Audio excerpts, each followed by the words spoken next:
Hello! I have returned. It's time for more Shadowbringers because I have been putting it off this entire time because I apparently am a procrastinator. Surprising no one. Anyways, we're back with Dhim. We're gonna do more Shadowbringers and see if we can't get... Well, we're not... see if we can't get 2 Shadowbringers. We're gonna do more Stormblood post-patch, so let's get started. Alright, Lord Hian is expecting you. May I show you in?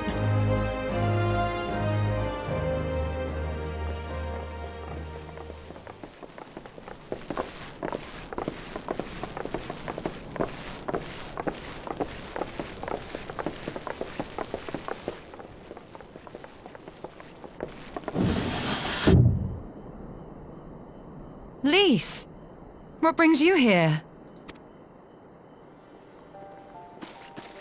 Oh, Alliance business. We have a request for Dhim'a, well, Hian. But that can wait. They told me you were out searching for Alphino. Did you manage to pick up his trail?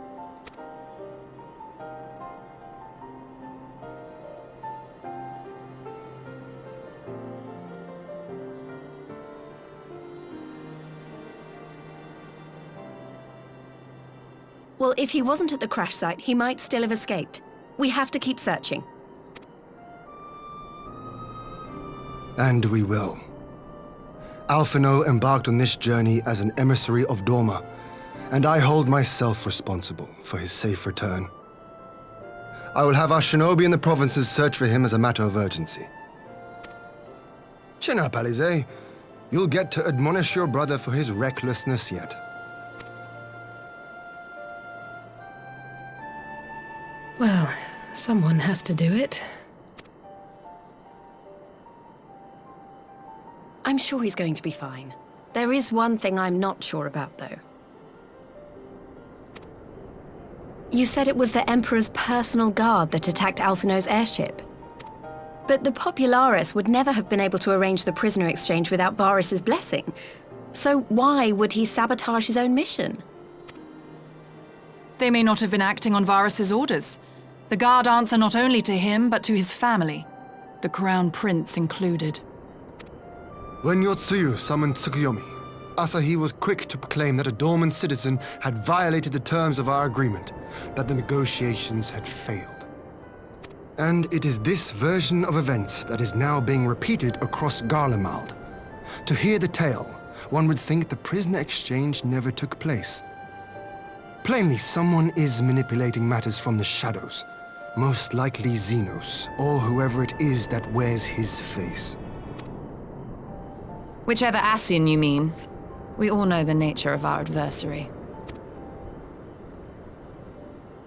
The servants of chaos are true to their name. Their meddling has cost Dhim'a a chance at peace. Whoever it was that loosed his personal guard, the Emperor cannot be ignorant of these developments. We must proceed on the assumption that our treaty is indeed in tatters. Hi, kitty.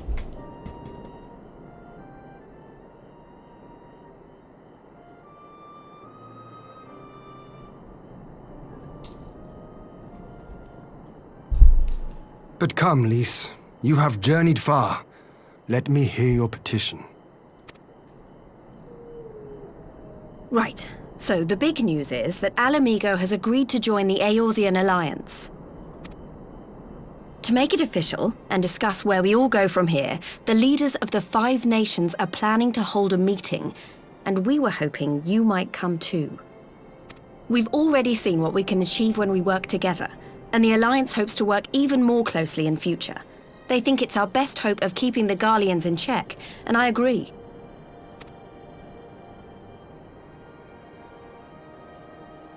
As do I. By coordinating our efforts in the east and west, we may be able to discourage them from committing their forces to a single front.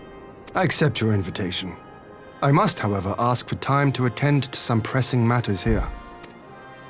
In light of recent events, the risk of Imperial reprisals is greater than ever, and I would not leave Dhim'a unguarded. Ere I depart, I must shore up her defenses.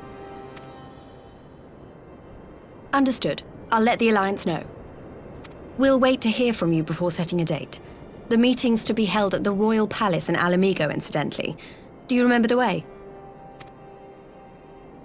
Well enough. Please assure my hosts that I will not keep them waiting any longer than I have to. Consider it done. And thank you for agreeing to come. If we all put our heads together, we're sure to find the best way forward. For everyone.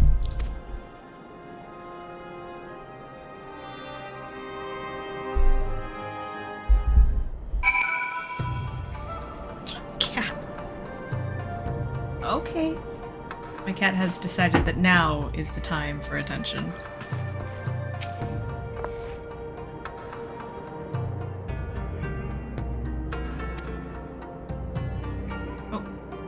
My bad. My advisors and I will presently convene to discuss the matters of Dhim'a's defenses, and you are welcome to stay, of course.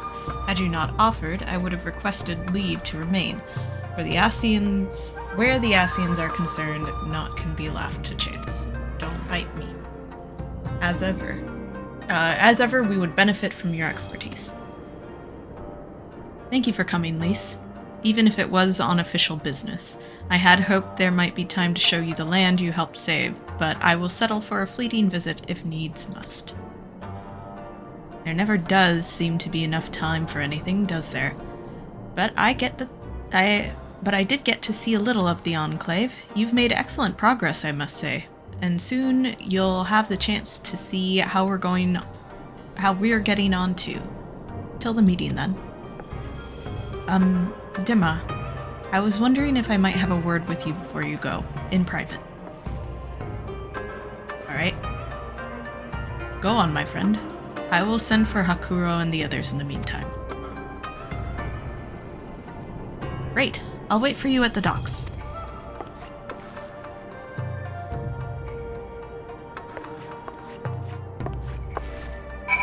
I ought to just... I wonder if I can...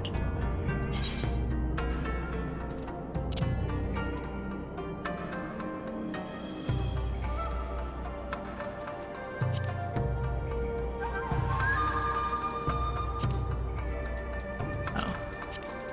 Wait. Oh.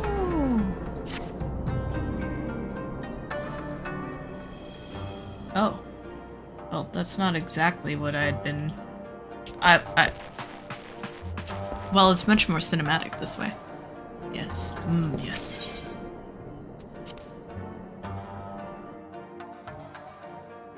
Kitty. You are a loaf. A problem loaf. Loafing in the lap. Loafing in the way.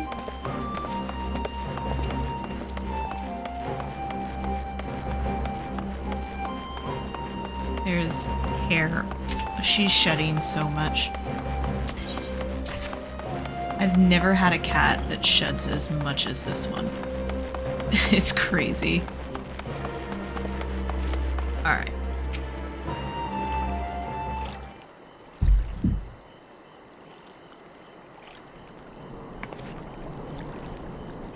Thanks for coming. Knowing you, you've probably guessed what I wanted to talk about. Alize. She's acting as if everything's alright, but it's clear she's barely coping. The Alize I know is overbearing, willful, and reckless, and that's fine. It's how she deals with feeling weak. She has to keep moving, or she's afraid she'll fall apart. A lot like me. But the thing about people like us is we need someone to keep an eye on us. I had Papalimo, and now I have my friends in the Resistance. And Alize has you in the Scions.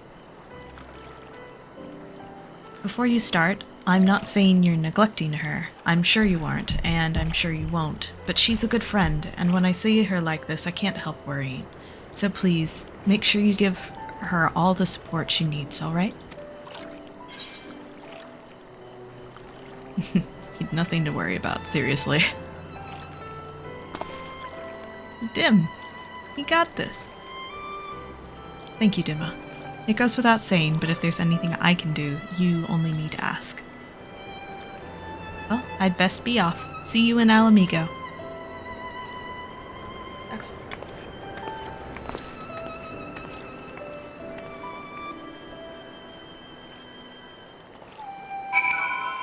Alright.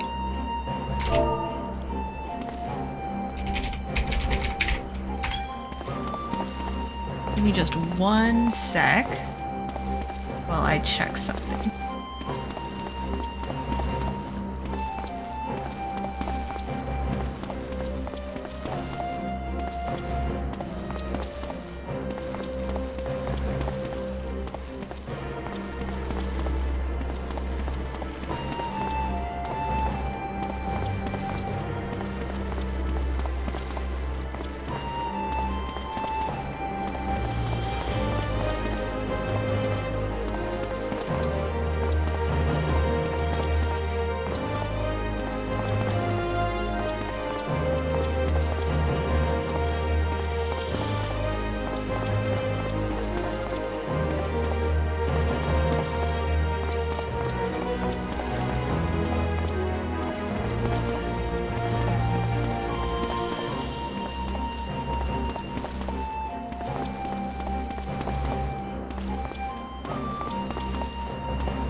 Alright, and we're back. I wanted to check on something because I was curious about the screenshot sound effect in-game. I was wondering if there was a way to turn it off. It does not appear that there is just a way to turn off that sound effect, at least in my cursory Googles. So we'll just have the screenshot effect through these. But if anyone does know how to turn that off, let me know. I would love to know. Lord Hien is expecting you. Yes, please show me. Is he always expecting me? My goodness. My cat knocked my door open. Alright, there we go.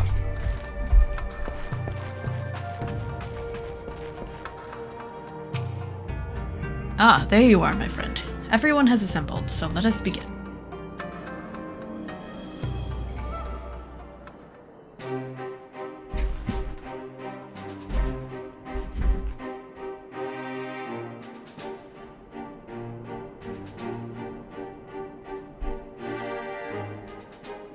If we are to ready ourselves for invasion, we shall need manpower, provisions, and time, all of which are in notably short supply.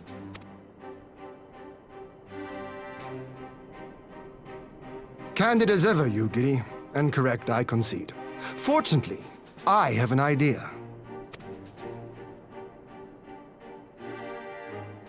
'Tis plain no single nation can stand against the might of the Empire. And it was only with the aid of others that Dhim'a succeeded in winning her freedom.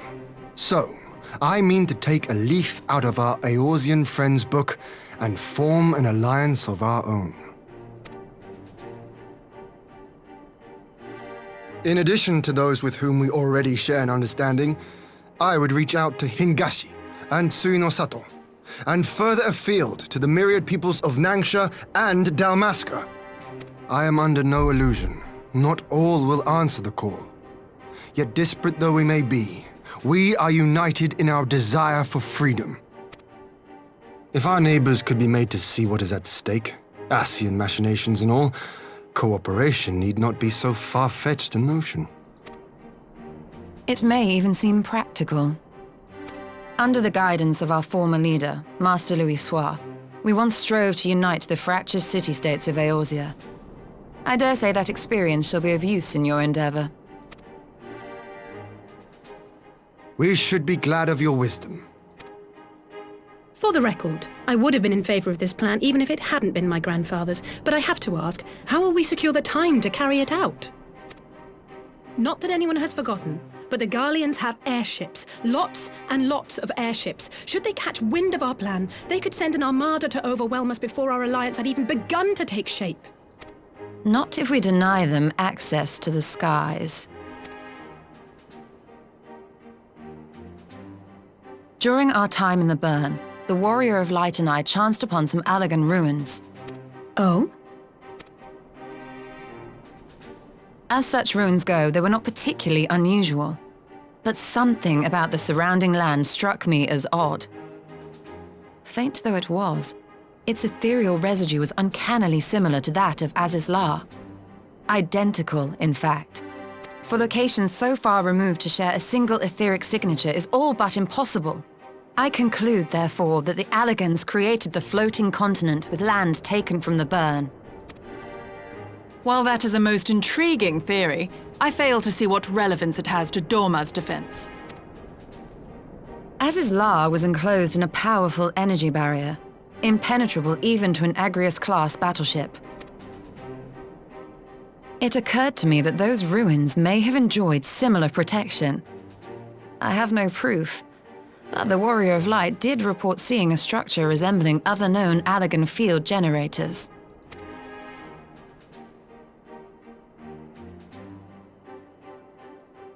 All right. But even if we could put up such an energy barrier, it What's he surely staring? wouldn't extend beyond the limits of the Burn. So what's to stop the Garleans flying around it?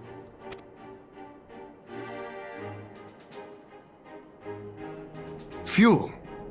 The Dalmascan capital, Rabanasta, was a key Imperial refueling point in the east. By laying waste to it as a lesson to the rest, the Empire greatly hindered its own operations in the region. If an Imperial fleet were to advance upon Dorma, it would now have little choice but to travel, as the crow flies, over the Burn. I see. A word of caution. Even assuming the generator still functions, raising a barrier of such a scale will require a prodigious amount of energy. And few places are so bereft of suitable crystals as the Burn.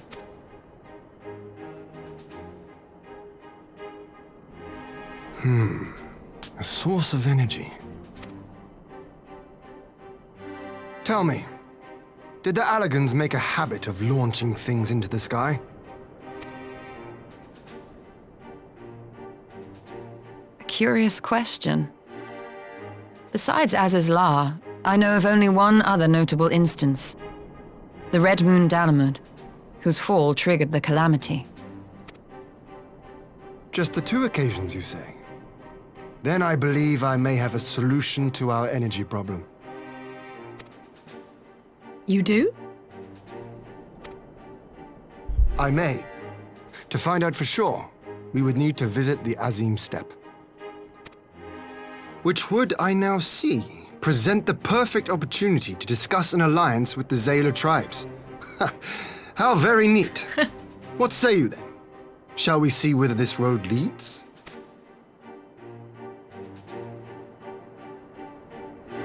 Let's do it.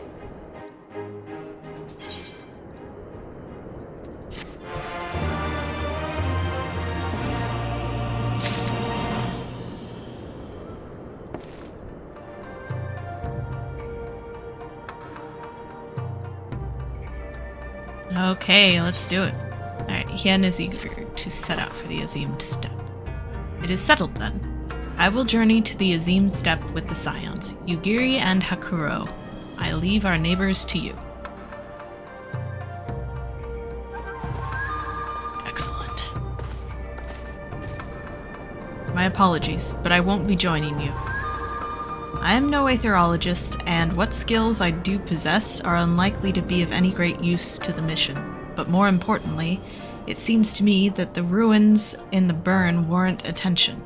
And so, while you are away securing an energy source, I will engage our friends at Garland Ironworks to undertake a complete overhaul of the field generators. We'll need them in good working order if our plan is to succeed. I trust there are no objections.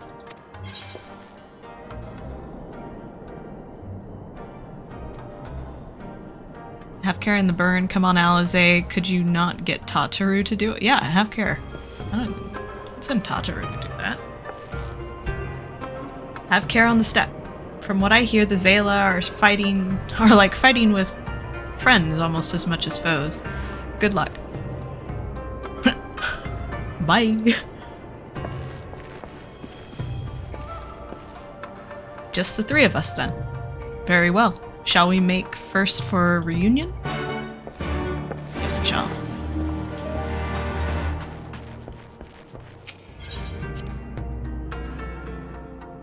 Alright, let's see if I can just teleport there. I can.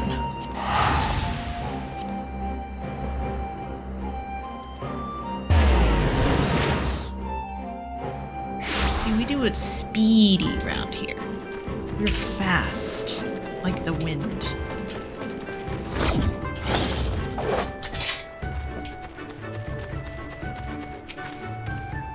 So this is the Azim Step. The tales do not do it justice. If you think the view is impressive here, wait until we reach higher ground. Actually, seeing as it's your first visit, permit me to show you my favorite spot.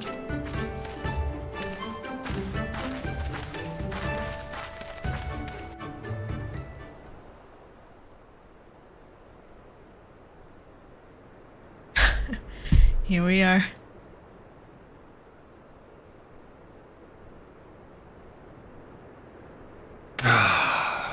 I will never tire of this vista. The endless fields, the boundless skies. 'Tis a sight to make a man forget his cares. But not his purpose, I trust. Might this be a fitting moment to tell us what we are doing here?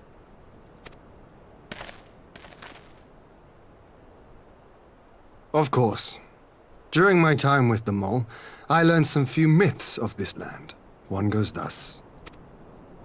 In the distant past, when all seemed doomed, a wayfaring soul came unto the steppe. Venturing into the northern crag, he received of Nama a sliver of her essence, a shard of the shining moon, and with it clove the tainted land from the earth. The end thus averted, to these fields did the wayfaring soul return, and venturing once more into the northern crag, he buried the shard, and made unto the heavens an offering of blood.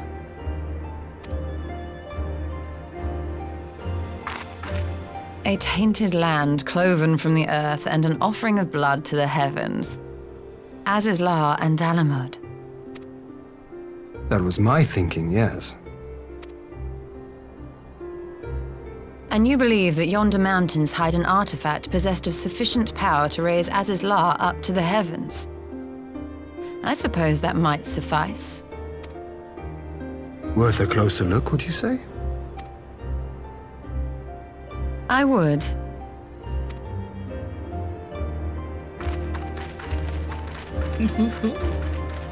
This is actually exciting.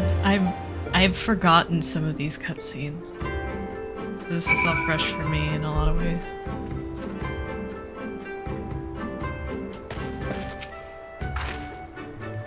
From here we shall travel to Mol Ilo. There we may ask Cyrena about the particulars of the myth and raise the matter of an alliance with the rulers of the steppe. Sounds like a plan.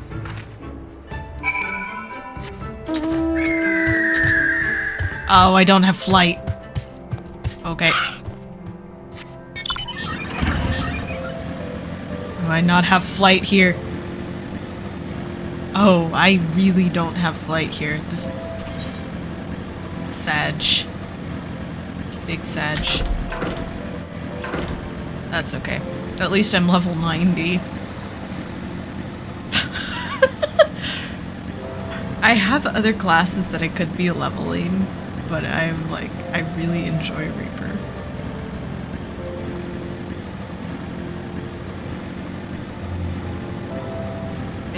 I should probably be leveling other classes, but he also just looks goofy in a lot of stances. I typically play healer for my main class, or my main job role. So those are the primary things I have leveled on him. Aside from ninja, I have leveled a little bit, but not as much, and I am bad at it.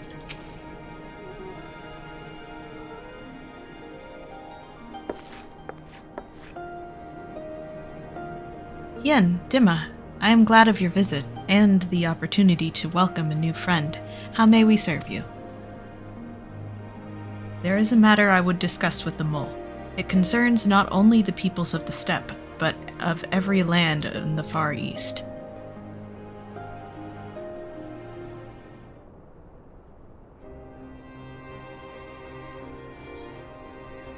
A shard of the shining moon left behind by a wayfaring soul. And you need this to protect our lands? I do. My friends and I wish to find the shard and ascertain the extent of its power. Will you tell me more of the place where it lies buried, this northern crag? If that is your wish, in the mountains to the north, there is a cave called the House of the Crooked Coin. Inside this cave are pillars of stone that legend holds to be the source of Nama's power. There, I believe you will find what you seek. Ah, yes. I know the place. 'Tis a brisk walk from here. And what are your thoughts on an alliance? Should the Empire return, our lands will be engulfed in a storm of conflict, whether we will it or no. If we do not stand together, we will fall apart. This I believe with all my heart. However...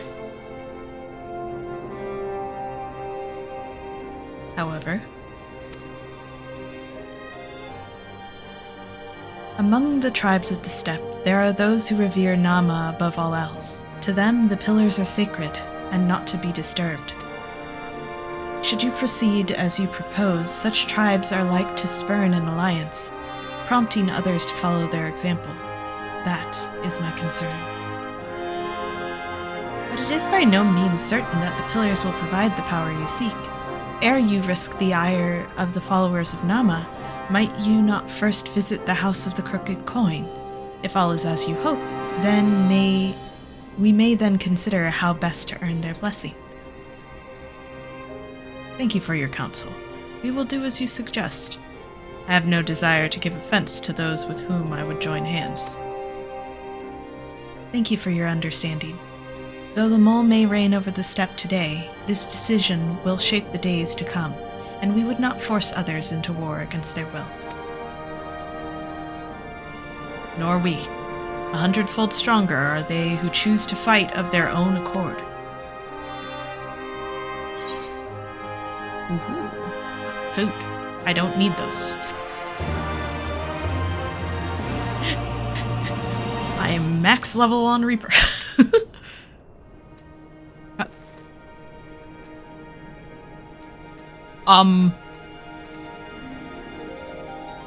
Is... Okay, there we go. You saw that, right? That wasn't just me. It seems the time has come to put my skills to use. Pray, lead the way to the House of the Crooked Coin. Let's do it.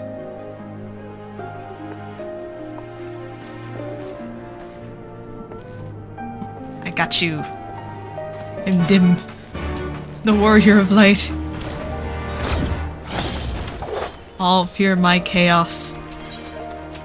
Oh, it is a brisk walk. Let's see, how do I get up there? Can I climb up here? I don't think I can.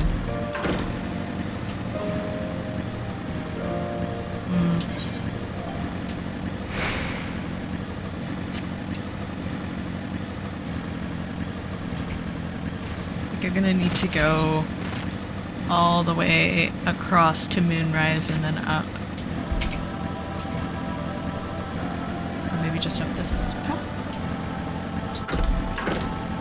Oh yeah, this is the path.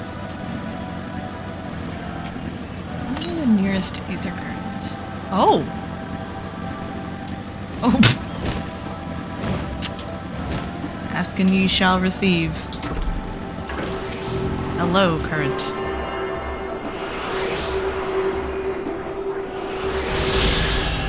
Bam. I think that's the last aether current for this zone. Yep. So I just need to do the quests. The quests. I love the Azine stuff. So pretty here. The music is great. Ooh.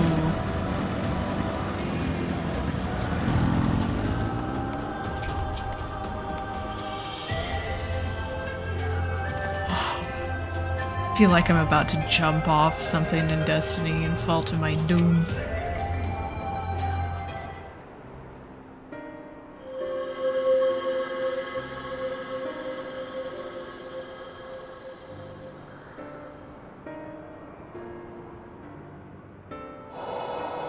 Such an abundance of ether. Are we in luck? We are. This is an Allegan artifact, most likely built to regulate the flow of ether. I strongly suspect the ancients used it to stem the flow from here to the burn. That would explain how they were able to untether what became Az's La from its surroundings. But were we to throw open the floodgates, the resultant deluge would surely be sufficient to raise our wall. And in restoring the flow, we may also restore life to the wasteland.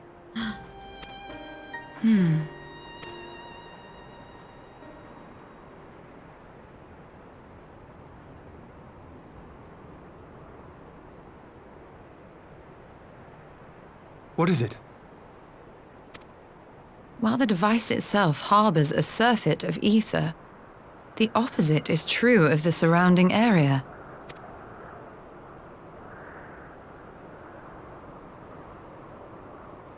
An effect of regulation, perhaps. A similar phenomenon seemed to be occurring in Dhim'a.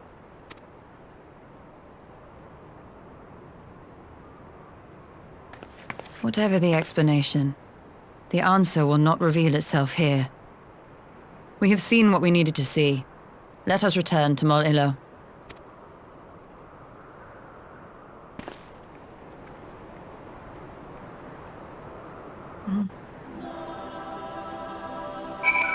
Thinning of the ether. Ancient artifacts. Get hairier and hairier by the day, and not just for them as a cat.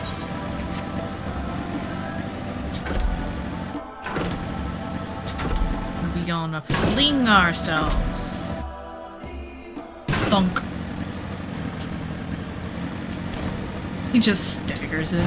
I'm okay, guys. You found that which you seek, then? Great indeed is the Dusk Mother's power. If not less will suffice to protect our lands, the blessing of the other tribes must now be sought. Of course, but to which tribes should we appeal? There are many who worship Nama, but none are so fervent in their faith as the Dathal. Their consent shall be the key.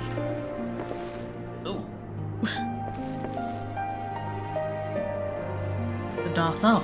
Lees spoke of them, a warlock-like tribe possessed of unique customs and beliefs. I sense their cooperation shall not be easily won. Nay, but it will be well worth the effort. The Dathal fear nothing, death least of all, and our alliance will be greatly strengthened by their presence. Let us go to the Dathal call. I'm gonna just skip over that one and we'll pretend I never read it. And treat with their Hatun. Sadu.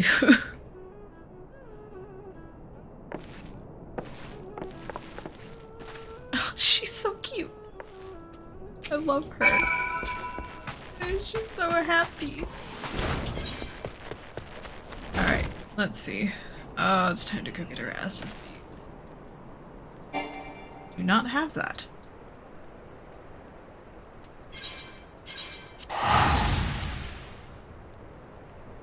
Just gonna get as close as I can. Wait, was there a chocobo? No.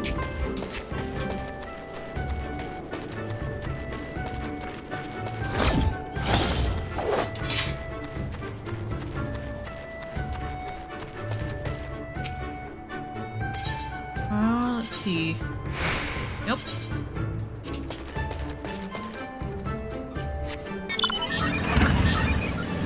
Off my drive.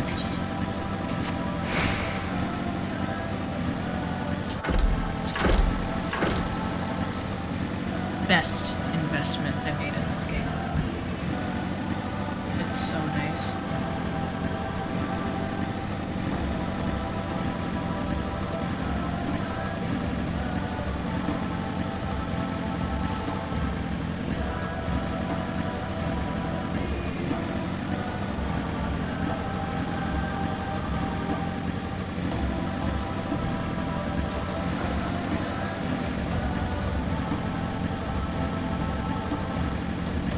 Figure out a way to get my mic to stop picking up my keyboard and my mouse, because I feel bad every time there's the clickety-clackies.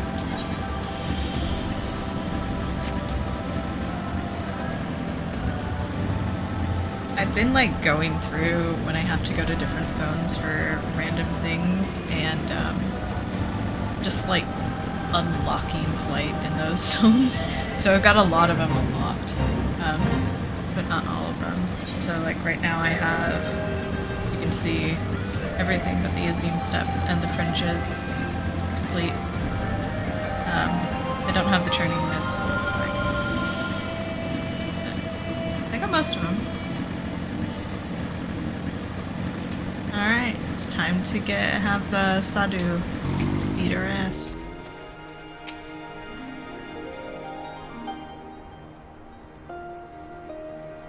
You again. Other matters demand our time, Han. Unless it is a battle you seek. Alas not. Quite the opposite, in fact.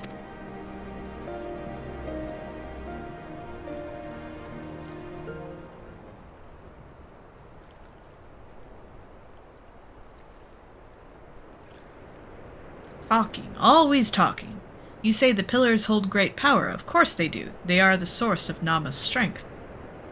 To the Dothal, no place is more sacred, and we will make ash of any who would defile it, though I see that is not your wish. You see the wisdom of our proposition, then. You will join hands with us?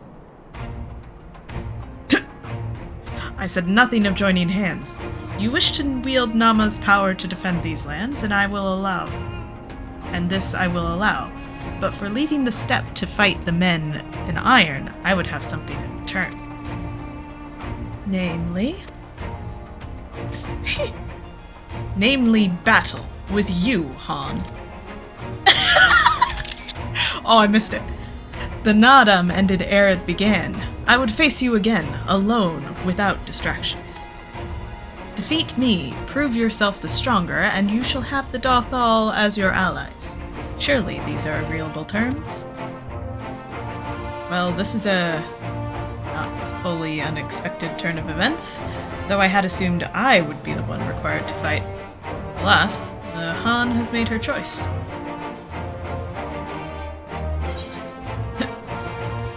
Shall we dance?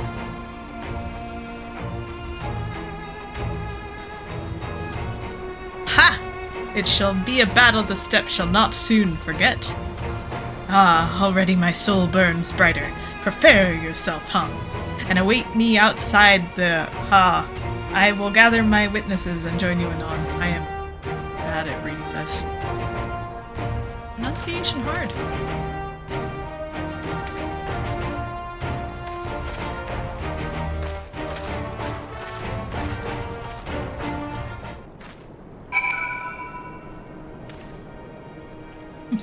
Okay. I just love that. He absolutely would have said something. You know what? We doing it. He absolutely would have said something like that. Shall we dance? Then he would have held his hand out and made an absolute fool of himself.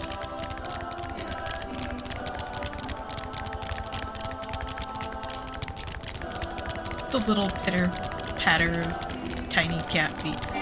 This is the best thing. Watch this. Plop. This is your warrior of light, everyone. Are you not proud?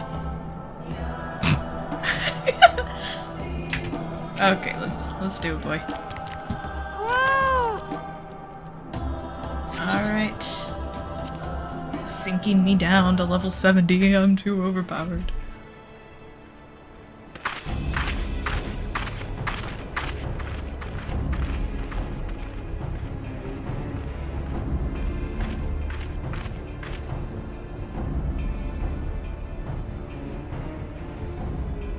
Yes! This spot shall serve as well as any. I shall enjoy this Hahn. Is this truly necessary? Have you no peaceable way of making decisions?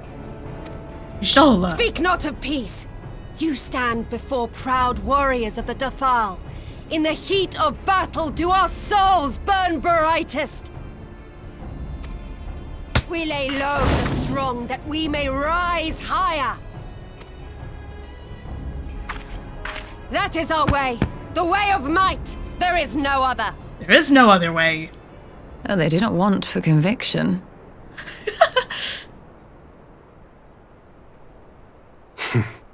Indeed. It's what makes them such dangerous enemies. And such useful allies. Enough talk! It is time to fight! So bad.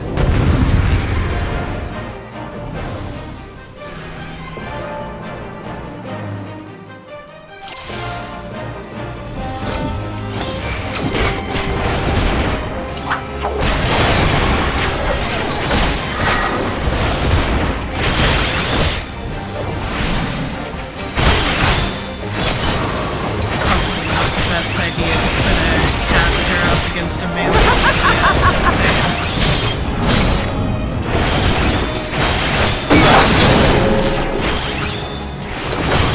I am pushing all the wrong buttons, but it doesn't matter. I win.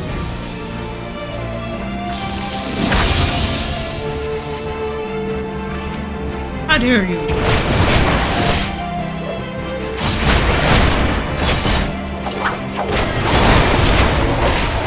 To our souls sing! Oh, jeez. Oh, I can't believe I dodged that.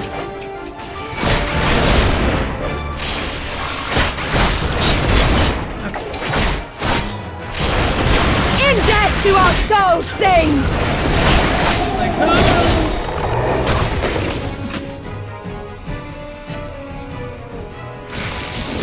Jeez.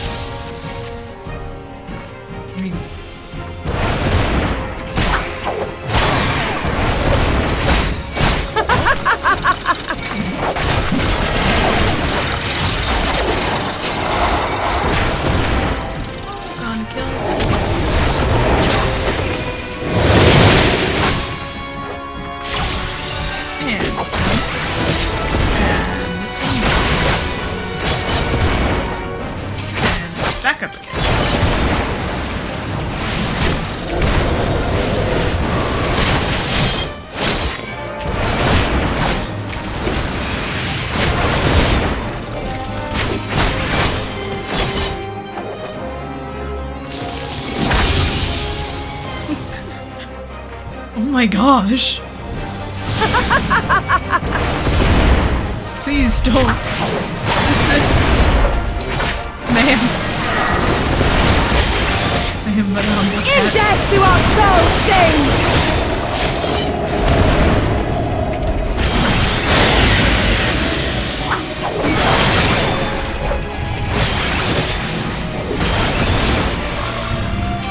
In death do our souls sing!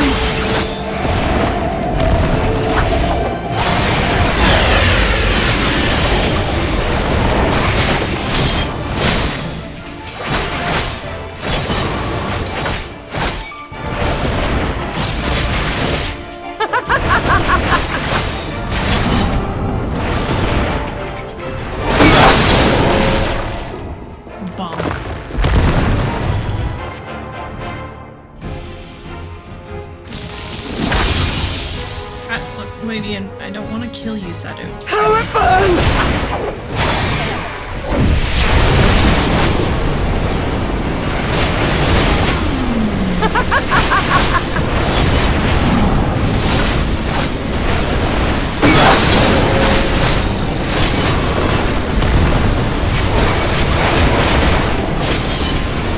In death do our souls sing!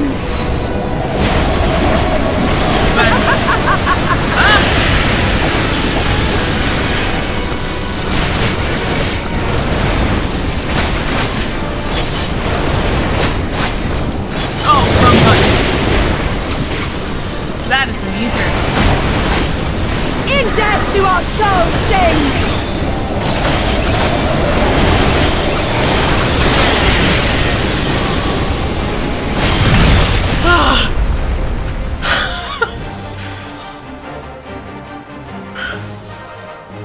Victory. Yes! Yes! Not since the Nardum has my soul burned so!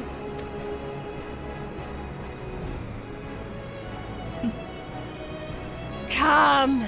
We have only just begun!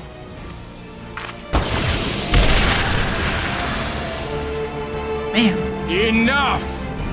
You were not granted leave to set the steppe ablaze.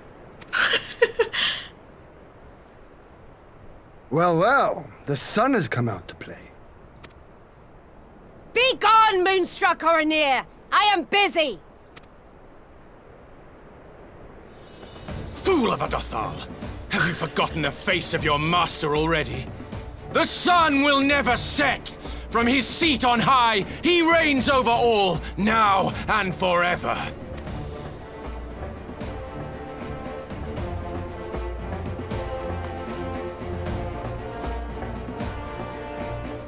Yet what should he find here but a battle to determine the fate of the steppe? A battle waged without his blessing. This will not stand. You, Doman!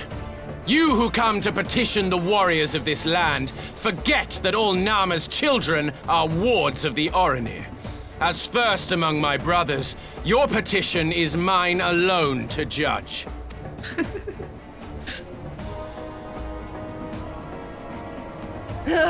These words are as wind from a horse's backside. Plentiful, but your axe sings more sweetly.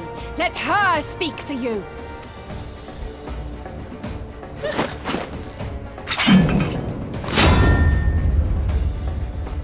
Insolent child.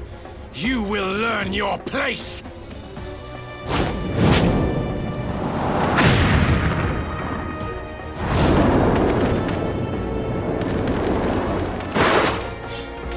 Forgive me, Brother Magni, but we have an arrangement with the Dothal. We will not abide any interruptions. So be it. The sun will pass judgment on all. Didakul, join me.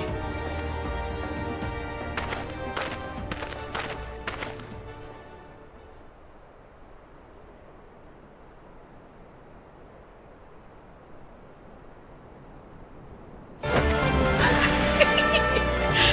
excited.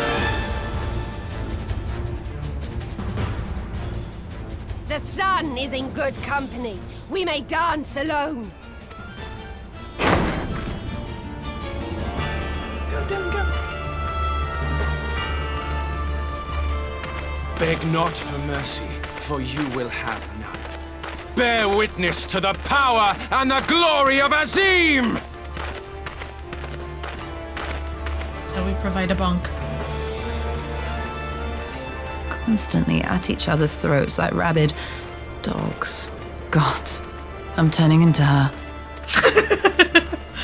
I have not the patience for this. But if we must fight, let us at least be brief. Come.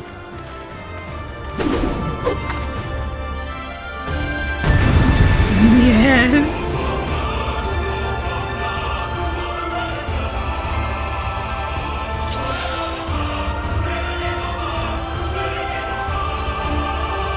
I love these ones where we play as other people. Okay, let's see. I got stone, arrow, cure, and eighth.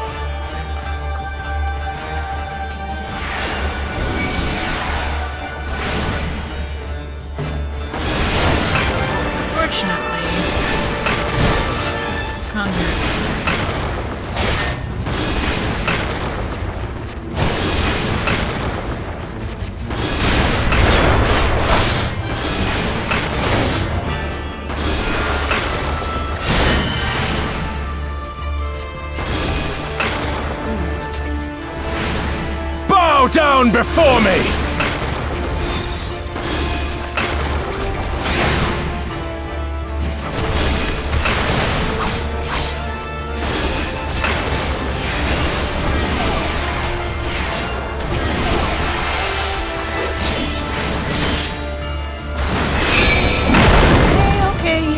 Or die!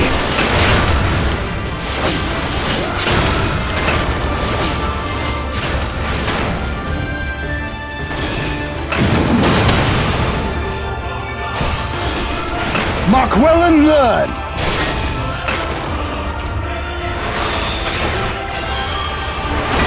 Concentrate! Gotcha.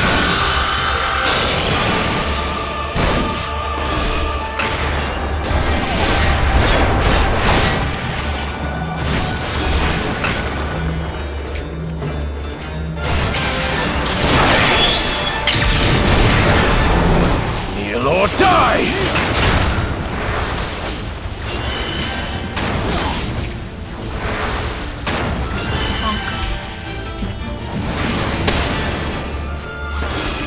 Come on.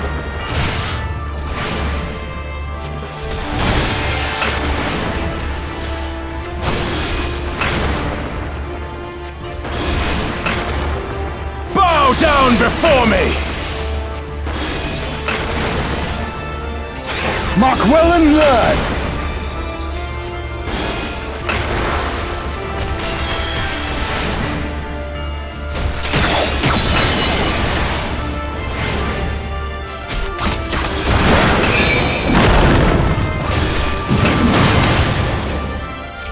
Kneel or die!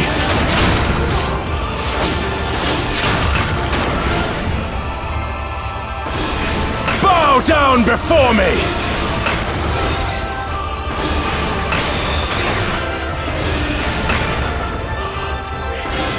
Tremble before the sun!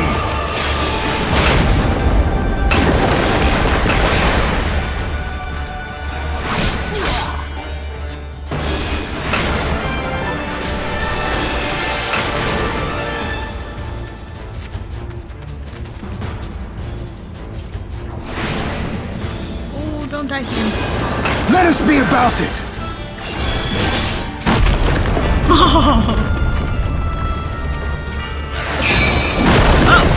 Rude.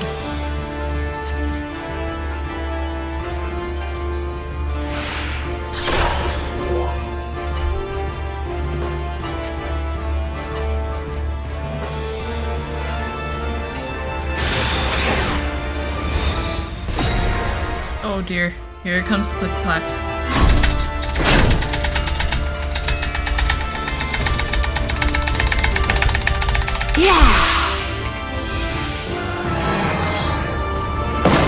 Ether! To me!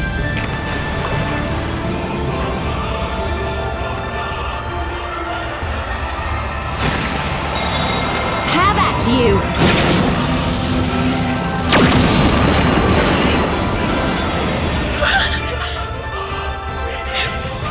She just bonked him.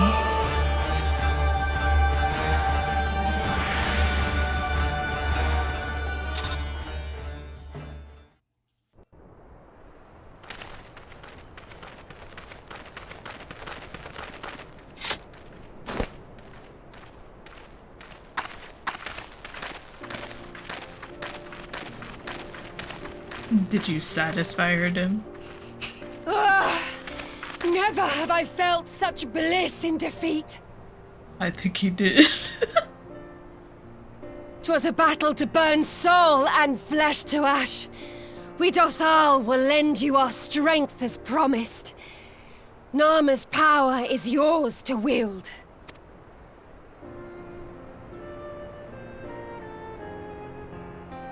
What does the sun say to that?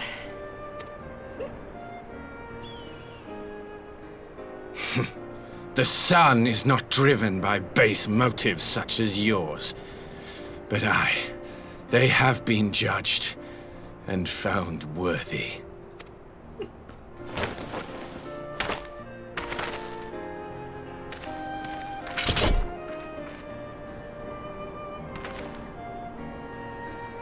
It is the way of the Oranir to accord recognition and respect to the strong. You have made sufficient proof of your strength. The sun shall answer your call. You have our thanks. We are glad to call you allies.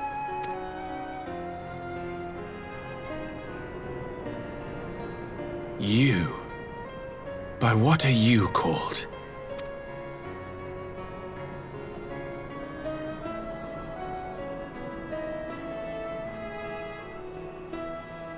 Y'shtola, why? Are you... Are you my Nama?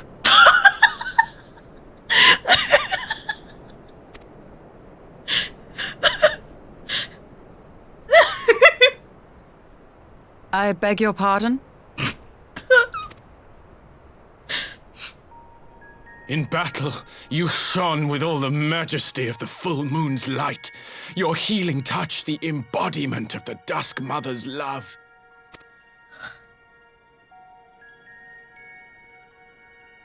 Long had I wondered if my Nama might not be a woman of the steppe. Beholding you, I am all but certain. Gosh.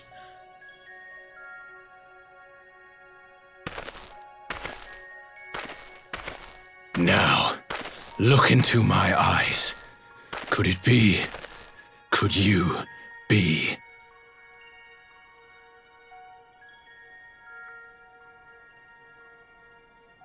I am. Not interested, little son. Try again when you've become a man.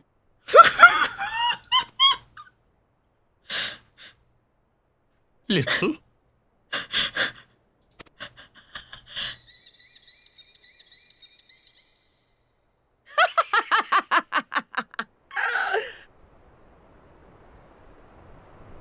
Little son! Little son!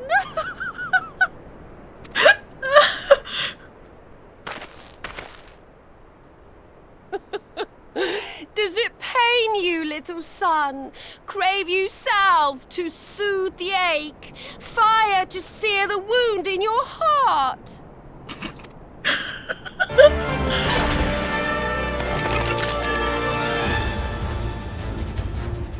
We have wasted enough time here. Cyrena waits for word of our success. She just walks away. Just drops. She literally just dropped the sickest burn on that man. Didn't even call the paramedics or the fire department and just left. We're just all trotting away. Meanwhile... the combat engage sound. Oh, it's perfect. Oh, I love this game. You had not only to contend with Sadu, but Magnai too? Such a fierce battle that must have been. Yet here you stand, triumphant. Having passed such a test, they could not well deny you their allegiance. The mole will make no such demands. Weak though we are, we will gladly stand with you. The steppe is our home, and we will defend it with all of our being. You have my heartfelt thanks. Of all the tribes of the steppe, there is none I would rather have at my side. God's willing, many more will rally to our cause. I shall send you word when we have answers from all the tribes. I cannot thank you enough, Cyrena. None of this would have been possible without you. Aww.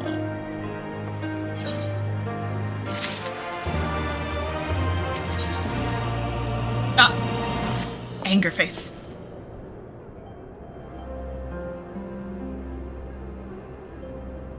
We have the requisite consent.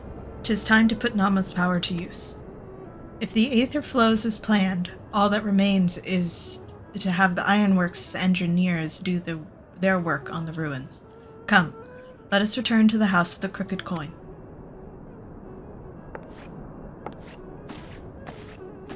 I need hydration.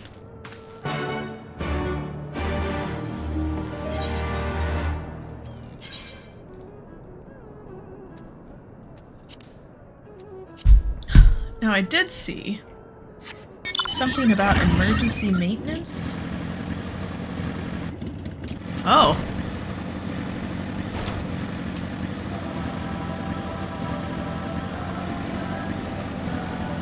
Oh, cool. So it's just cross-world stuff that's gonna be done. For like 10 minutes, it looks like. That's really nice that they're... I appreciate that they are pinpoint targeting things and that the entire game is not going down. Like that's... I appreciate that a lot. Very efficient way to do things. I've heard it said that when you play this game, you either burn out in Realm Reborn or become a walking advertisement for the game, and I'm fairly certain I've done the latter.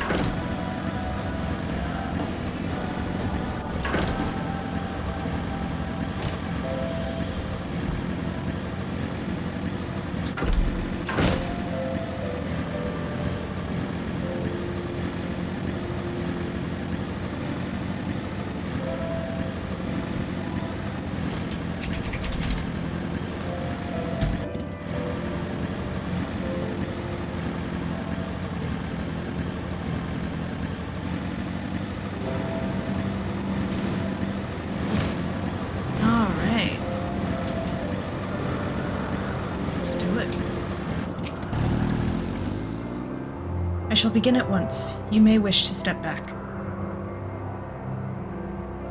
Do it.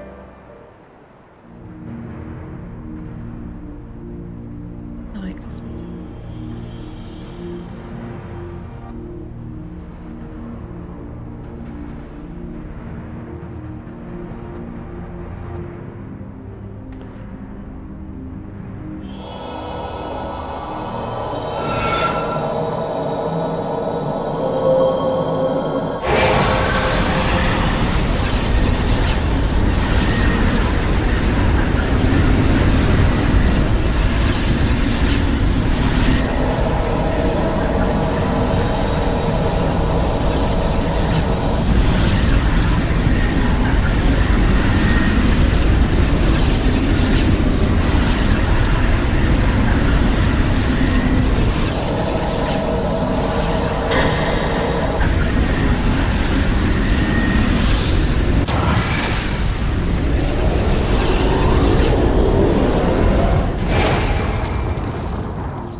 Did it work?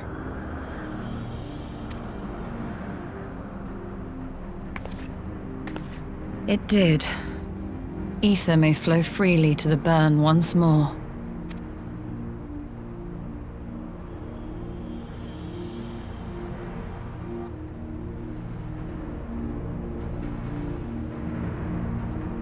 That's cool.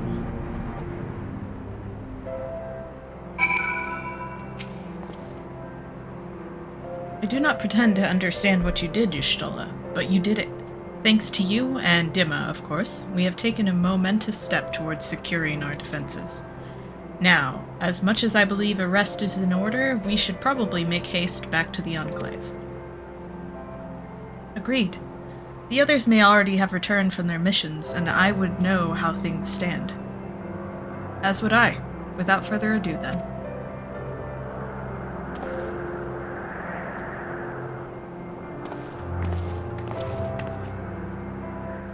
Aw yeah, time to go back. Back to the place. It's so hard for me to get to the Dome of Enclave without a quest for it. I don't know what it is, what I'm doing wrong, but I can never find the Aether Ray for it.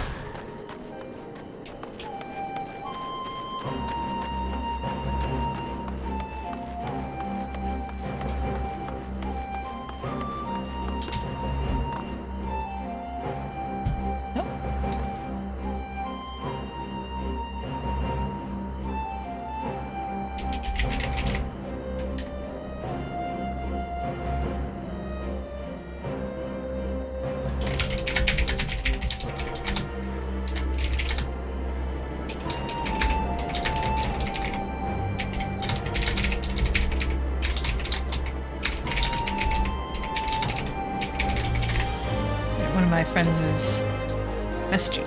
Alright. Lord Hien is... Okay, so he says the same thing every time.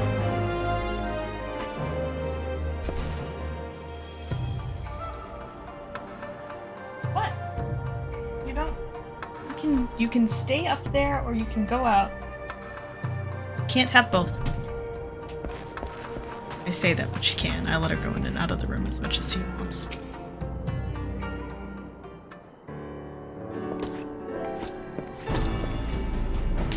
Judging by your triumphant expressions, I take it all went well on the Azim Steppe. Indeed, we have secured a suitable source of energy for the barrier. Good. Tataru and I have commissioned Garland Ironworks to ensure that the field generators function as they should.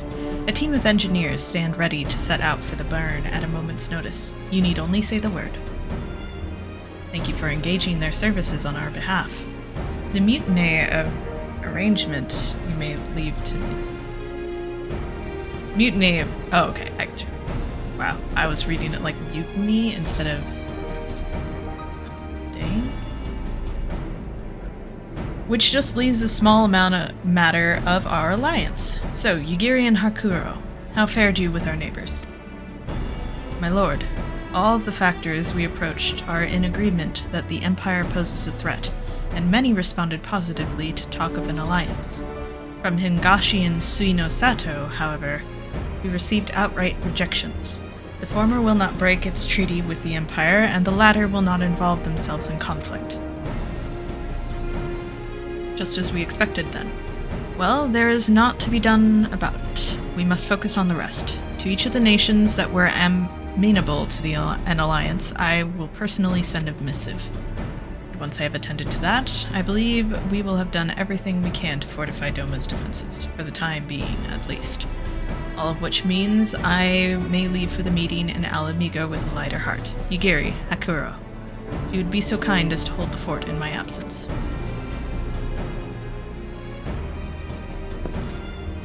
My friends, we could not have achieved so much in so little time without your help. For that, I give you my heartfelt thanks. Till the meeting, then. I took the liberty of asking Thancred to attend as well.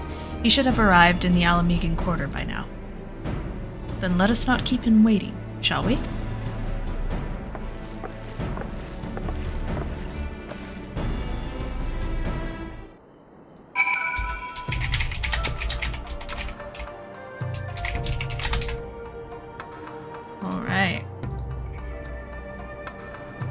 Time to go to the Alamigan quarter to see the natted cred. The most credful of the Thanads.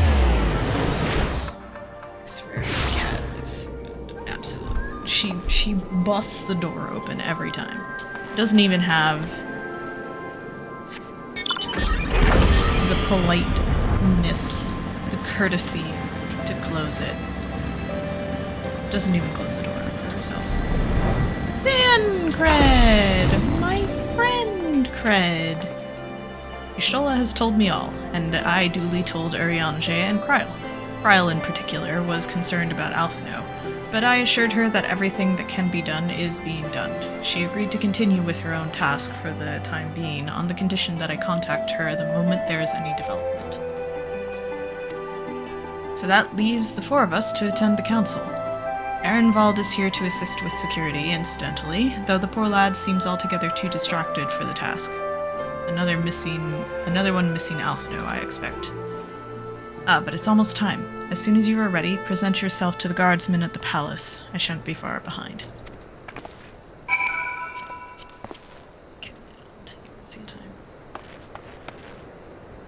Okay. The Scions of the Seventh Dawn. Welcome to Alamigo. The Alliance leaders have already arrived. May I show you to the meeting chamber? Oh! Oh, here we go. Let's do it. Let's do it. Jack! Hello! You're just in time! Mistress Lys, Commander Aldin, it gives me great pleasure to formally welcome the city-state of Alamigo to the Eorzean Alliance. Yes! Yes! The pleasure is ours, Your Grace. I know I speak for all Alamegans when I say that we are glad of this chance to stand with our comrades of the Alliance. And we, for our part, are glad indeed to be able to welcome friends both old and new.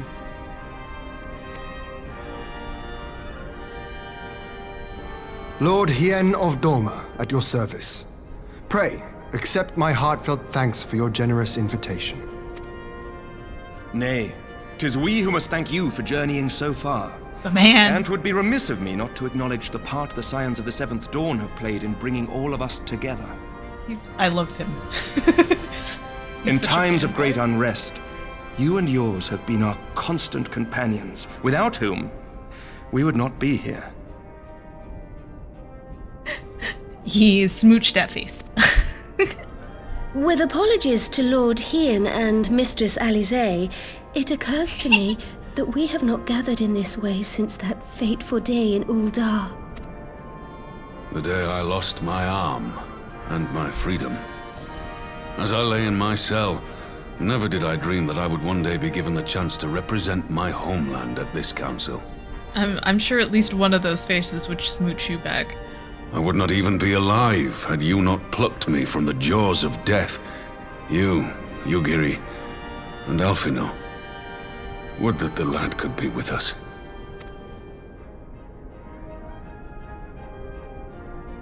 I too owe my presence here to Alphino, in so many ways.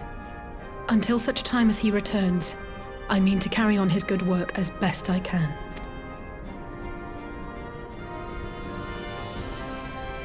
Come, friends, let us leave the past in the past and turn our eyes to the future. My Lord Hien, pray, tell us how things stand in the east.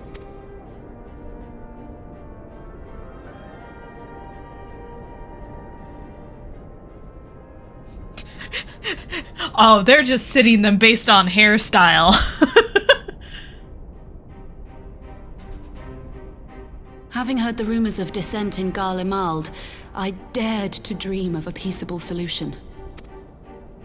The Empire will not so easily change its ways.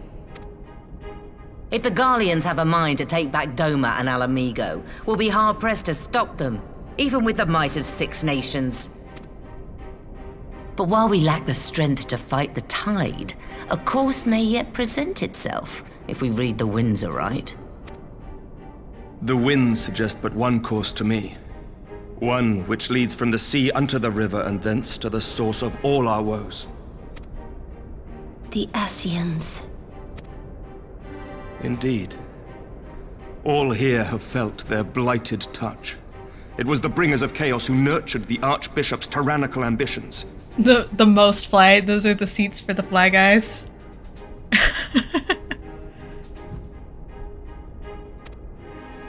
They who bestowed upon him the secrets of summoning, as they have so many others before and since. And while they remain, we shall know no peace. Our objective is clear. The question is how to achieve it. That our enemy parades about in Xenos' skin poses problems in itself, but ere we get to them, how are we to infiltrate the Empire and get close enough to strike?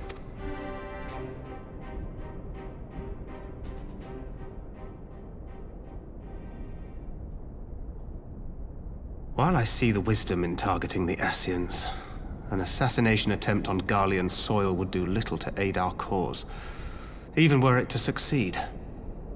It's time we used our enemy's preferred tactic. Subterfuge. The Vanguard just wants an excuse to sneak around. You have an idea? Speak your mind, Master Thancred. None here know the enemy better than the Scions, and you mayhap best of all. Whatever it is you propose, we will give it fair hearing. On that you have my word. Kind of feel bad now for making fun of him. Very well, Admiral. My proposal is thus. He's a good boy. We dispatch the shinobi to Imperial territory. There, they sow the rumor that the Crown Prince perished in the battle for Alamigo. and that the man parading around is in fact a corpse inhabited by a servant of darkness. It's true. We lightly bully Thancred because this world doesn't bully him enough. It's out of love. Well, it does have the ring of truth about it. And were the Garleans to learn that their future ruler is a puppet, the Empire would be shaken to the core. But at the risk of sounding stupid, would they actually believe such an unlikely story? I didn't. Ordinarily not. But prior to his miraculous recovery, rumors of Xenos' death had already begun to circulate around the Empire. He is a saucy bean. He's the snarkiest saucy. Look at this rugged boy. Ultimately, however, what the masses believe is not our chief concern.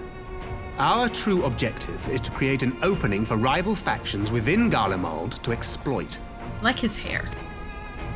Just as a war of succession erupted in the wake of Emperor Solus's death. A war which raged until but recently, plunging the Imperial House into disarray as nephew and uncle grappled for the throne. He does have such good hair.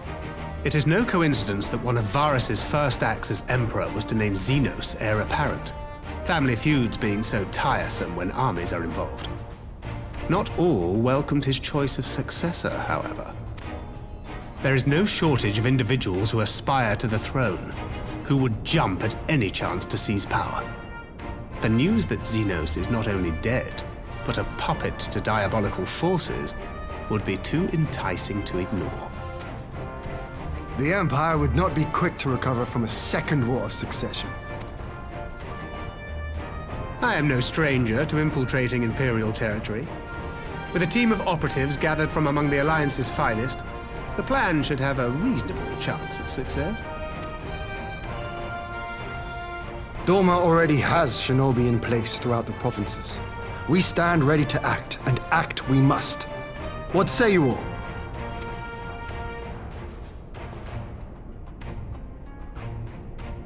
I'm for Master Thancred's proposal. We shine a light upon the Ascian and test the Empire's unity. 'Twas his plot that scuttled Dhim'a's negotiations, was it not? Why then, if we can eliminate him, there may yet be a chance for peace. Let us wage this war of subterfuge, that we may one day lay down our arms. Gods know we never will while the Ascians remain. Those Ascians. Oh. That way. Sorrow. Oh no! Head.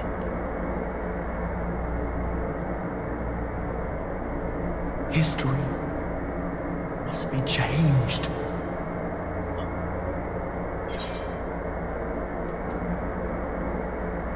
Who is this? I don't understand. Oh no! Him don't understand. He'd do his best, but him don't. But yes, we get him an Advil. Ahead looms a calamity. Ahead looms light, expunging all form and life. Twin dooms only you can forestall. Only you. What's the matter?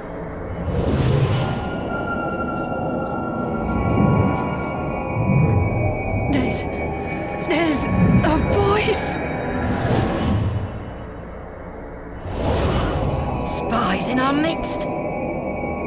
Nay, I sense no such presence. Let expanse contract. Eon become instant. Throw wide the gates that we may pass.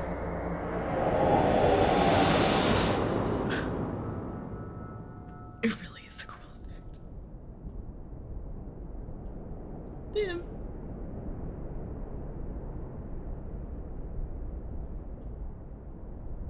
Is it over? Master Thancred!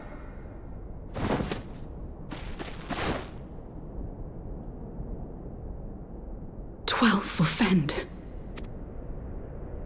Bear him to a private chamber. Have every healer make ready. Swiftly!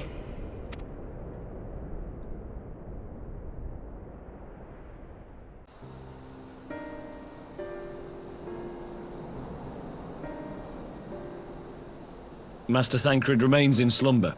Though his vital signs appear stable, he's unresponsive. What could have done this? And why just him and not the others? I'm afraid we could not identify the cause, my lady. Our examinations revealed no wounds, nor the presence of any poisonous substances. Gods, that only makes it worse. You're to let us know the moment there's any change, all right?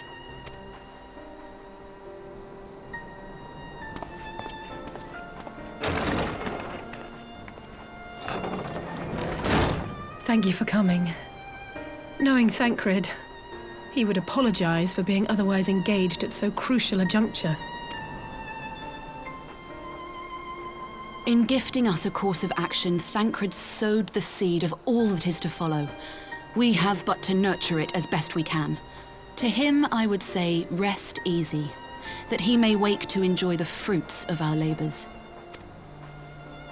Now, the matter of the mysterious voice must not be forgotten. Will you tell me exactly what happened? Alize and I heard a voice in the moments before Thancred collapsed. It was accompanied by a severe headache, as if something were clutching at our minds. Did you experience the same thing?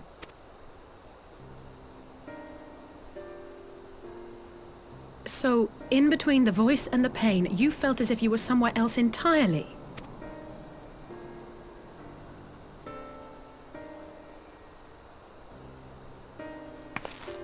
Your testimony confirms my suspicion. That which you experienced was, I believe, your soul being plucked from your flesh. Called. Called? Alright, enjoy getting the food. I will still be here. I myself examined Thancred. Reach out as I may, I could not sense in him the spark of life that is his soul.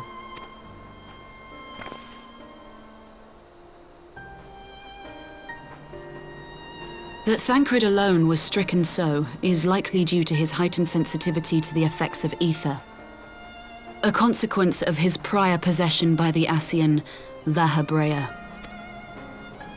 The owner of the voice, whoever it may be, reached out to you, called your souls, and in so doing, caused you and yours such pain. But if that's true, where exactly are we being called to? I know not. Yet one thing is plain. Whoever waits for you on the other side is possessed of a power unlike any I have ever known.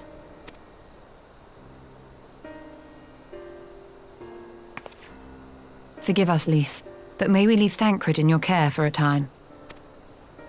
As if you had to ask. I may not be a scion anymore, but I'm no less a friend. Don't worry. I'll see to it that Thancred's well looked after. Just focus on solving this mystery, all right? Thank you, Lys. As the Elder Seedseer says, 'tis no ordinary individual we are dealing with. Nor can we discount the possibility of Ascian involvement. Whoever or whatever is behind this, the sooner we find out, the better.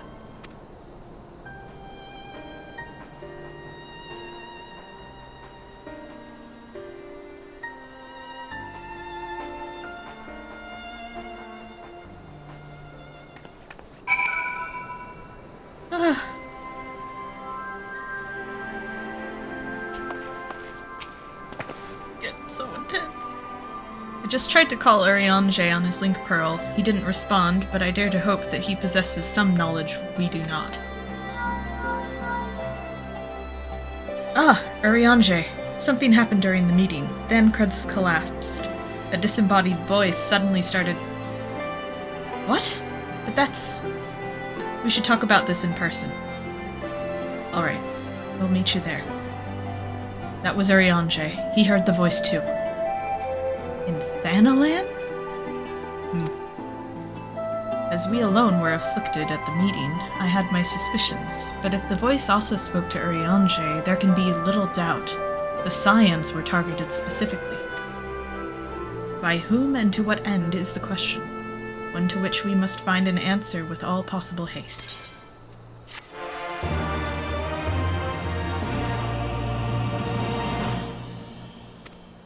Learned an emote.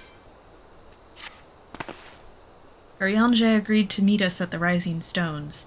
If any of the others heard the voice, we'll find out soon enough. Good luck. I should get back to the meeting with the Elder Seedseer, but if there's anything I can do, anything at all, you must let me know, all right? Promise me.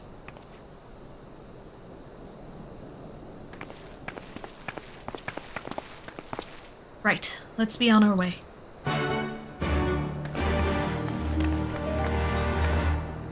Hi, cat. Oh.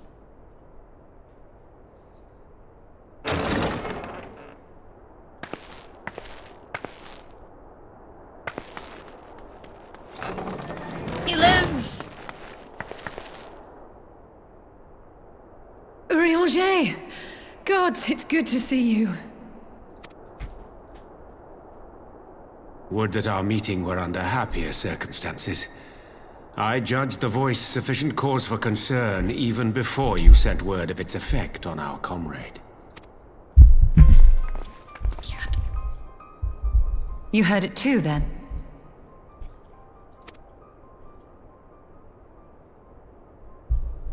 Aye. And all but certainly at the selfsame instant. Alas, pained as I was, I could make little sense of what few words did then reach mine ears.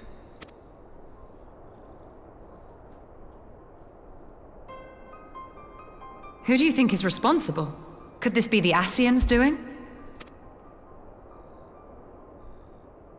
That I cannot say.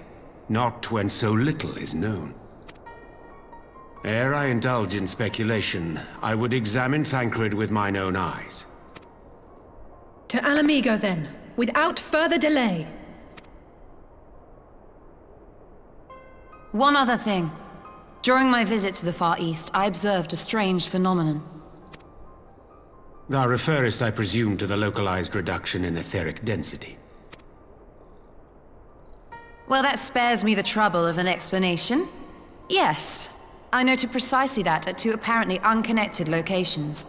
I take it the phenomenon is not limited to the Far East. Indeed not. Of late, our agents charged with surveilling the beast tribes have spoken of little else. In every corner of the realm, they tell of places in which the ether hath grown thin. Naturally, my suspicions first turned to primal activity, but the areas thus affected betray no evidence of summoning. I must confess to being quite perplexed. If the same phenomenon is being observed in multiple locations on opposite sides of the world, we may safely discount regional factors. Needless to say, this warrants further investigation. Indeed, I shall make it my task to.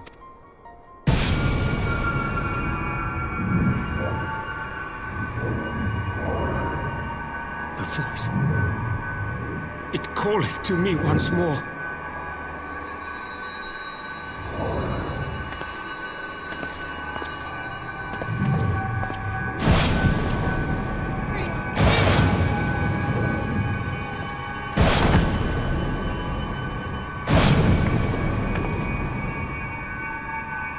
I hear it too.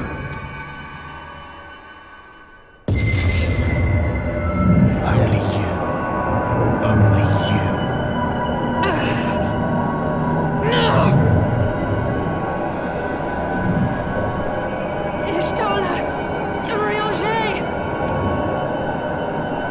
Throw wide the gates.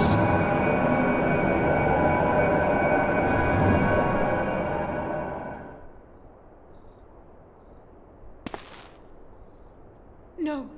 No, this can't be happening!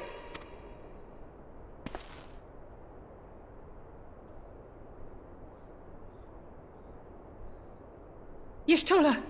Urianger! Open your eyes! Open your eyes, I beg you! Say something! Anything! Not again. Please, not again.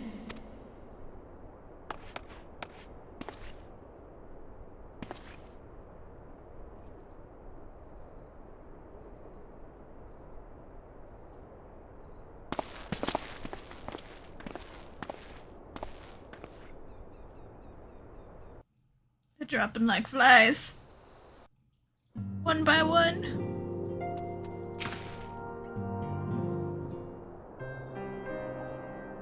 Forgive me, that was an unseemly display, just like you putting your paw on my face. I can speak. I'm allowed to speak. It happened before your very eyes, milady. None here would have behaved any differently. We have borne the two of them to a private chamber. But tell me, is it true that Master Thancred languishes in a like state in Alamigo? I'm afraid so. Though given the circumstances, it would seem best to observe them together. I will send word to Lys that he should be brought here. Take heart, my lady. The world is full of scholars and knowledgeable folk of every persuasion.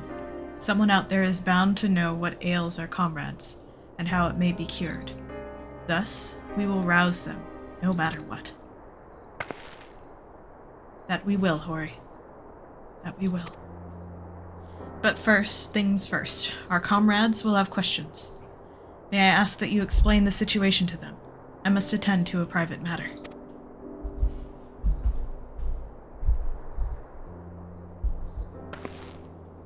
Oh, I promised I'd visit someone in Limsa. He's waiting at Maelstrom Command for a while now. You know, you should come along too. I think he'd be glad to see you.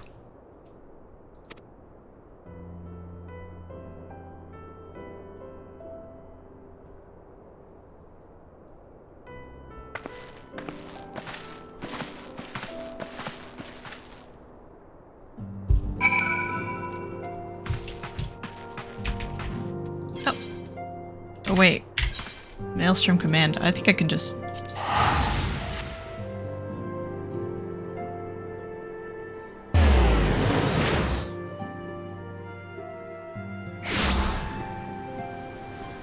Yep. As you've probably guessed, it's Gabu we've come to see. The private here will bring him out to us. Ever since the Maelstrom took him in, I've tried to visit as often as I can, and after what befell our friends, I was taken by the urge to visit again. It's difficult to explain.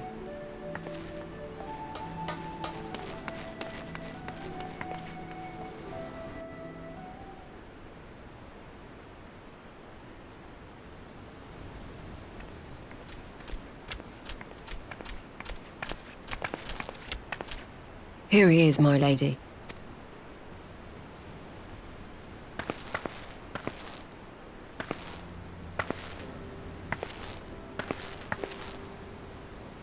Gabu, it's been too long.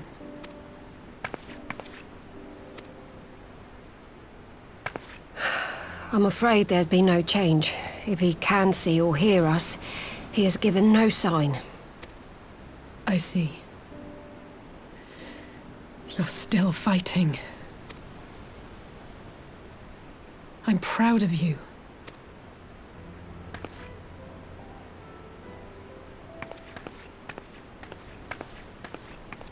We promised that we would come and visit you together, didn't we?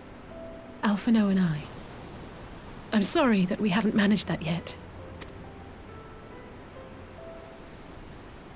You know, with the three of us like this, does it not remind you of that night? Of the stars beyond count twinkling in the heavens? I was feeling pretty low back then. Powerless. But I knew that my brother was close by if I needed him, and that the others would be waiting for me back at the Rising Stones. Not like now.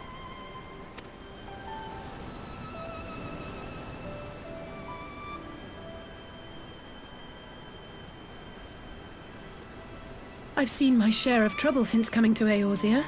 Been reminded again and again of my limitations, of how little I can change about this world. And I've come to know the sorrow of parting all too well. But to have the people I hold dear struck down before my eyes, and be powerless to help them, that I cannot bear.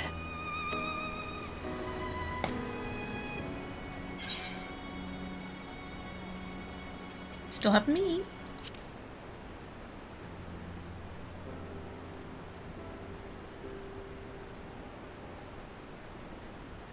And for that I am grateful.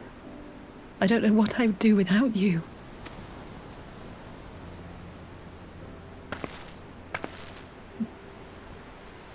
Well, that's more than enough brooding for one day. Come on.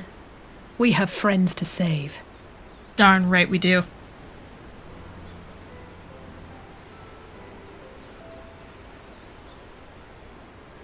Just looking at it.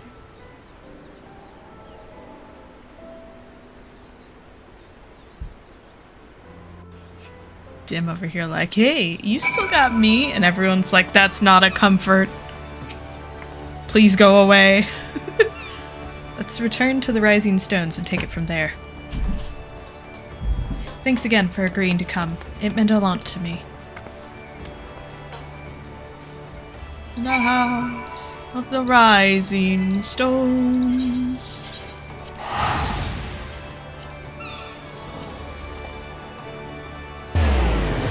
On you go, you scruffy little sea cat. Oh, welcome back, kitty. She's going in and out and in and out and in and out. Can't make her mind up about what she wants to do.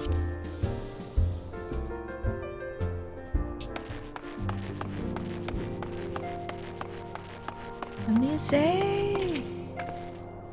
I did some thinking on the way back, and I think Hori is right. We need to seek outside help. Ordinarily, we would turn to our own experts on such matters, but they are both among the stricken. I will begin by reaching out to the myriad guilds and research institutions here in Eorzea. Additionally, Grandfather and Minfilia had a wealth of connections between them, and I mean to explore those avenues too. We'll find a way to save everyone, mark my words. Much and more has happened in recent days, some of it for the good, some not so. But all around me, people continue their fight. From the shinobi who search for Alphino to the Alliance members who make ready to move against the Empire, they march in the face of great adversity, bearing heavy burdens. Everyone is playing their part, and so must I. You have your own part to play, I know, and it's bigger than most, so I won't keep you. Just promise that you'll visit from time to time, and promise I'll have good tidings to share. And I promise I'll have good tidings to share with you when you do.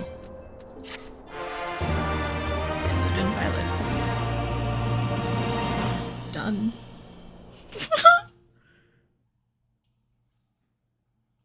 Meanwhile, in the Imperial Palace.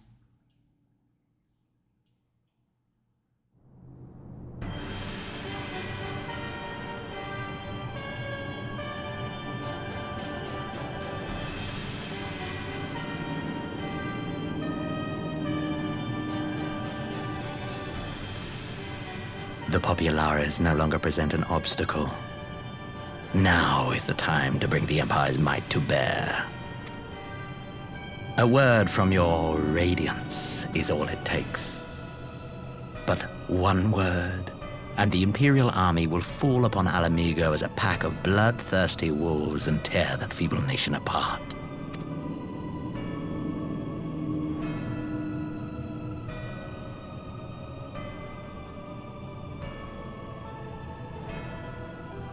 Have you no words for me? Despite the lengths I go to, an emissary playing the part of a fool. When first I took this face, I swore to use all of my knowledge, all of my power, to further the cause of the Empire.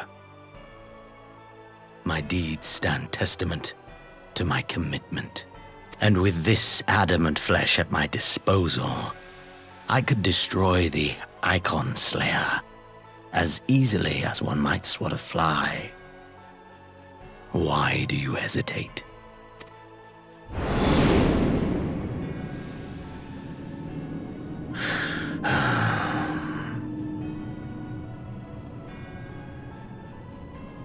Our enemy is resourceful. Though victory is certain now, it will not remain so indefinitely. Deliberate if you must, but be quick about it. We'll speak again when you have unburdened yourself of doubt. Until then, I take my leave, Father.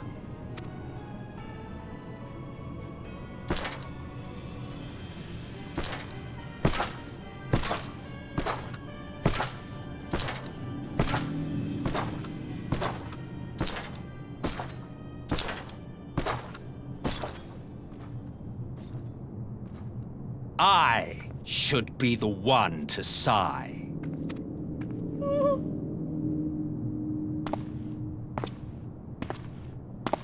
I played my part to perfection. I had earned my rest, and then, thanks to Lahabrea's crowning act of idiocy, our favorite emissary sees fit to summon me back. Elidibus was ever a warrior. A most tiresome trait, would you not agree?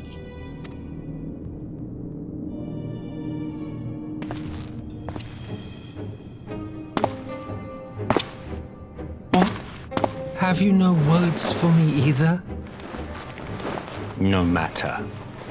I've long grown weary of this mummery. Now, my dearest grandson, let me remind you of your place in the simplest of terms.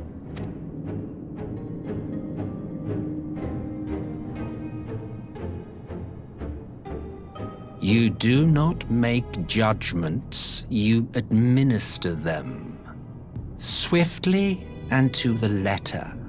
Naught else is your concern. Elidibus may be an insufferable bore, but he is no fool. His choices as emissary seldom err.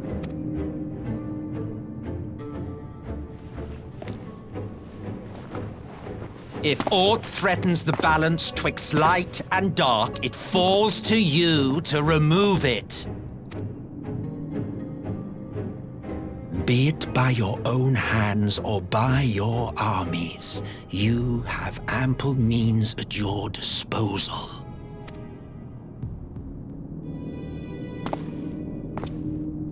That is why this empire exists, why I built it. Oh dear, have I touched a nerve? You always were an easy one to read. I pity you, I do. As they say, ignorance is bliss. And I know how much happier you would be not knowing the things you know. The founding father was an Ascian, and he created the Empire solely for the purpose of sowing the seeds of chaos.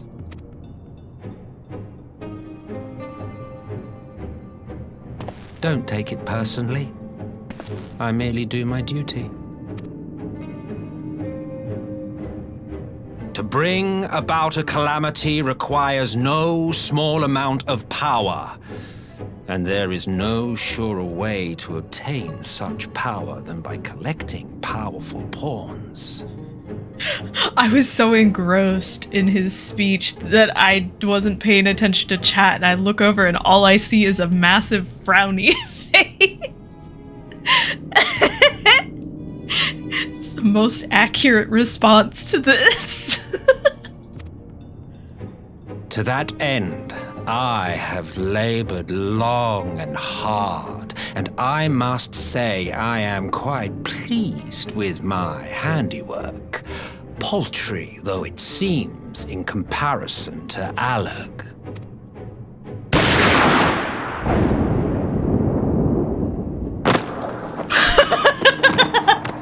That's not funny.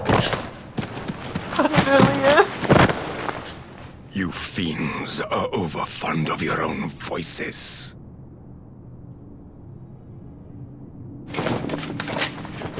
Mark me, Ascian. Man is the master of his own destiny.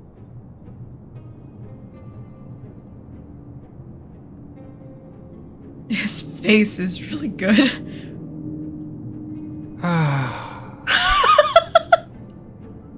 Such a waste of time and energy. Both yours and mine.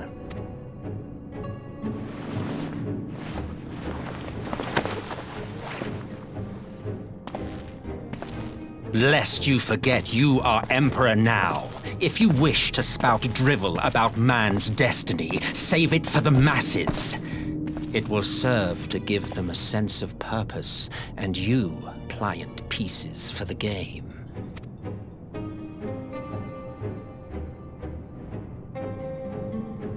Oh, do stop sulking, boy. You, of all people, should understand. Ours is a struggle to restore both mankind and the world to their rightful state. Viewed thus, our goals are one and the same.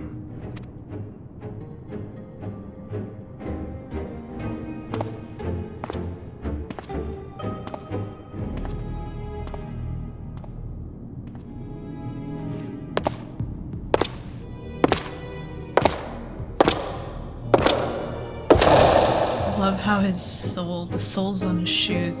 So yes, irritatingly charming. That's exactly what he is. I love him. Meanwhile, at a resistance encampment somewhere in the Empire. The boy!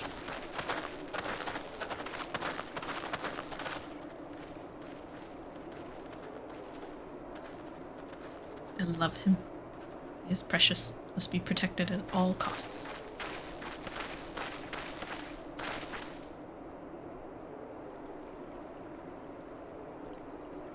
What in the world?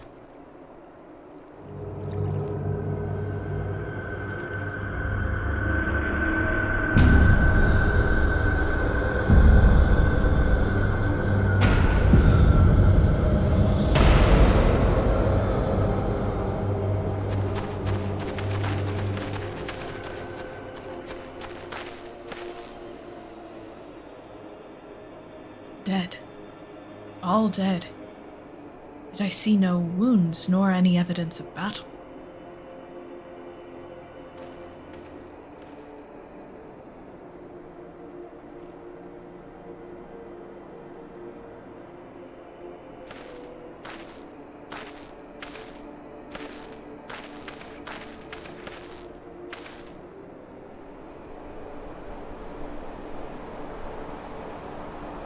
Damn them.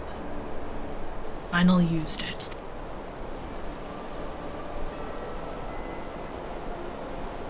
The Empire developed an alchemical weapon in Garabanya, a gas. Black Rose, it was called. And to breathe it is to breathe your last. And that did this?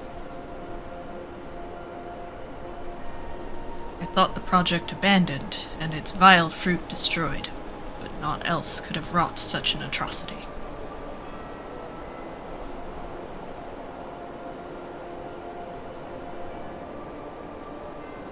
Fools. What do they hope to gain with this butchery? Can they not see that a rule won through terror will not endure? How many more provinces must they lose?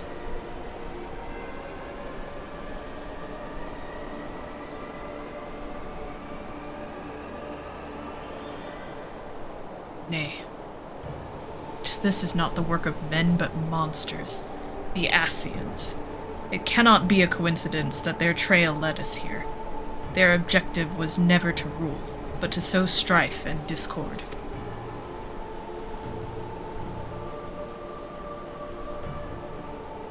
Such a crime does indeed bear the mark of the bringers of chaos.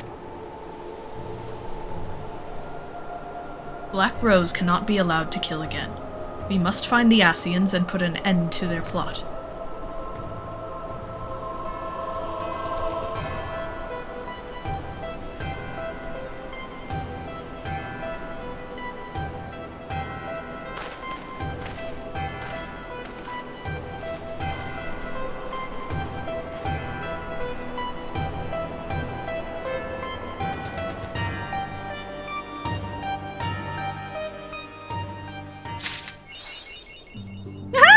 Achievement unlocked, a history and of Violet. So close now. I'm glad you've come, though I'm afraid there's little in the way of good news. After you left, we reached out to both the Alchemists Guild and Stillglade Fane and attempted all manner of treatments. But the results were always the same. Whatever the answer is, it's not alchemy or conjuring. Why did it have to be Y'shtola and Urianger and not me? Out of all of us, they are the ones who could feasibly have solved this puzzle. And Elfino's still missing. God, it's all going wrong. Where do we even start? A grave situation indeed. Might I be of some assistance?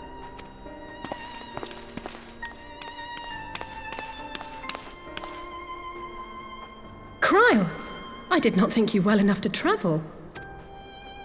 When word reached me of the plight of our friends, I could not well stay away.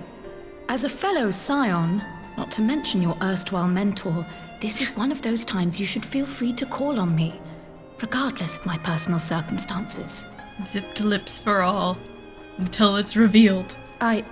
Yes, I should have thought of that. Thank you for coming, Kryle.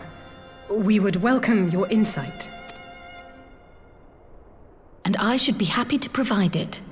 Now, what's this I hear about Alphino heading into Imperial territory? That boy always did have some funny ideas. Do you remember the speech he gave when he was accepted to the Studium?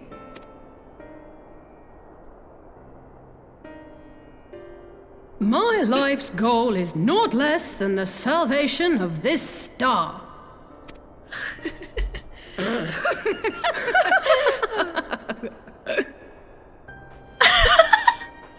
That particular grand pronouncement has been a source of great embarrassment to him, as you know.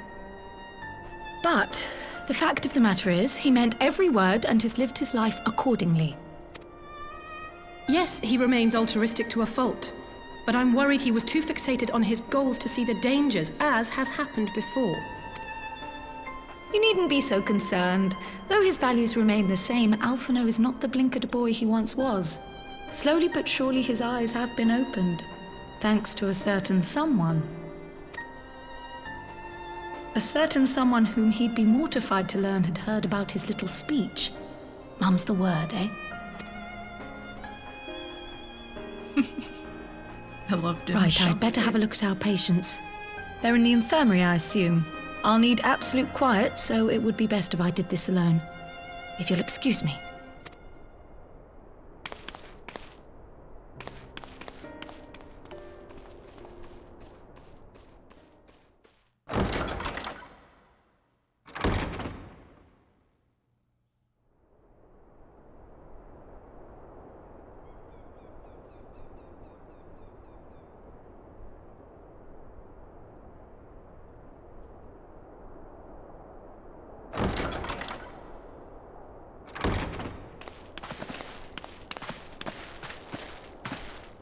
All three are in fine physical health. At a glance, I would say they were merely sound asleep. Except for the fact that I couldn't sense the slightest trace of them in their bodies. It's as if their souls have taken leave of their physical forms. Ah, yes. The Elder Seedseer made a similar observation. They just yeeted away. I've read the report. When you heard this mysterious voice, you described feeling as if you were somewhere else, yes? If we assume the ether which comprises your essence is being drawn to some other place, then it may be possible to follow the trail it leaves behind, just as we did in our search for Thancred. I wasn't around for that, but I can't imagine it was easy. it wasn't, but that's no reason not to try. I will have need of Master Matoya's crystal eye if I'm even to make the attempt. So I suggest we pay her a visit. Little Kryle's little ears on her hood. It's the cutest thing.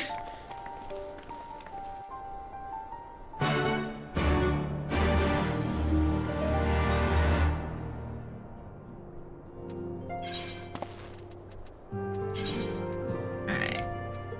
Shire. I think I have flight in Shire. Or that whole zone. Oh my goodness. I love these cutscenes. The story just gets so good. And I've forgotten a lot of the more minute details and the smaller cutscenes too, so I'm getting a lot of surprises this time, which is fun. It's like, part of me is sad that I don't remember all of the specifics and every little detail, but the rest of me is just happy that I don't remember everything because it feels like a lot of things are still fresh. Plus it's been a bit since I mean, not as long as other people, but it's been a minute. Now he goes flying.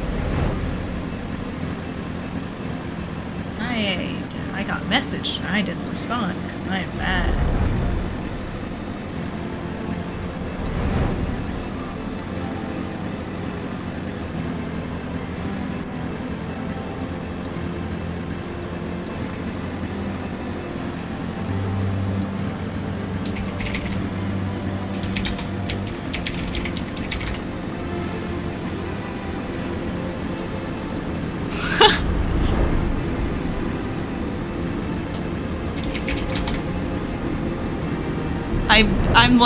I'm stuck on this. I need to go around it. Help. Don't type and drive. And now I'm gonna proceed to do it again.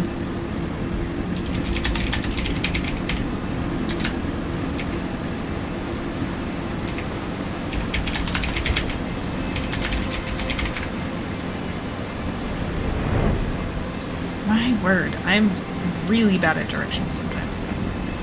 So, you have milk tea? I want milk tea.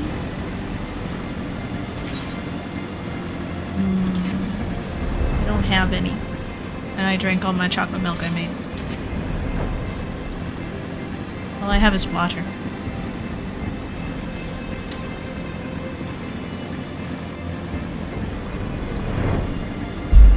Hydrate before you dihydrate. I heard Master Matoya was something of a recluse, but this seems extreme. Still, I'll happily overlook her eccentricities if she agrees to help us. Please help us. Master Matoya, you're our only hope.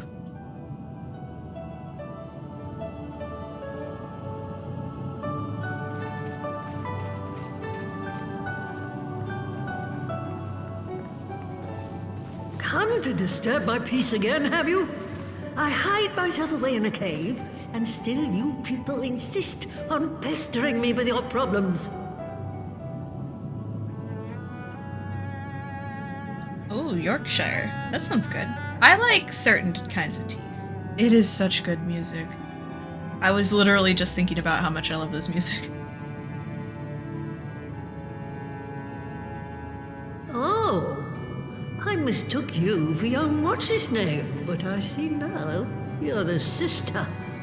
Weren't you supposed to be the lively one? I've seen happier faces at a rain-sodden burial. Well, I'm sorry to dash your expectations, but the situation isn't exactly conducive to gaiety. Ha! That's more like it. Stoller used to spit and hiss like a wildcat too. Better for a young thing like you to be filled with fire and leave the doom and gloom to your elders. Now, what exactly does this tragic situation of yours have to do with me? if I may, Master Matoya, we have need of your crystal eye once more. And Dim just stands in the back staring. She really is fantastic. And Stola is one of the afflicted, is she? Very well. She may be an ungrateful stray, but she's my ungrateful stray, and I'll not see her buried before I am. It's like every person who has a cat.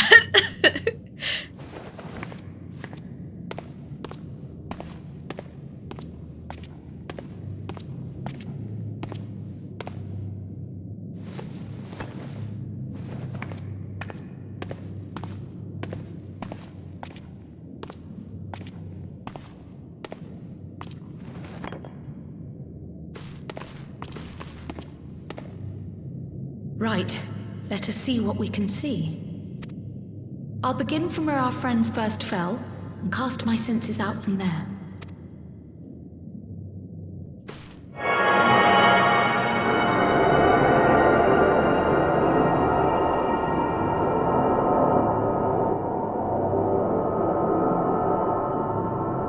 Yeah, his lips like that.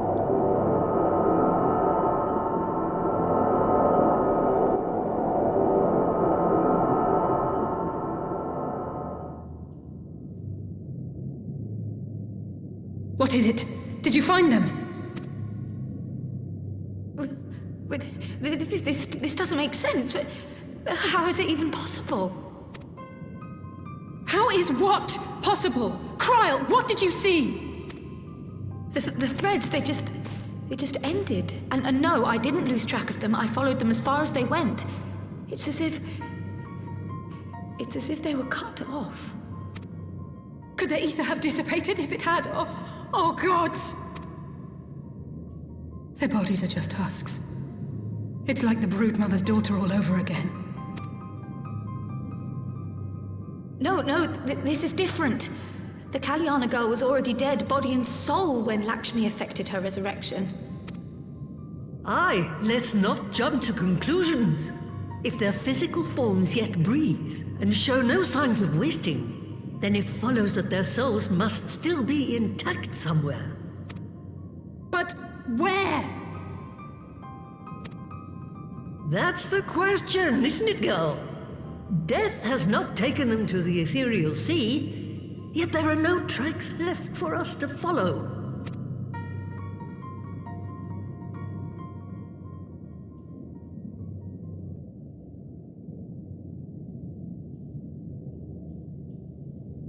We're no closer to an answer than when we started. But knowing their souls are still out there is progress of a sort. We just have to keep looking. Pray, excuse me a moment. Yes? I remember, but... What, to Alamigo?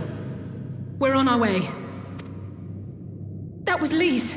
Apparently, a group of Populares have defected to Alamigo, and Maxima, the envoy Alphino left with, is one of them. I'm sorry. I realize we've barely begun here, but... Go, child, go! You've made up your mind, and life's too short for dithering. I'll do some digging in the meantime and see if there isn't some other method we could use to continue the search. Let's be off then. Let's go.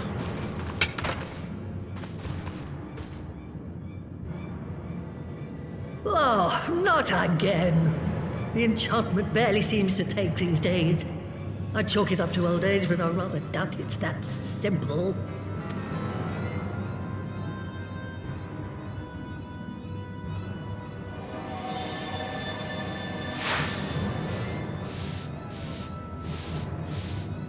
Before they took ill, Y'shtola and Urianger were sharing notes on a thinning of the ether. It seems to be happening all over. Does it now? And here I was all set to blame my woes on that creaking mountain of refuse clogging up the Thaliak. I fear something has gone awry. Still, there's naught to be gained from starting in shadows. You can only do what can be done, and that but one thing at a time.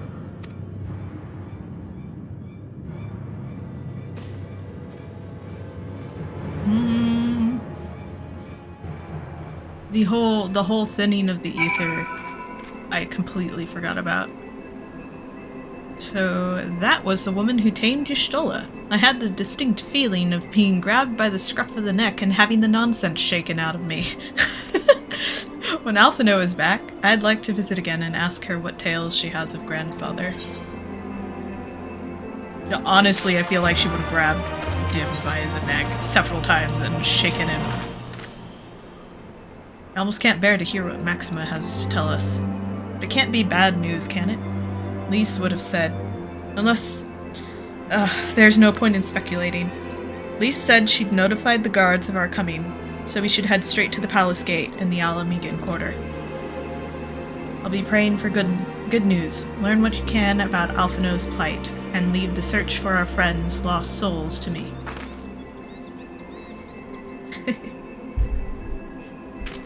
Gotta love teaching the snarky, cheeky people a little bit of manners. See, you could shake him for, like, years, and there would still be nonsense falling out of his head. He is just walking chaos.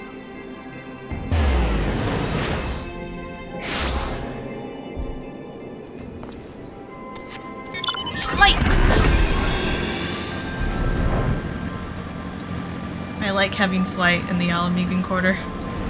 It's very nice. Let's do to that.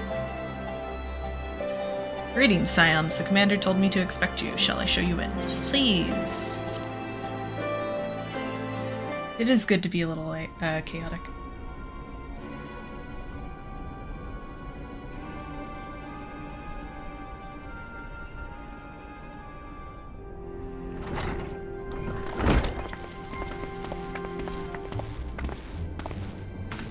I'm sorry to drag you halfway across the realm, but when Maxima mentioned Alphino, I thought you'd want to hear the news in person.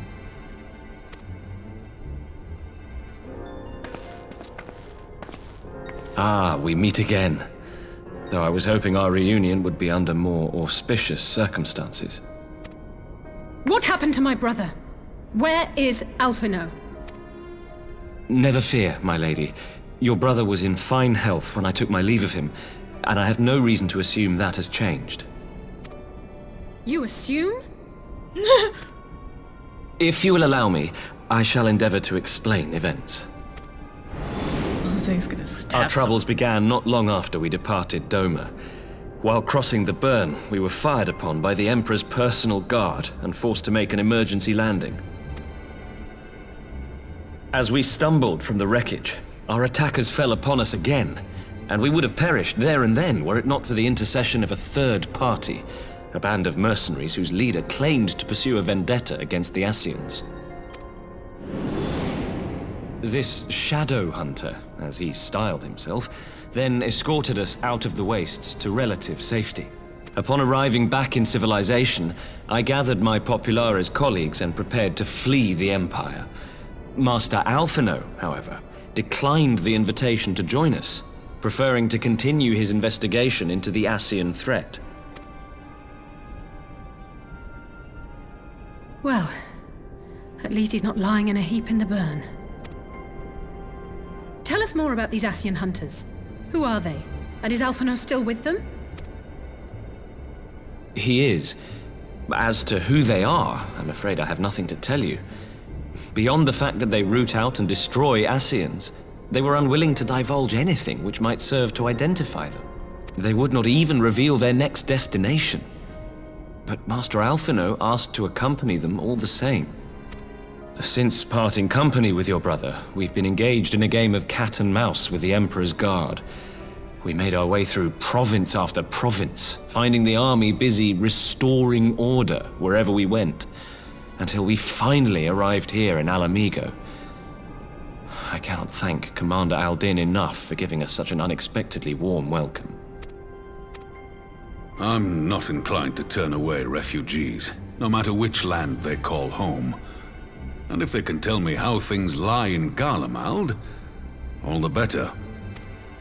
On that subject, there is much I would tell you.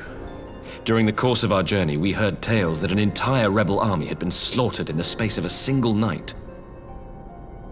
It would seem my former comrades grew tired of putting down uprisings in the conventional manner, and chose instead to bring a formidable new weapon to bear.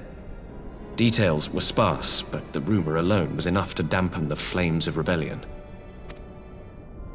I have also heard reports that several companies have withdrawn from their designated provinces and begun marching westward. It is my assessment that the Empire's forces are mobilizing for a large-scale military engagement. Westward? You mean they're getting ready to invade Alamigo? We knew this was coming, but not that it would be so soon. We've barely even begun to shore up our defenses. They won't stop an invading army. No, they won't. Dispatch messengers to the Alliance leadership requesting reinforcements, and send word to our officers in the field to hasten completion of those border fortifications. Prepare to meet the Imperials head on! No matter how quickly we act, we still want for time. When the enemy comes into view, our best recourse will be to open negotiations with their commander, and see that the ensuing proceedings take as long as possible. Would you and Alize head to Dhim'a and let Lord Hien know about this? I'm sure he'll want to hear about Alphino too. Consider it done. We'll send word when...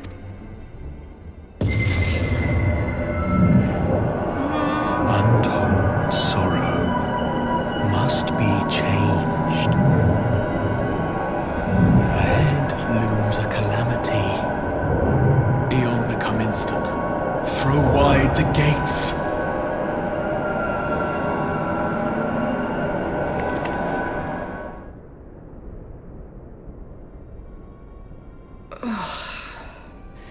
You heard it too. Well, at least we're both still standing. Oh, thank the gods. I thought we'd lost you for a moment there. Why does this keep happening? I wish I knew. Nothing we've tried has brought us any closer to an answer. We'll keep working on it. But first, we need to go and see Lord Hien.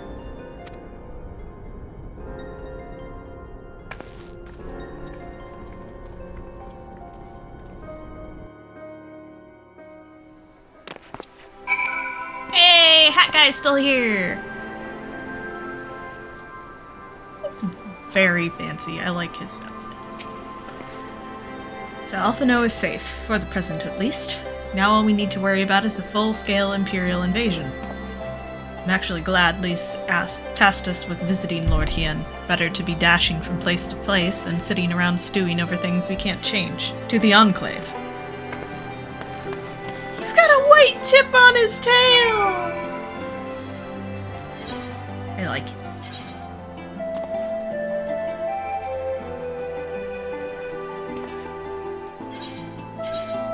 I've spent so much money teleporting around and I still have teleportation tickets, but I refuse. I'm gonna save them. The cute tip, yes! Ha, the cute tip.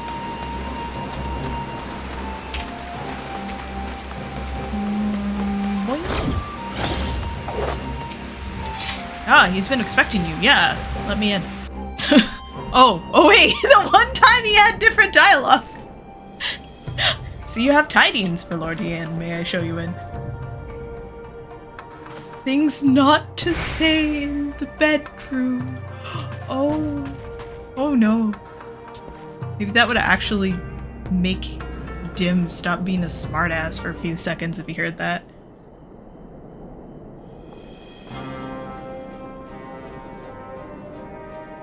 Greetings, my friends. I was just discussing future endeavors with the members of our newly formed alliance.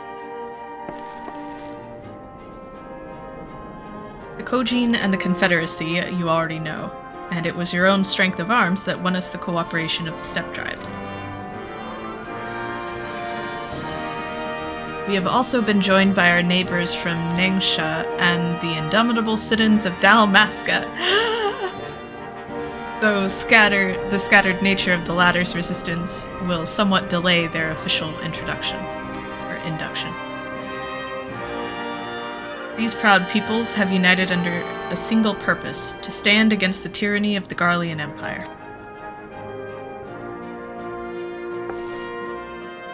I'm glad to see your alliance is coming together so swiftly. As things stand, I fear we shall soon have need of your strength.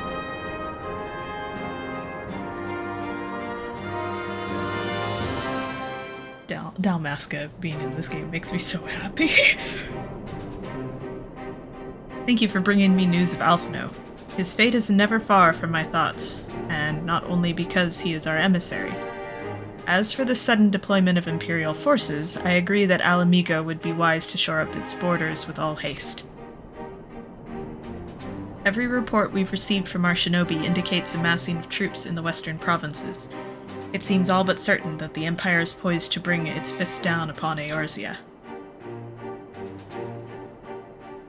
And I would help deflect that blow, but I cannot risk sending reinforcements just yet. We will remain vulnerable to airborne assault until our wall in the burn is in place. The all-important Allegan energy barrier. The energy barrier, yes. I thought to call it something more auspicious. A name drawn from the four lords of legend, perhaps. Seryu's Aegis, or some such. Well, just a thought. The Ironworks engineers report that they have finished calibrating the generators and are ready to proceed to the testing stage. Have you time to attend the first test? You've seen the field, which protected Az's law firsthand, and I would be interested to hear how you think ours compares.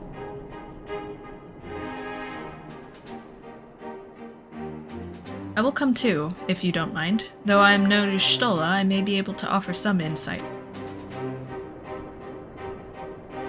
Of course. Time being of the essence, it would be best if we made directly for the burn. Yugiri and I will leave Hakuro to bring the War Council to a close. Understood. Your mounts are saddled and ready, my lord. Where are the storms? I think I misread his last line there. I think he's leaving Yugiri and Hakuro to close things out. Yep, Yugiri, I leave you and Hakuro. Okay. Oh wait. Hi, Hien. We will cross the burn by Yol and Falcon, as before. Join me at the overlook near the House of the Fierce.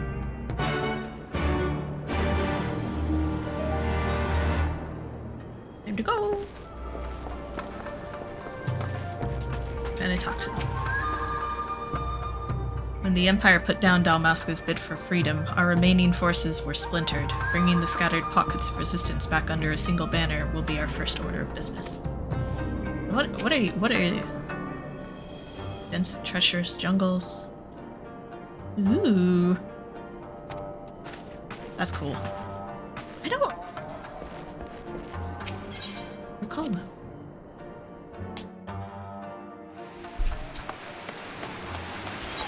Oh.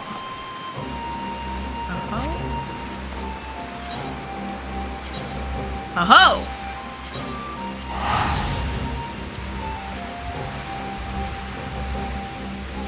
Eventually.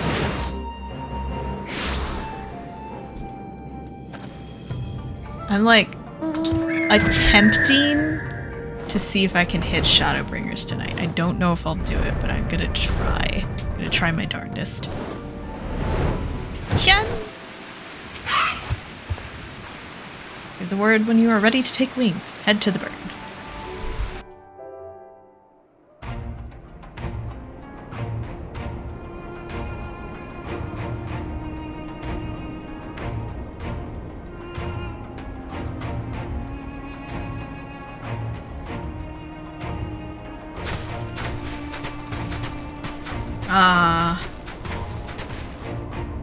Picture.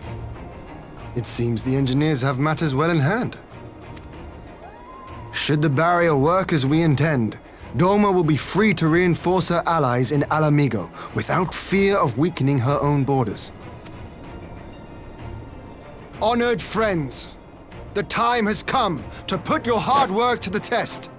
Start the generator.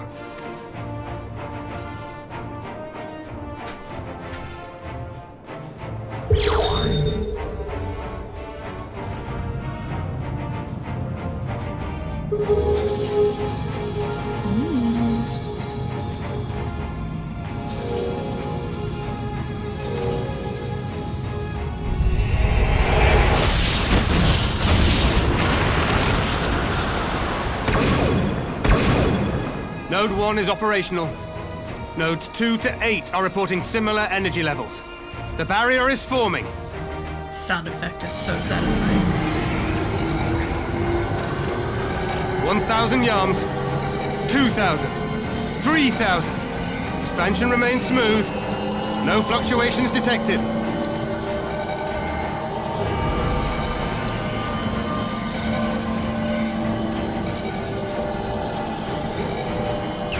4,000! 5,000! Target altitude reached! The barrier is holding steady at 5,000 yards! We've done it!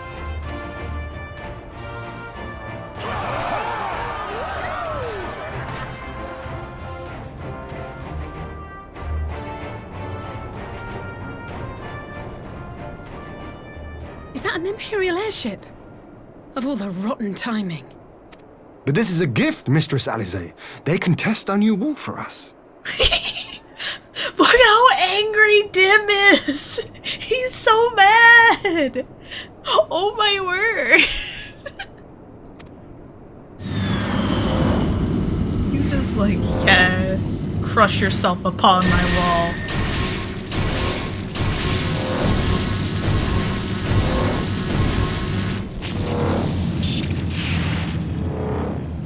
Seems solid enough, though I was hoping for a fireball.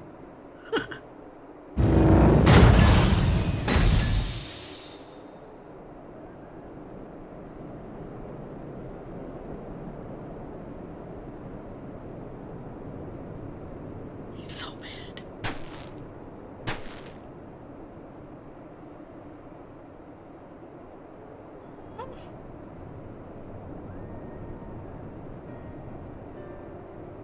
By the gods. It's Alpha, no. The baby! No! Dim's face really is a mood. What are you? Let me go! He has my brother! Lower the barrier!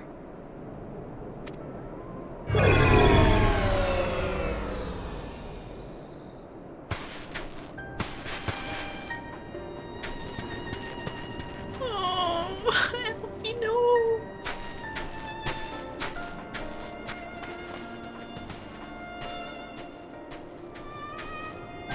Be at ease, girl. The lad is not dead, merely locked in slumber. No, not him too.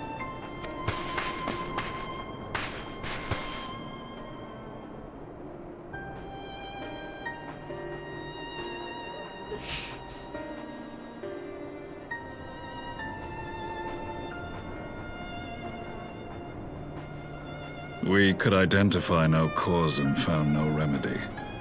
Thus I sought to return him to Dhim'a, and into the arms of Lord Dhim'a himself, it would seem.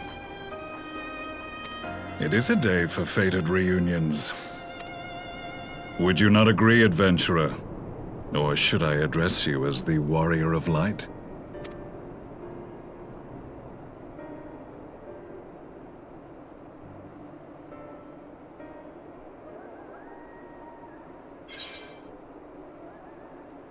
Oh! The Black Wolf, says the Black Cat. Aye. Gaius van Baelsar, the Black Wolf. That was the title I was given. One I have long since relinquished. He relinquished it, and Dim's Stand like, I'll down. punch you. The legatus of the 14th Imperial Legion died in Castrum Meridianum. I am no more than Gaius Baelsar, a man without rank or allegiance. Impossible! There's no way you could have survived! Do you remember how it unfolded? How I was deceived by La Habrea? How I was convinced that reviving the Ultima weapon would allow me to bring peace to Eorzea?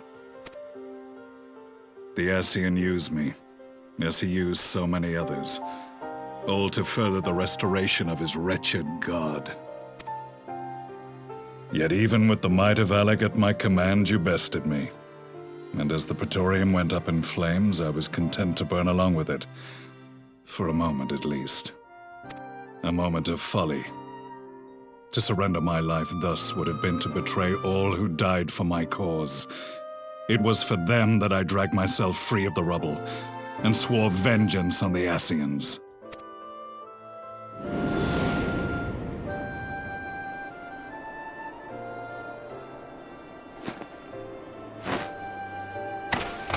Jack, probably. The Black Wolf has shed his pelt, never to return to Garlemald or her legions.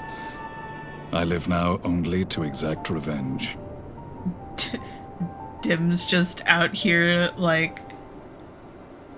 Jack's got all the sass and the snark, and Dim just is trying to consume his soul through his glaring eyeballs.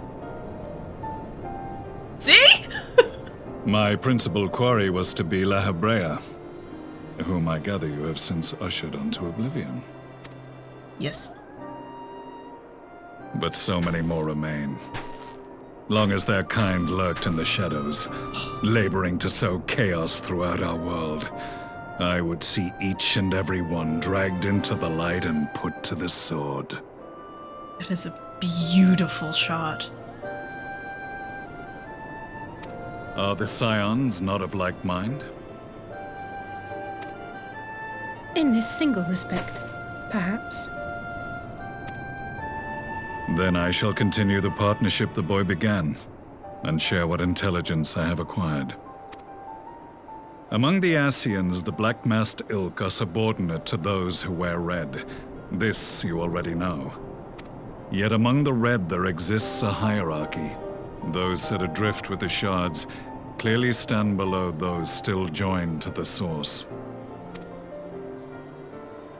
Nabriales, who once dared to intrude upon the Rising Stones, belonged to the former group, and while he was indeed a dangerous foe, his powers were inconsequential next to the paragons of the Source. He'd be like, aw, how cute. Sees Dim. That one's unsettling. It's an angry cat out here. Ma! It's just Dim slowly getting closer. Sorry, the paragons of the Source. The first was La Habrea, who plagues us no more. There is also the white-robed Elidibus, and the elusive Emmet Selk, about whom little is known. We have files on La Habrea and Elidibus, but I believe this Emmet Selk is new to us? Emmet Selk. Yes, I have had cats. My cat loves to do that. Yeah, Dim would absolutely be the type of cat to do that. Just like, you look away, and you look back and he's closer, and then you look away and he's closer, and then you look away and you look back and he's right in front of your face, and he just, like, bites your nose.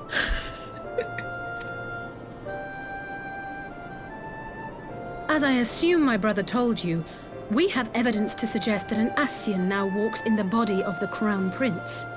Have you identified this interloper? Elidibus seems the most likely culprit. As emissary, it is his role to maintain the equilibrium between darkness and light. Your many deeds in Hydaelyn's name have upset the balance, and I believe he seeks to restore it by throwing his considerable power behind the Empire. As a leader of the Ascians, he is one of our primary targets. It was on the trail of this very prey that the boy and I came across the scene of a failed uprising. In the absence of a single Garlean casualty, we inspected the bodies of the rebels, and the lack of any external injury drew my immediate attention. They had been slain by Black Rose, an alchemical invention of the Imperial Army. When I yet served as legatus, I ordered its production halted, and all stockpiles destroyed. Toxic gas is not a tool of conquest, but of extermination. Toxic gas? This must be the new weapon Maxima warned us about. Something deadly enough to sweep away all resistance in a matter of hours. Gods. You don't think they're planning to use this in Alamigo, do you? Put your fears to rest. We infiltrated the production facility and destroyed all existing stores of the chemical along with the plant itself. Even should they rebuild the operation, they will not soon manufacture another batch. Regardless, I would draw your attention to a directive we discovered in the plant's records.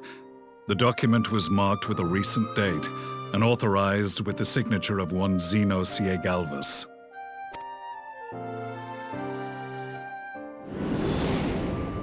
A dead man signing the death warrant for thousands. 'Tis bad comedy. Ian. But the tale does not end there. Within that same facility was a chamber filled with devices of elegant design. Cloning technology, we realized. And what should we find in each and every incubator? But a young Emperor Solus. An army of Emperor Soluses. Solus hat.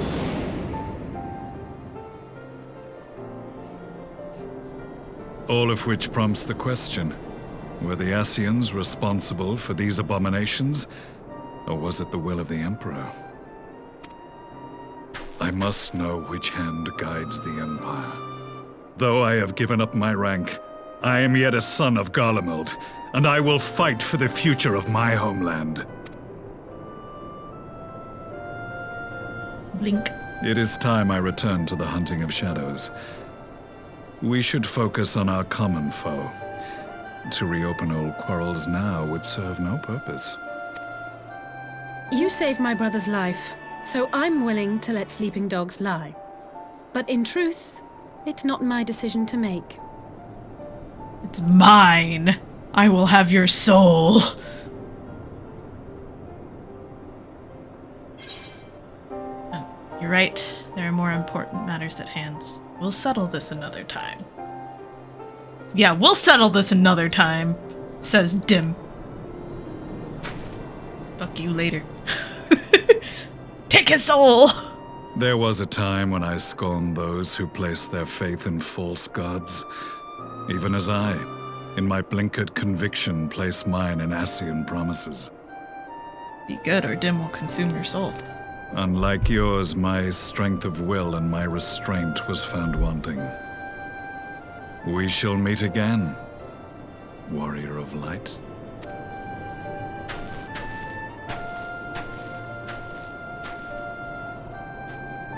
Oh, I love that cutscene, it's so good. So that was the infamous Black Wolf. An unexpected ally, to say the least.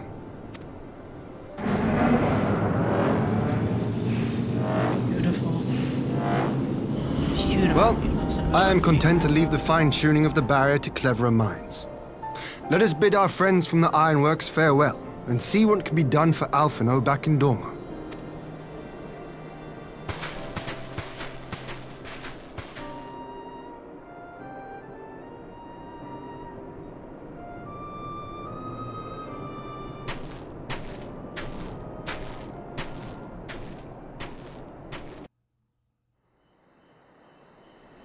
Good boy, Dim.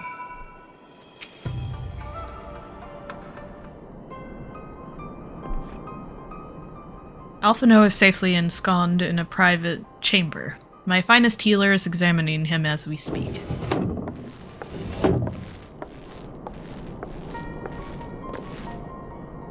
Spoken with the physician, and there are no outward signs of illness. Alphino is lost in sleep, from which he cannot be awoken, just like the others. It seems that even the lands of the Empire are not far enough away to escape that cursed voice. I share your frustration, Alize. I do. But Alphino is returned to us alive and otherwise unharmed. All that remains is to find the means to wake him. Until then, you can but fulfill your duties as a scion. Yours and your brother's both. You're right, of course. There are arrangements to be made and little time to make them. To business then, my lord. Now that we know Sirinu's wall works as intended, can we expect reinforcements for Alamigo? You most certainly can. As promised, we will send troops to bolster our allies in Eorzea without delay. Pray, be aware, however, that they will not arrive without delay. Save for some few who boast teleportation magics, the bulk of our force must be transported by sea. A lengthy voyage for which the smaller vessels favored by the Confederacy are ill-equipped. Accordingly, I mean to enlist the assistance of the East Aldenard Trading Company to find suitable ships. As for navigating the distance in question, we are in the happy position of being able to call upon those who plotted the course of my people's exodus to Eorzea. Beyond the procurement of ships, I think it unlikely that our East Aldenard friends will consent to any involvement in military operations. But I am certain they will afford Alphino a berth aboard one of their vessels. I shall have a Kyrujan accompany him every elm of the way to the Rising Stones. You have my thanks, Lord Hien. Yugiri, I will go on ahead with our friends to Alamigo, enlist all those capable of teleportation and put them at the disposal of the Eorzean Alliance as soon as possible. They will form the vanguard. Yes, my lord. This is exactly what we'd hoped for. Lys and the Alliance leaders will be glad indeed to welcome the combined strength of the East. Ho ho ho!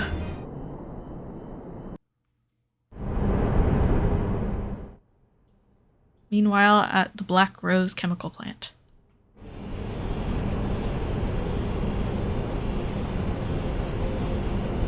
This dude.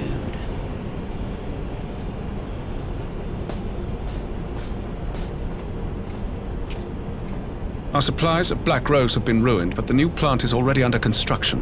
We should have the first batch ready in time for the offensive, Your Radiance. See that you do.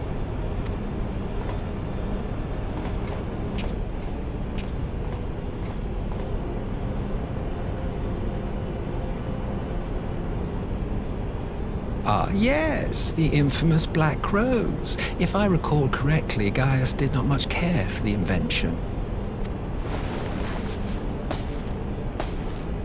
That swagger. A ruthless and indiscriminate weapon indeed, this airborne poison. It seems you are capable of making decisions worthy of your bloodline. With no gift for sorcery, we Garleans must look to Magitech to even the odds. If it spares the needless deaths of our soldiers and serves the cause of this empire, there is no method I would not employ. How very noble of you. Truly, though, I must commend you for embracing your role as Emperor. You play the part of the determined ruler well. Sometimes even I catch myself believing.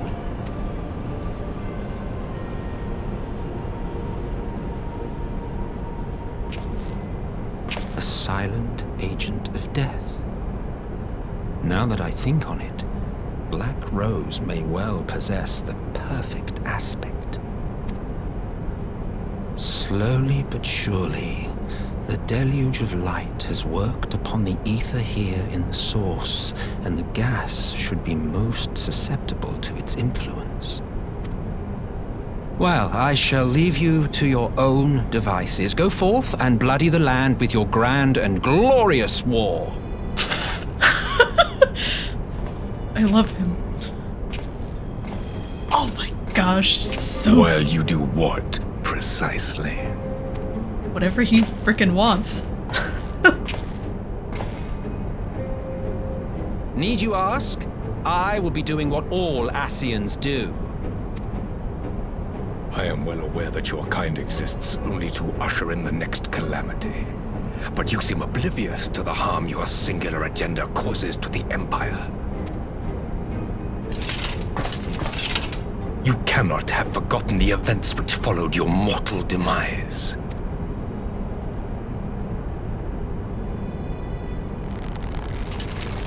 Our homeland was plunged into civil war for your failure to name a successor. The edifice you so carefully constructed was but a hair's breadth from collapse. Are you truly so naive?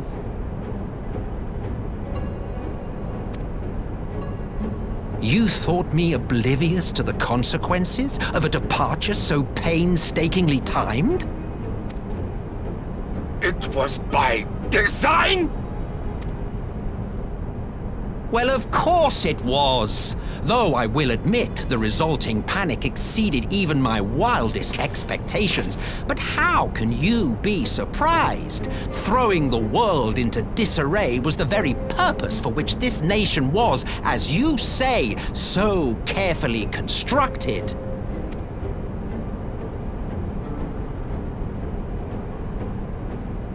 Now, if you have no further questions, I must be on my way.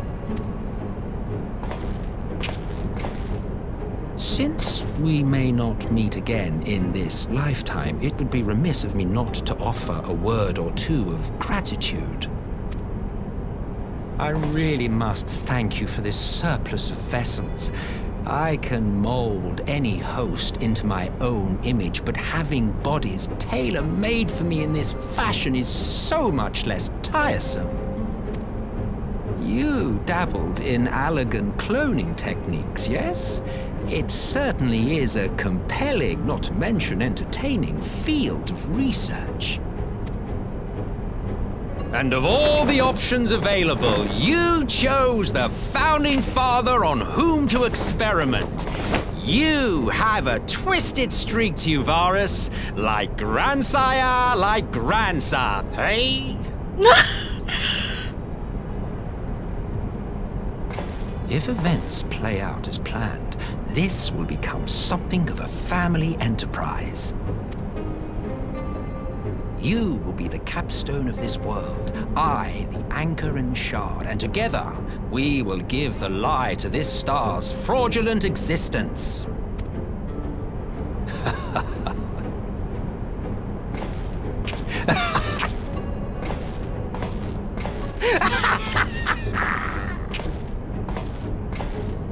Oh, that laugh.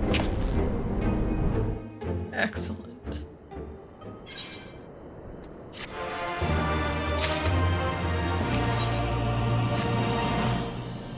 We must now leave to convene with Eorze's leaders, and it may be some time before I return to Doma. Hakuro, I leave you in command. My lord. I shall assemble an advanced party with all haste, and join you in Alamigo forthwith. I just received word from Lys. The Alliance has established a base camp near Alamigo's northeastern border. Once we have arrived in the locks, we're to report to a resistance officer stationed in the port of Pretoria, who will point us in the right direction. Let's not keep them waiting.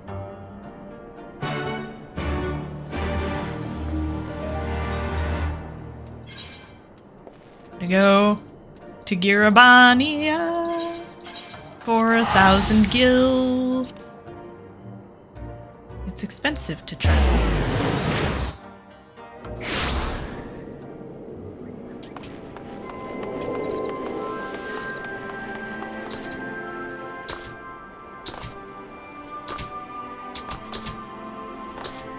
Why am I running?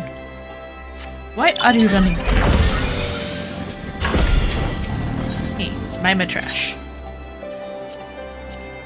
By trash, I mean my Allagan bronze and silver pieces. Ah, you must be the Scion party I was told to look out for. If you'll follow me, I'll take you directly to Alliance headquarters. Yes, please.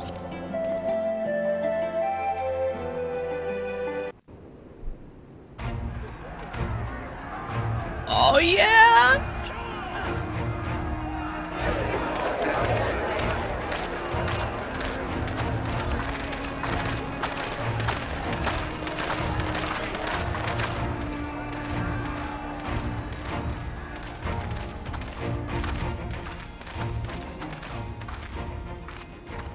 Welcome back, you two.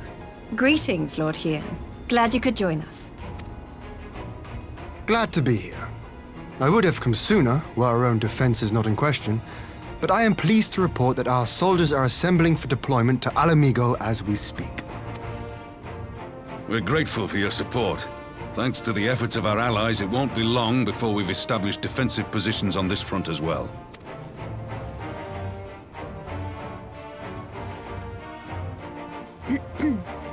We have some good news too.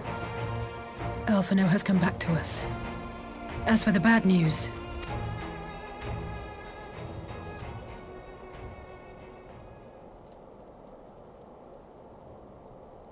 So, Alphino won't wake up. Gaius van Baelsar is alive and hunting Ascians, and the Empire is planning to poison us all with toxic gas.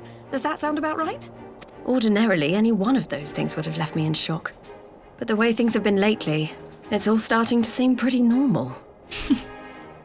Getting back to your report, are we sure this Black Rose is the weapon Maxima was talking about? It fits the description. And it seems we have Alphino to thank for sparing us an early demonstration of its effectiveness. I have a feeling this won't be the last time his bravery in the Empire will serve us here in Eorzea.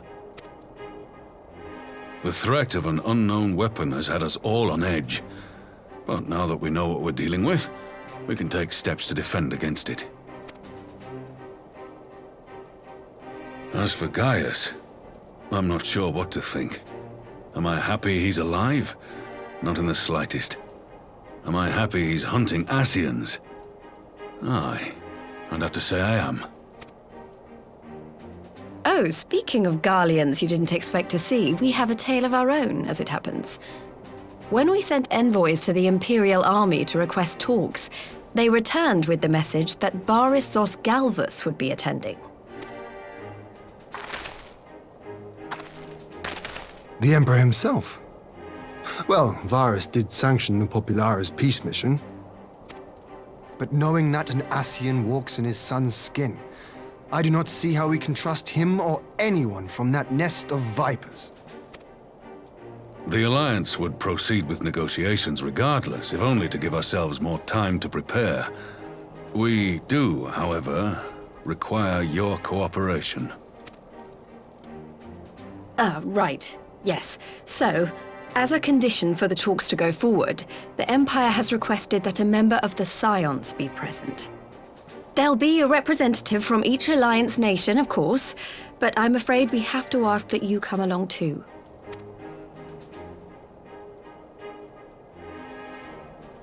God, Lise, you know how much I hate politics. But then, what choice do I have? Alphino and the others aren't going to do it. Very well. I shall attend as the Scion's representative. In case you're wondering why I didn't ask you, the Empire also requested the presence of Eorzea's champion. Champion, smartass. Not fond of. He's just like, oh, yeah, that's great, Alice. Hey, good luck at the meeting. He's walking away. They grab him by the collar, and they're like, no, you too. Oh, you're not, are you? Come on, if Alize can put on a brave face, then so can you. Now, we don't know what Varys means to bring to the table, or why he wants you there, but having you close at hand should make all the difference. Fine. The meeting will take place on the border.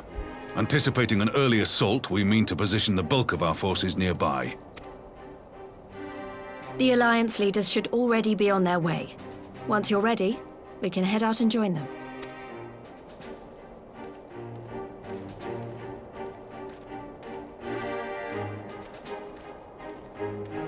Excellent. Okay. I will head out and join them soon, but in the meantime, I'm going to go ahead and make him dance for a bit for your entertainment because I need to grab a snack. So I will be right back. I'm going to mute myself. Enjoy the music and the dance.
Careful, it's the snack that nibbles back. Ho ho! He needs to be in light. Let's give him, oh yes. Let's give him some good, like, patriotic backgrounds to dance against. I gotta go grab my food out of the microwave because I decided to microwave food.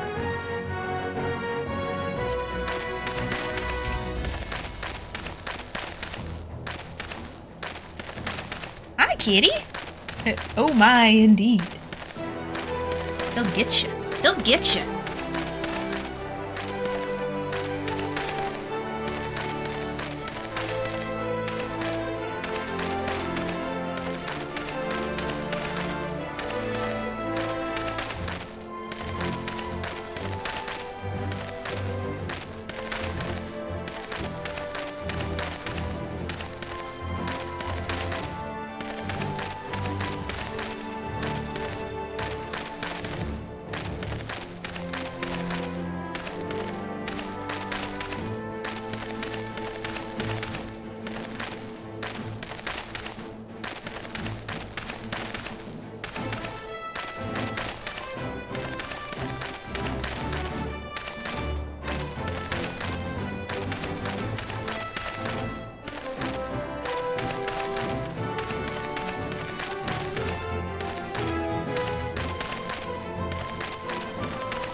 Alright, I got my snack. Now, I need to remember if this is a duty or if this is...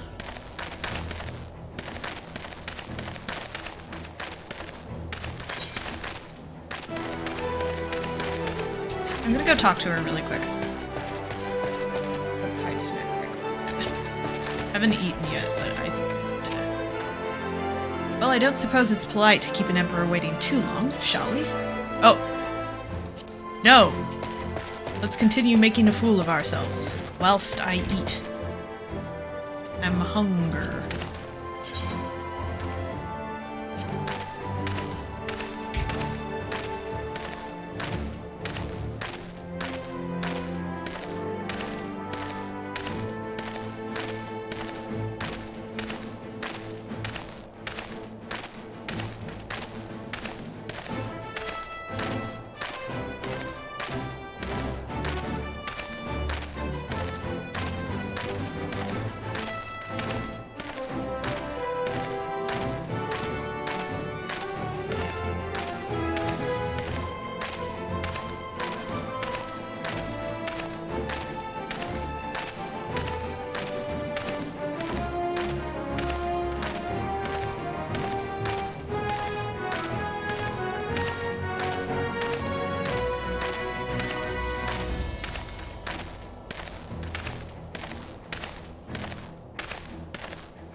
You know, I almost feel bad for Dhim'a sometimes because I make fun of him so much, but he really is a smartass. I know. Yeah. He's easy to meme on.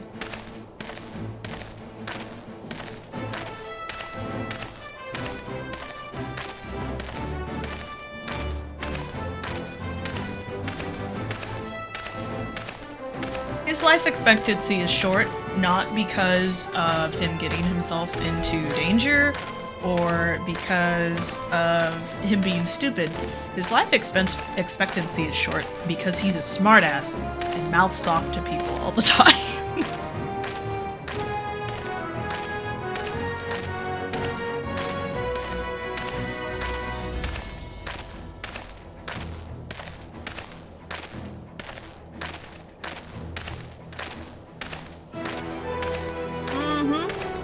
the absolute worst choice to be the Warrior of Light. Thancred and Papalimo and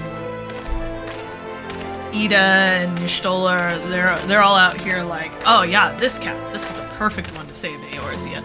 Meanwhile, he's like half his face buried into a tub of milk where he's blowing bubbles, and his tail's knocking stuff off a table just to watch the bartender freak out.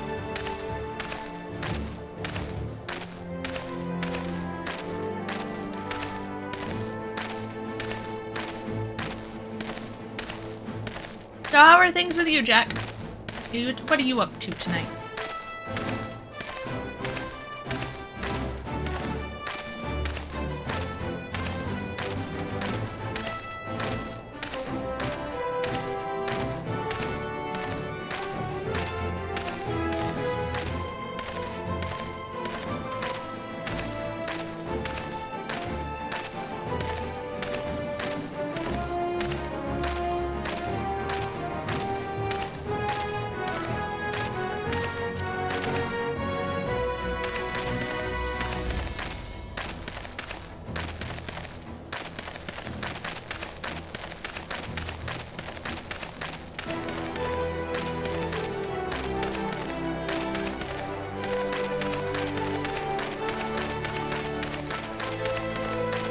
Well, dang, that's impressive. So wait, is this like, did they add quests that you have to do in order to like unlock the houses, or are these just like quests that give you a ton of gold?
You know, that's fair.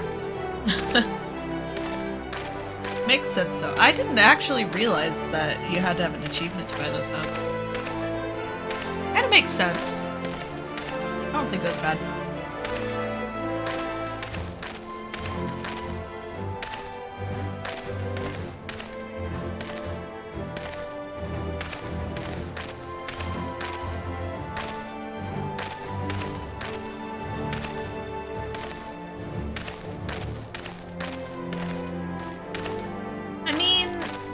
Games are for fun though, so like if you're enjoying yourself, I feel like as long as you are having fun, then you're doing what you should be doing.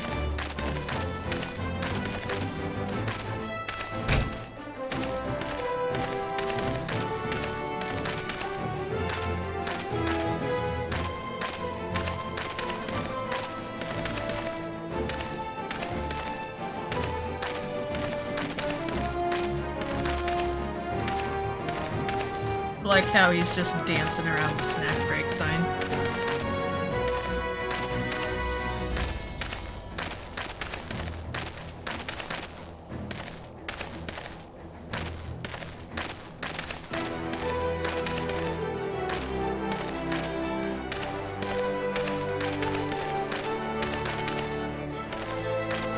Alright, now that's done. It's time we talk to an emperor.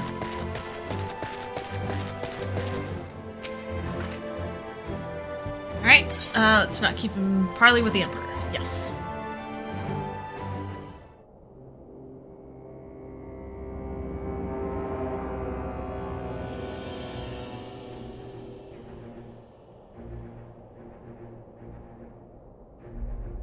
Oh, he's pissed again.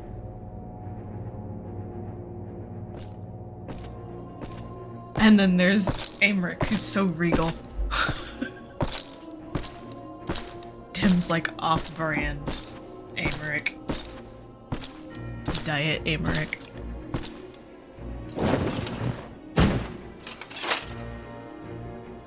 The hair. Esteemed representatives of the Eorzean Alliance, on behalf of the Garlean Empire, I thank you for inviting me here today. As this parley was convened at your request, I invite you to speak first. Very well, Your Radiance. I, Nanimo Ulnamo, 17th in the line of Ul, should be pleased to oblige you. As recent events in Alamigo and Doma have made plain, the subjugation and exploitation of neighboring nations is not a sustainable policy.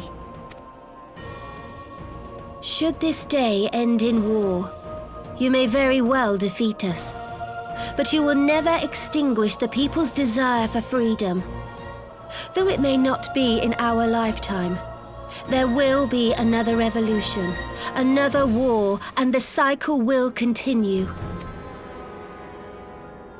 Doma has entered into a concord with the nations of Eorzea, a partnership wherein we recognize one another as equals.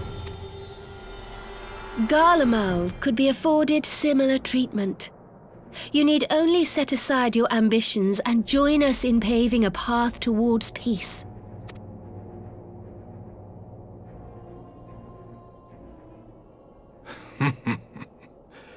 You will not win me over with sophistry, Your Grace.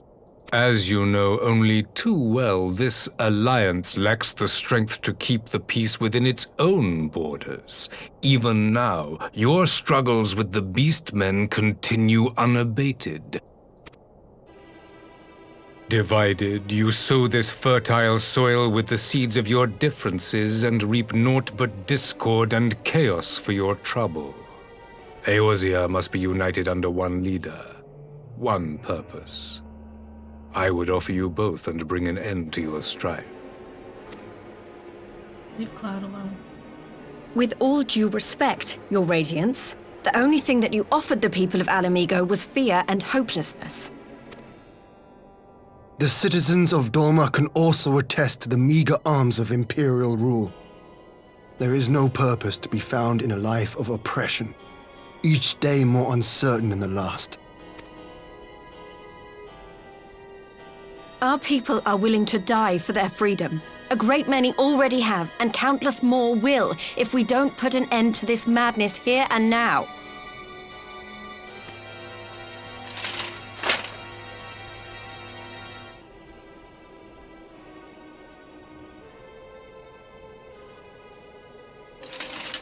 We brought order and stability to your lives.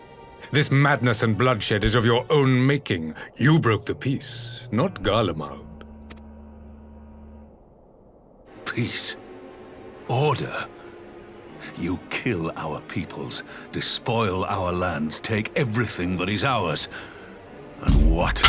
You expect us to lick the boot that grinds our faces into the dirt? Cat, don't knock things off just because you want attention.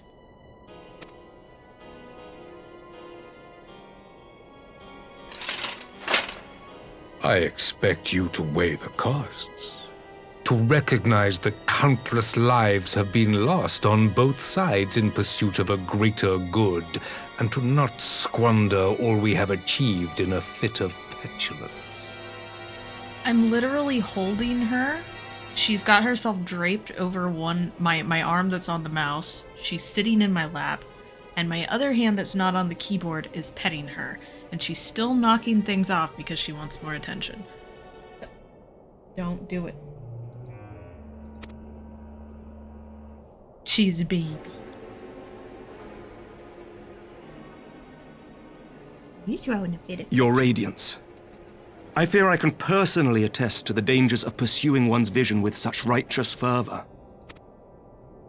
For 1,000 years, the Holy See of Ishgard waged war with dragons.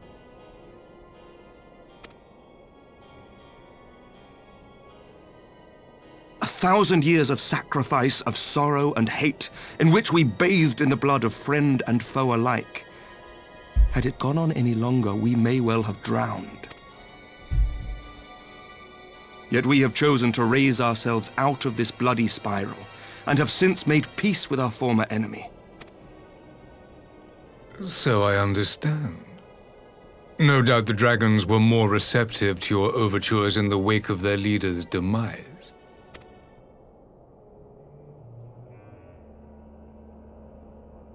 You speak of peace, yet use war to achieve it. Your father would not have bothered to obscure his intent with honeyed words. He understood that strength is all that matters in the end.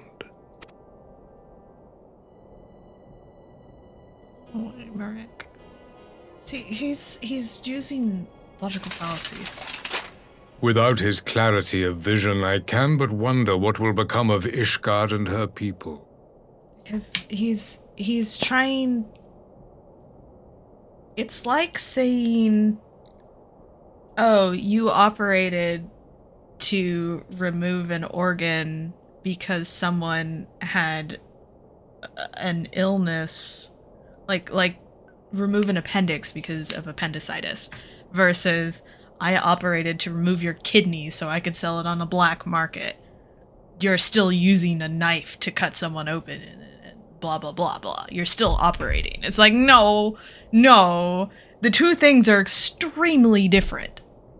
Because motive, intent, and the end goal that you seek to achieve is different. One of them is with the aim of purging something poisonous and creating healing, and the other is with the aim of self-gain and harming someone else.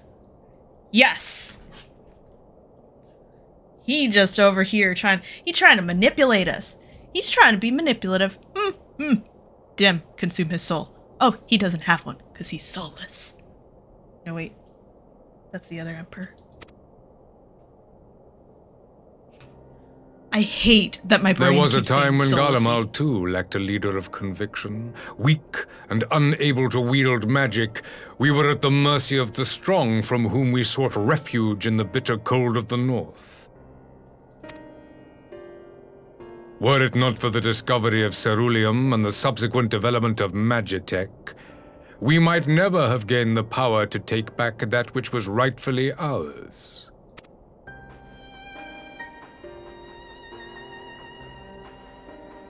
You speak as if your people were the first to have been driven from their homes. Limsa Lominsa was built by wayward souls in search of a place to call their own. On the shores of Vilbrand we found it, and from those humble beginnings did we grow and flourish. And all without robbing our neighbors of their liberty.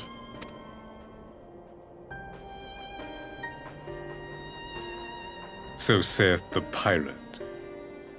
Am I to believe that you simply asked the kobolds to yield up their lands and that they were happy to oblige you? That you did not drive them out like rats in the hold of one of the many ships seized by your privateers?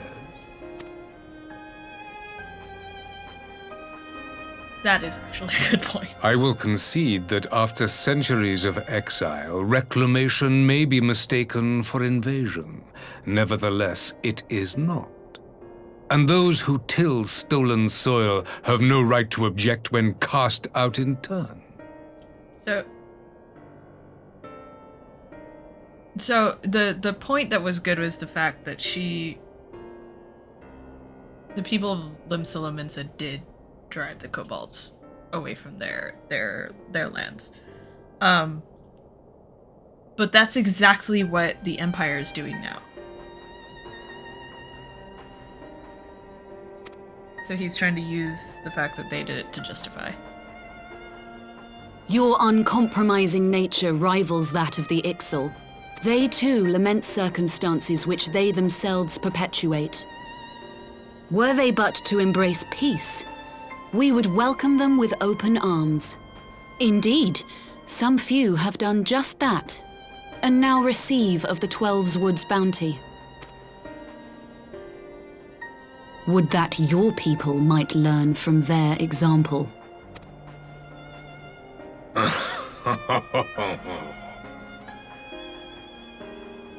You dare compare us to the Birdmen? You who thought to invoke the 12 and threaten all of creation?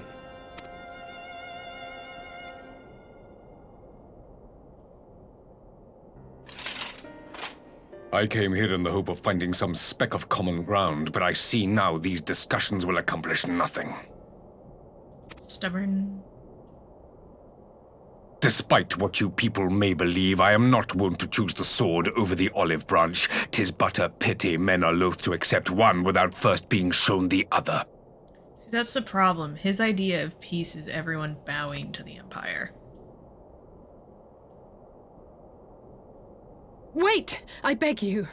This meeting was supposed to be a chance to find a way forward together, not to bemoan the missteps which brought us here. Please, if you truly consider violence a last resort, there must be a way we can come to an agreement.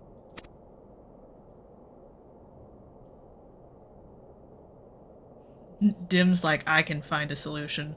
Let me just eat your soul. As Mistress Alize says, we did not come here to bicker over the past, but to discuss how we might strive towards a brighter future. Emperor Varys, may I suggest a short recess, that all present might compose themselves prior to beginning anew? Hey, welcome! Hey, it's okay. Yes, on the horizon indeed. I might be ruining my sleep schedule to try and hit it tonight. Very well. I pray this intermission will suffice to move these talks in a more constructive direction. That works much better. For my tongue-tiedness.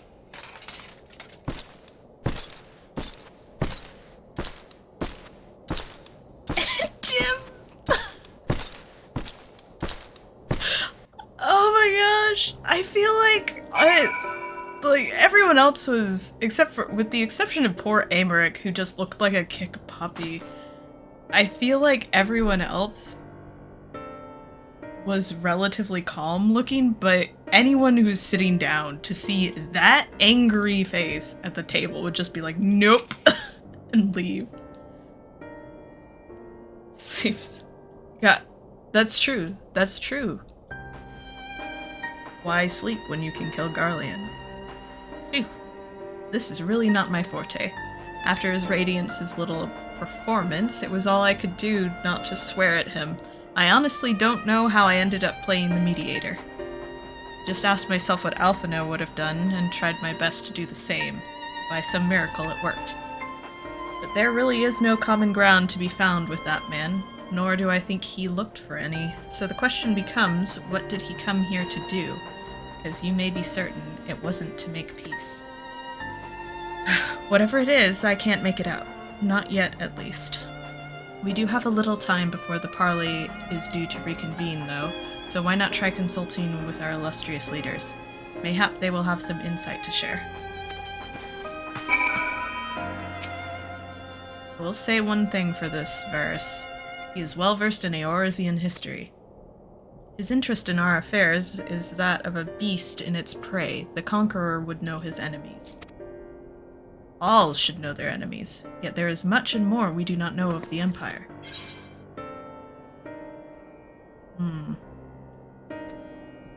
Varys will be happy to tell you more. Ah, you would have me ask the Emperor himself. Well, mayhap there is some wisdom in that. If we can skirt the storm of his displeasure, we may yet come to our answers, even if it does mean sailing close to the wind. Oh! Oh, that sounds like a fun pastime! Well, congrats on getting off work. Welcome home. Got exciting dinner. 12 have mercy, but for Lady Alize's timely interjection, we might well have come to blows at the negotiating table.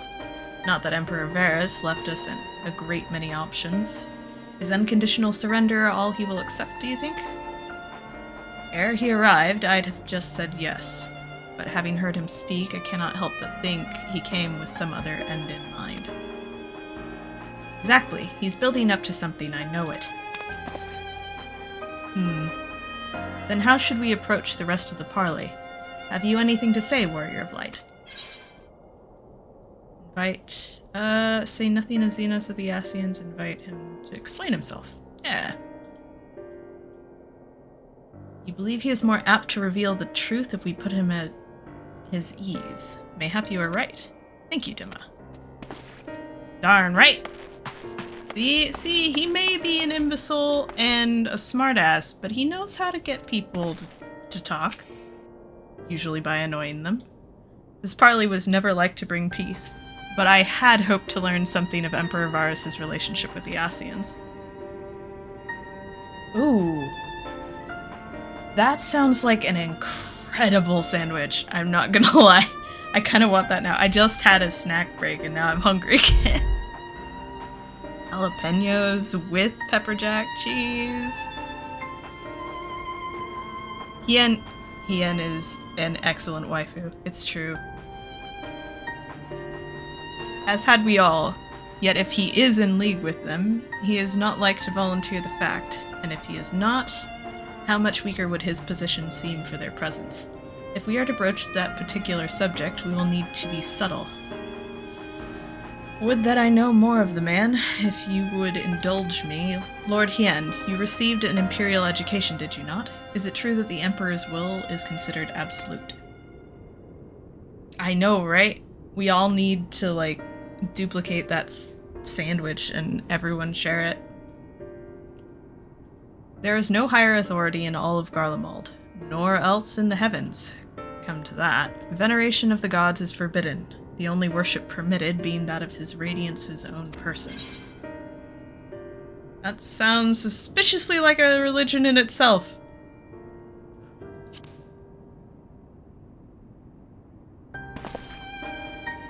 Share your disdain for their hypocrisy. Even as they denigrate the idea of faith, they revere their leader with the fervor others reserve for the divine. 'Tis a flaw common to much of the doctrine they feed us. Logical on the surface, perhaps, but contradictory upon closer examination. I wonder if a discussion of the various discrepancies might prompt Varus to reveal something. Mayhap. Oh my goodness. Well, Dim, I'm playing Reaper.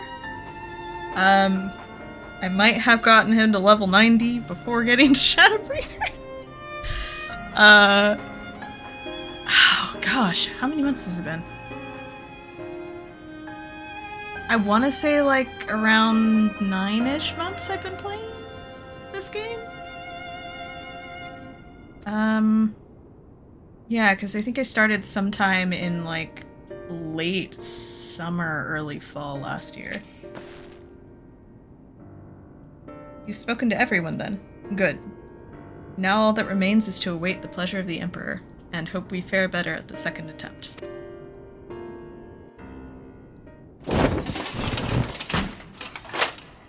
Now then, who would have the floor? Don't give it to Dim. He'll dance on it. Oh, the cackpot.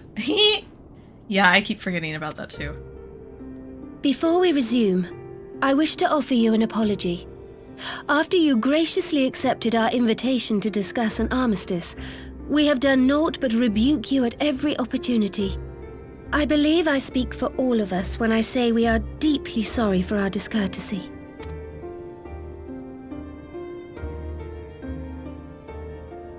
I'll admit your familiarity with our affair surprised me, and served to remind me how little I know of yours. I think all here can understand the desire to reclaim one's homeland. But why expand further? That is my question. If I may, the answer can be found in the Imperial doctrine they took great pains to impart to my people. Recognizing the threat icons pose to the world, Solus Zos Galvus decreed that they were to be eradicated. To this end, he began a campaign to unite all lands under the Garlean banner. Or so we were taught. Yet the Emperor only reached the burn, the Baron said to have been laid waste by Icons, after conquering all the lands that lay between. What is more, I am quite certain the practice of summoning was not nearly so widespread in the days before the Empire's founding. Hello, cat. Come back. When you put it like that, it all starts to sound like an excuse, doesn't it? But to distract from what? Why are you really waging this war?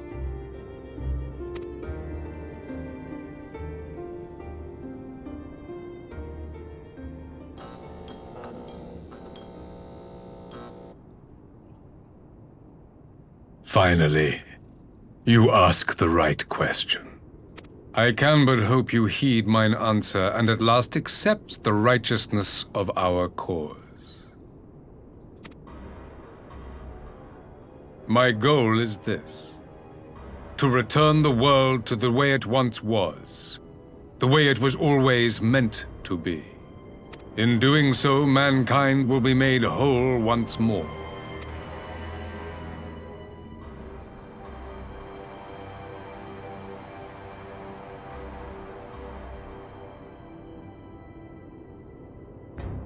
No longer will we suffer from the dissension born of our differences. There will be but one race, a perfect race, as we were when time began. Concerning ideas and plans. What in Rulga's name are you talking about? I am talking about the origins of this star, of the source and its 13 reflections. At the instant of the great sundering, 'twas not only the world that was shattered, but mankind itself. Thus were we divided into myriad races, each with its own unique imperfections. That is why man looks upon his neighbor and feels fear and hatred, why he wages war, why he kills his brother. You all in your own way have proven as much today. The peace you seek is but a fleeting solution to a fundamental problem. One which calls for more drastic measures. To bring about everlasting peace, our worlds must be rejoined. That is the goal the Empire would see realized. The glorious future unto which we shall one day shepherd mankind.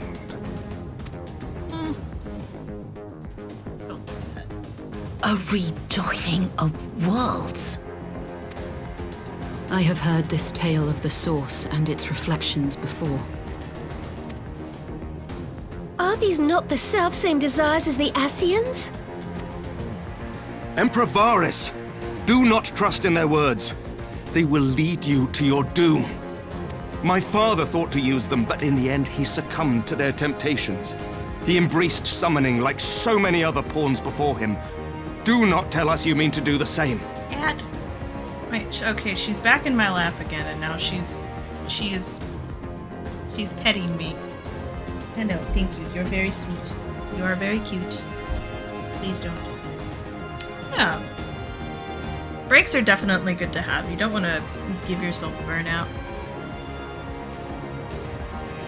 Oh gosh, it is. Next month is August, isn't it? Ugh! Ugh.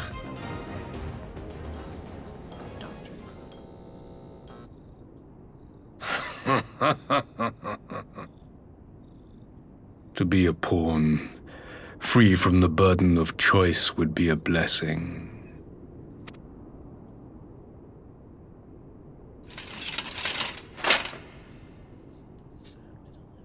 But I forswore that privilege the day I learned that the Garlean Empire was built by the hand of an Ascian. What?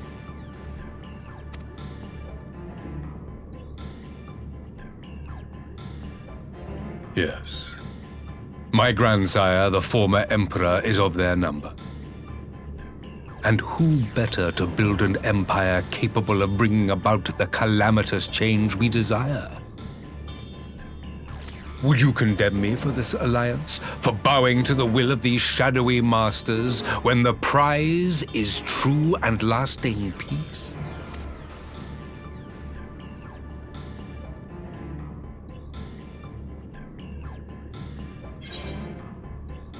Rise is a lie. Your master is demons. I will stop you and the Asians no matter the cost. Ooh, Dim, what are you gonna say? I'll eat your soul. I come not to conquer, but to liberate. To free man from the prison of divergence. Imagine a world united. One perfect race beneath a single standard. Concern intensifies. An army before whose might these servants of darkness and light would fly as leaves in a storm, never again to meddle in man's affairs. We would be the masters of our own fate. I bid you join me, not as subjects of Garlemald, but of a new nation. And together we shall win freedom for ourselves and generations yet unborn. You want to trigger another half-dozen calamities? You can't be serious!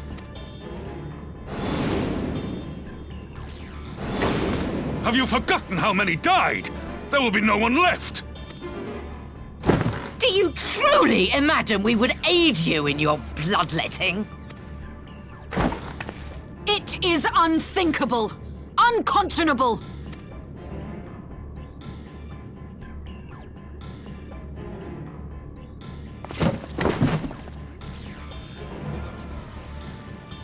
And what is the alternative? To be as cattle waiting for slaughter? I would have us work together that we might take fate into our own hands. Into your hands, perhaps. But what of the other worlds, your radiance? With every calamity, you obliterate a star and every soul that dwells on it. To the Asians, we are all but tiny, momentary specks within an indifferent universe. We cannot hope to oppose them until we have been made whole once more.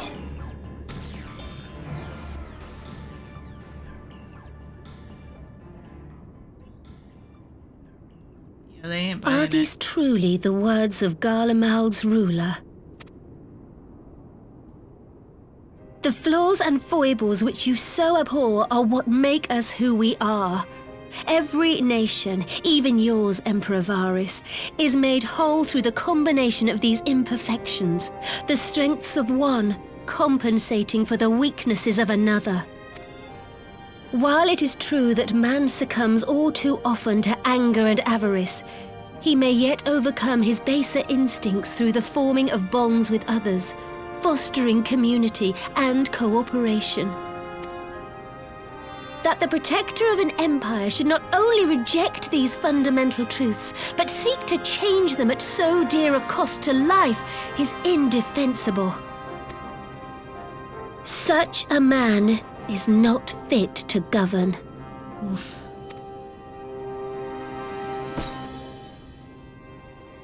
And you, warrior of light, would you refuse me as well?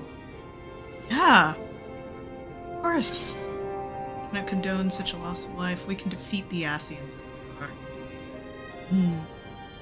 Let's see.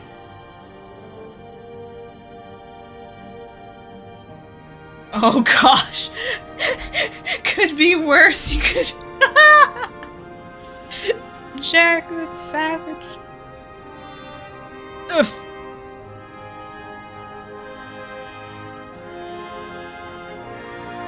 Ooh. I've not tried Blue Mage. I've heard some interesting things about it.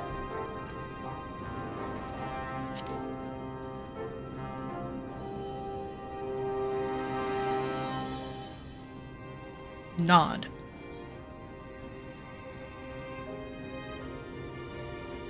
It would seem the Alliance is of one mind on this matter.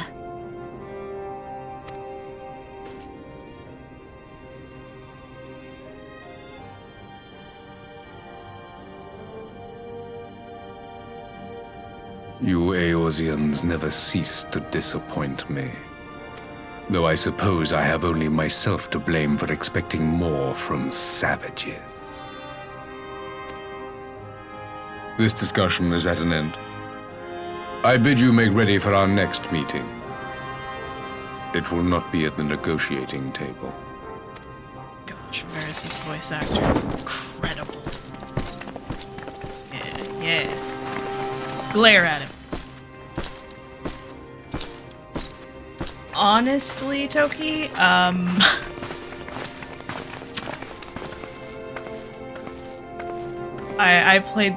played ESO for years. I couldn't get into the gameplay, really. I mean, I got into PvP for a little while, but it's, got a lot of features.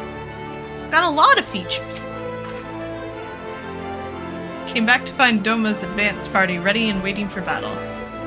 So, as worrying as our little chat with the Emperor was, it did buy enough time for at least some of our allies to arrive. Give me money.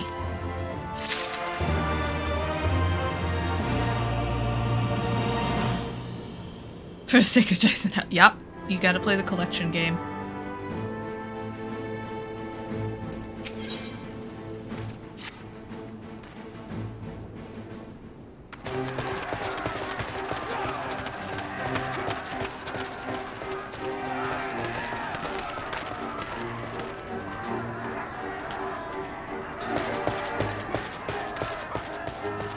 I'm not sure what I was expecting from our meeting with the Emperor, but it wasn't that.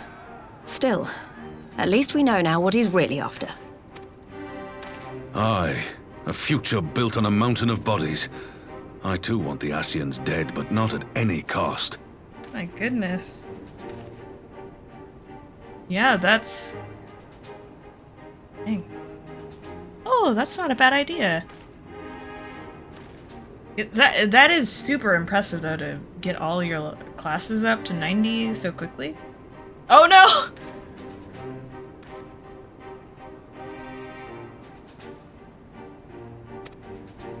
The last of the reinforcements from Dhim'a arrived not long ago. I pray it will be enough. Given the Emperor's stated goal, this is a battle we can ill afford to lose.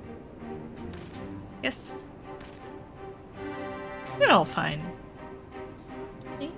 Question mark?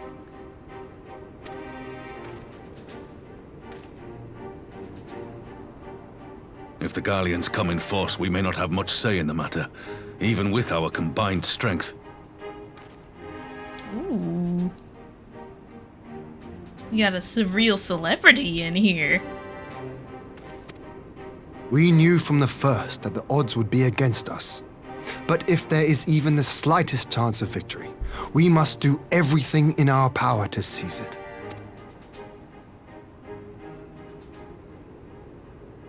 We must seize it, full stop. Here!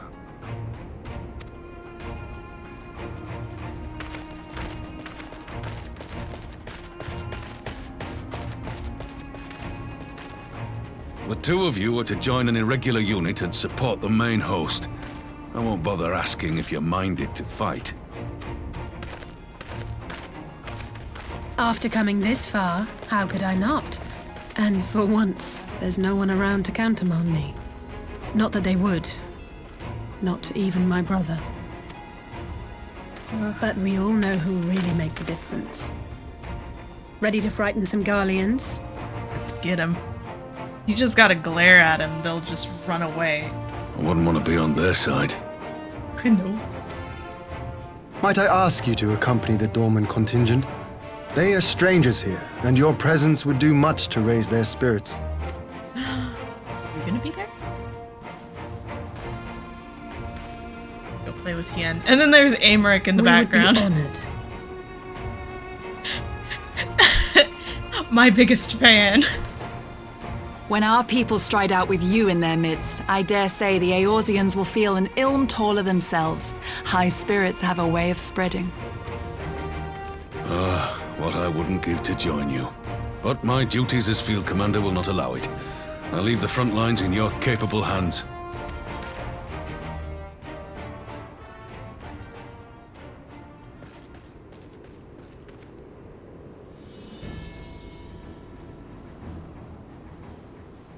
comrades, ready your arms. The hour of battle has come. Ooh, girlfriend. Yeah, that's important. Gotta take that call. May the crystal guide us to victory!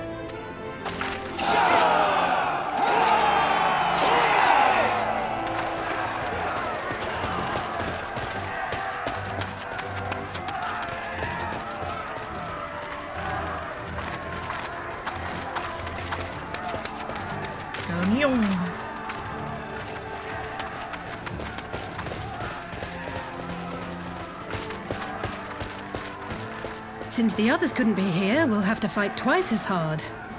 If Alphinaud wakes to find the Imperials have won, I shall never hear the end of it. It's strange. I thought I would be terrified when the fighting started.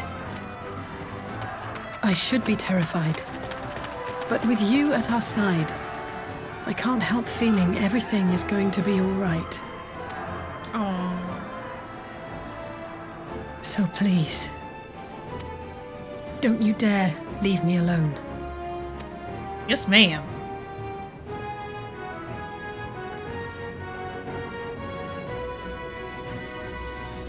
No matter what happens, we have to survive together.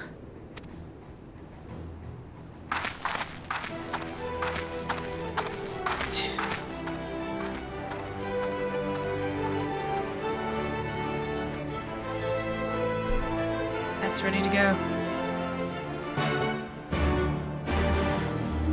It's time. It's time. The Gimlet Dark! Crap! I just realized I have to queue for this! I'm a DPS! Shit. Ah.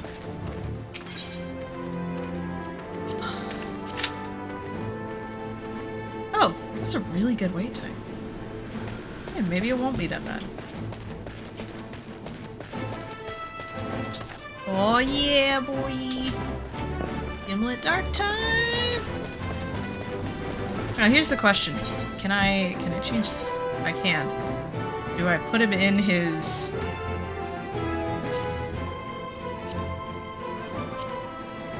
warrior getup or keep him in his usual gear?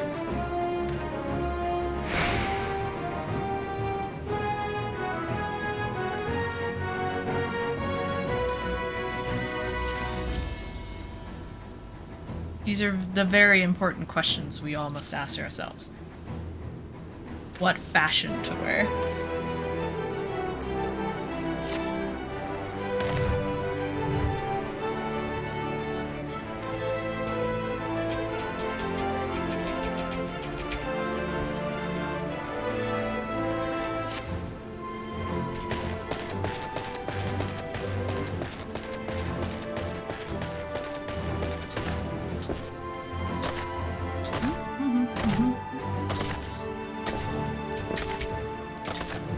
I very much enjoyed the gameplay of this game. I feel bad. Like, I spent a very long time in ESO, and I appreciate everything that I got out of it, and the people that I met there. But definitely in terms of gameplay, it's not my thing. But I also don't have the nostalgia for the Elder Scrolls series that other people do, so... And I don't do well in open world games. I get very distracted. Look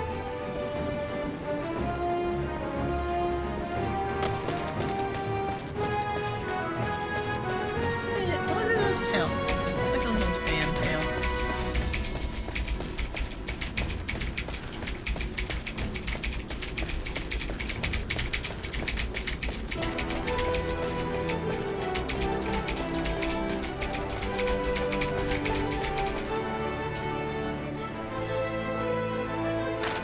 Something spooky. Bam.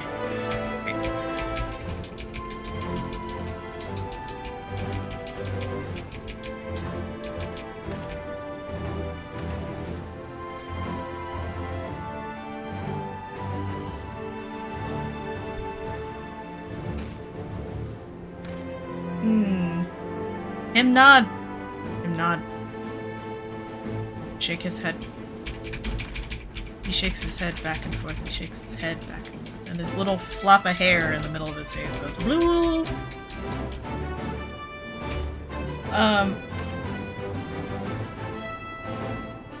That's a good point, yeah. ESO is a lot different than the other Elder Scrolls games.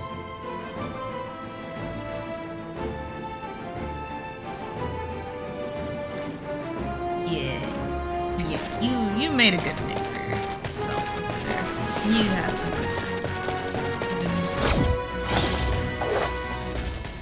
I feel like overall ESO, for most people, is created for good than bad. All that really matters is that people are enjoying themselves. That's what's important.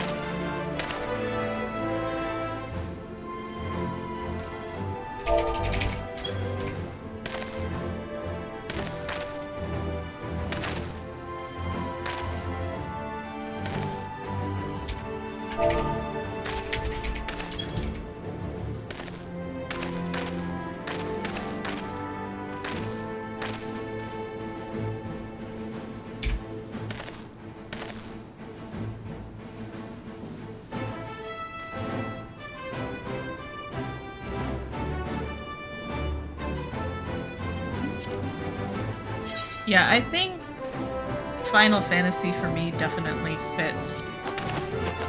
Oh, that's the wrong button.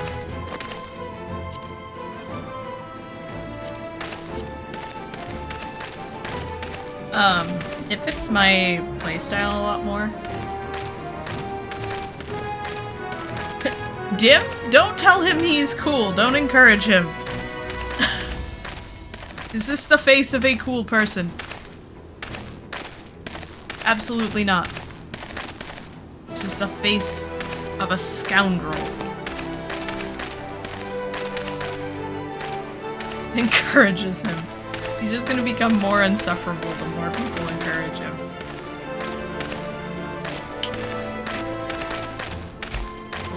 Someday it won't just be your friends who are getting obnoxiously bothered by this Cretan. Someday it'll be you.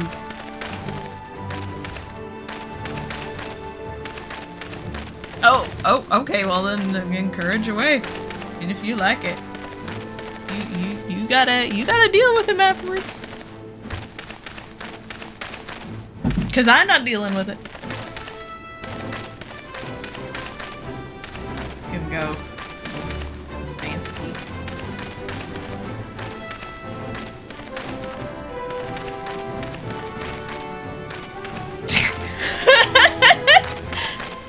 The way he just looks over. So nonchalant. I wonder. Okay, I have a curiosity. I need to know if I can do this. I can indeed.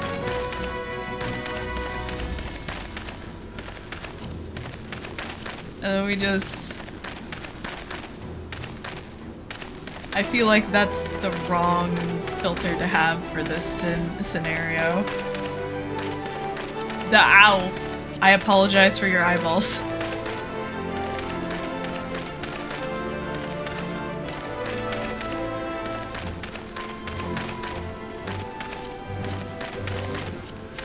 There we go. Look at me, Mom! And now, while we watch him do his little do-si-do, his eyeballs will follow us everywhere. And I can freeze him mid-thing. Oh, that's actually cute. G-pose is a thing.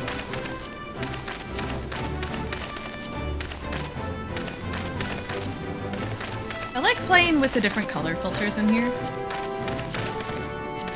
but I can never find one that works. Yeah, honestly, G-pose, I spend way too much time with this.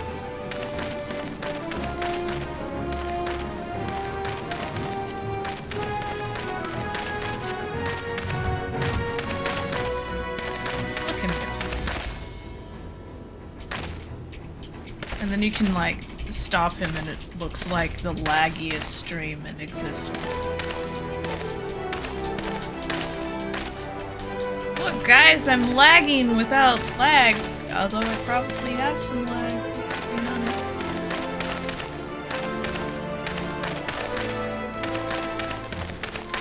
Gonna let him come back over to your game after encouraging him? No! It's like the grandparent thing where you just butter up the grandchild and then send them back over to the parents to torment the parents with the supper.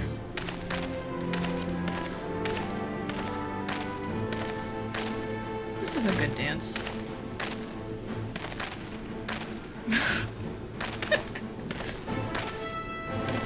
Lag does make us suffer. This one, I think...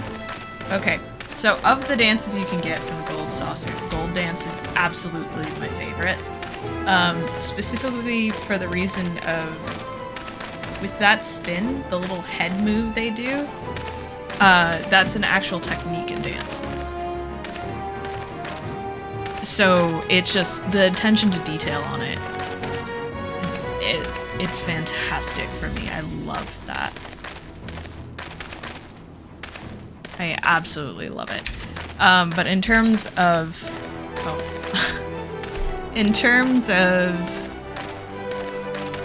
dances you can get from the shop, this one is my favorite. Sun. I love the little dancey with the feet and the arms.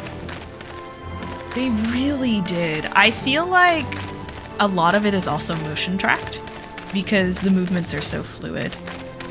Any race, any gender dances. I mean, that's pretty much all the dances in Final Fantasy are that way, with the exception of the ones that are unique and your just regular slash dance. But like, I don't think I found another dance aside from the slash dance that you can't get on any character. But I might just not know. Just be uninformed.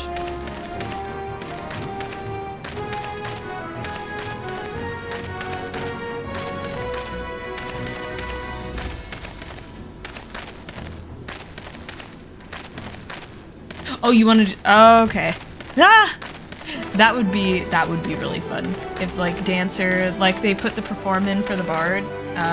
If Dancers had a perform button, and you had the buttons for each dance from the other races.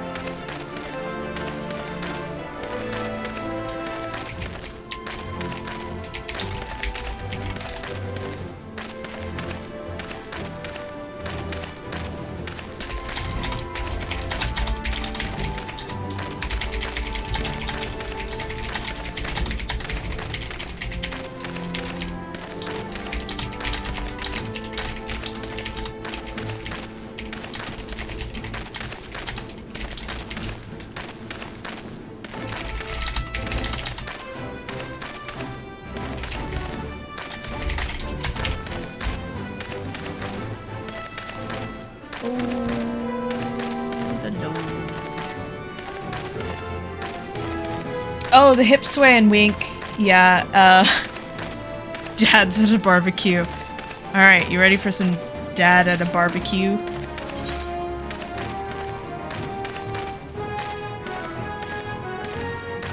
at him go. So that, the grin gets me.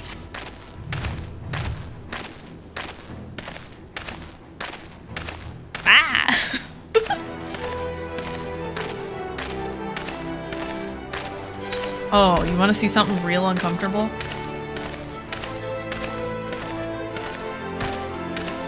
Why is it not... I want the camera position to zoom in on his face. But I can't. I can only zoom in on his body. Can I select? I want to target on another NPC. It won't let me. Small child. And by child, I mean full-grown adult who's just dancing his heart away on the ground down here.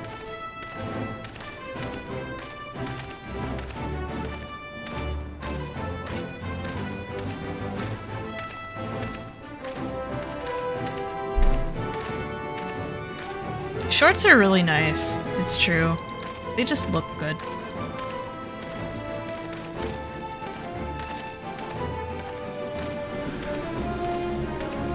Oh. I can hear this. Let me just turn that off. Ah, the peace. And then we can get rid of the NPCs. And now we will be alone with our thoughts. Sir, I require you to do a new dance.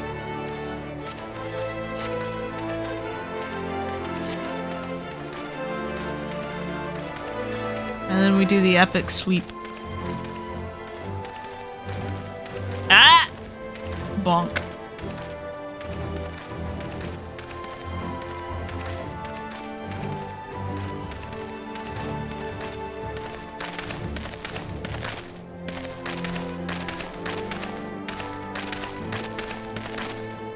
Watch this. I can make it look really scary. Oh, guys, the stream froze. Stream froze! I lied.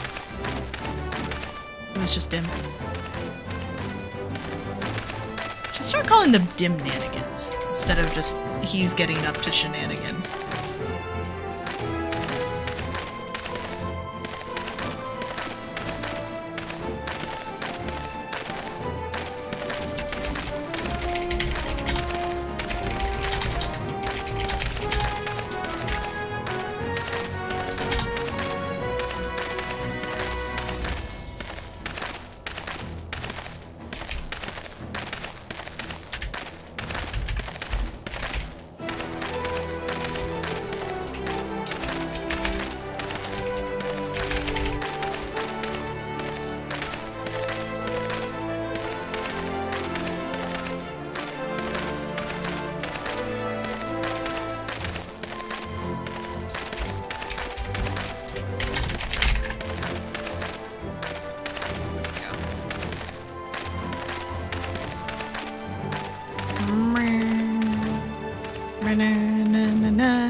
I keep ignoring people's messages they're sending me in Discord, and then I feel really bad, and I go in and I'm like, I promise you, I've not been ignoring you, although technically I guess I have, on account of I've been playing a game instead of replying to you, and I am sitting in G-pose, making my character do strange things, whilst I wait for Q to pop. Oh! I love this average wait time. DPS, life, suffer, pain. Ow. I could circumvent this if I wanted. I actually could. I could literally... Yeah, I absolutely could swap to White Mage. Because it's level 81. I could go through the entirety of Shadowbringers on White Mage if I wanted. But the thing is, when he's on White Mage, he looks like this.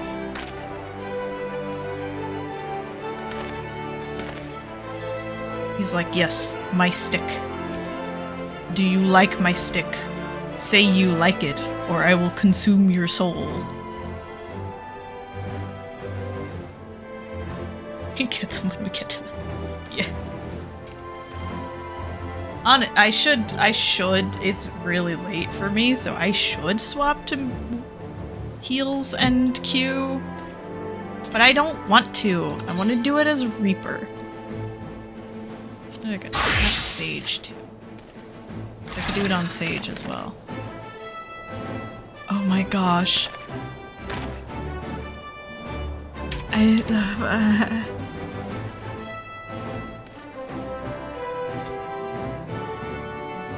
He looks like he's going to a rave. I could do both. I mean, I guess it's just because, like, going through the first time, I get sort of into the story vibes. And I like running him as a Reaper for the story. So I want to run through it with him on Reaper for the story because he looks like an absolute buffoon on White Mage. The queue time's just so much faster. He freaking...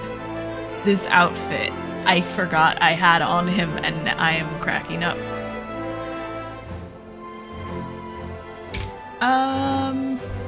Okay, yep, I'm gonna... Okay, yeah, we're gonna...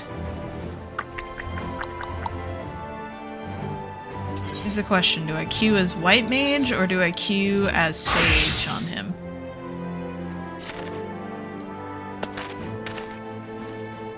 And do I keep him in this dumbass outfit with this stupid hat?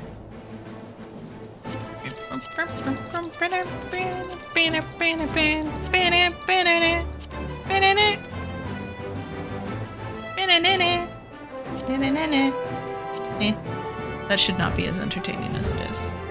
Alright, Buster boy. You're gonna look like an idiot for a bit, because I need to sleep at some point tonight. You know what? You're gonna go in like this. You look good in red. Aim for the gimlet dark. And the queue time drops to 5 minutes. I really hope it isn't just the queue time because it's late at night. Because if that's what it is, it sucks.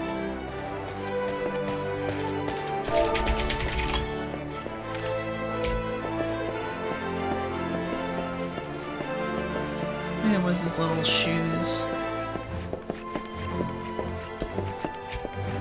I think you actually gave me these shoes, Jack.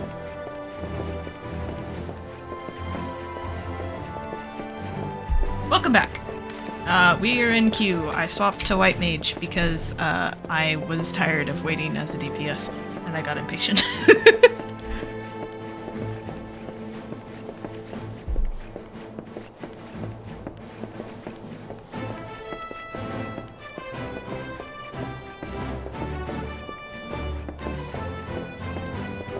That is not good. That's not good attire. Where is his...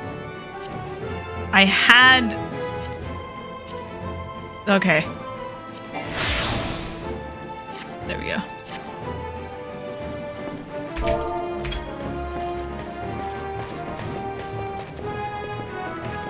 Put the wrong earring on him. Oh, you are? Oh, cool!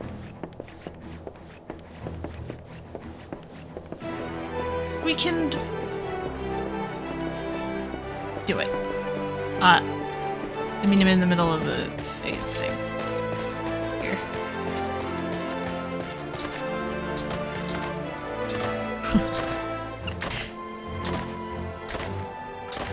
I suppose I could walk out of here. I don't need to stay in this space.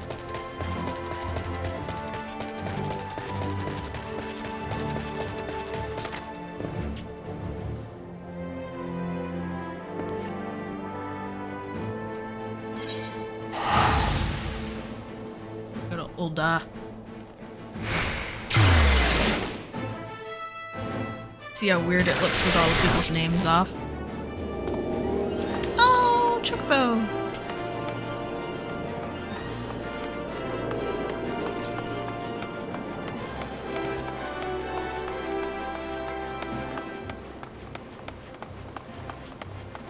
See, this does not look very combat friendly either.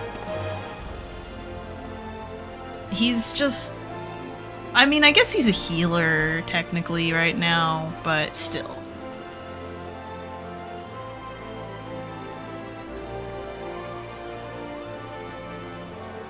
You bonk him once, he's gonna die.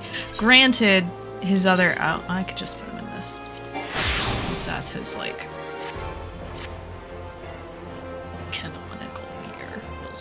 We'll call it canonical gear.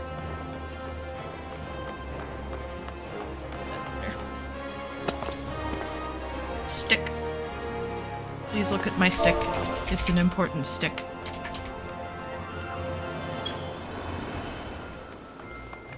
I almost clicked on general because of it being green.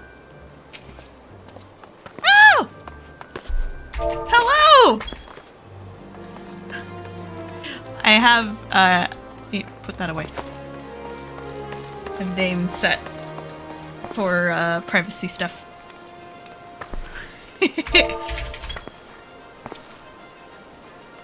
I love your character. I don't see a lot of people with a character design like this. The color is fantastic.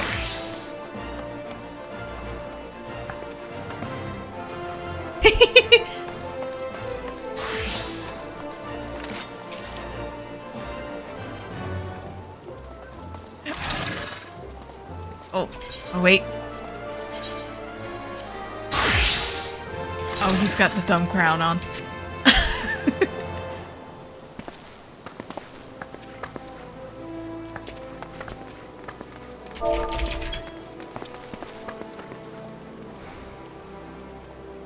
Excellent. Ooh. Oh, that's a cool staff. And the crown.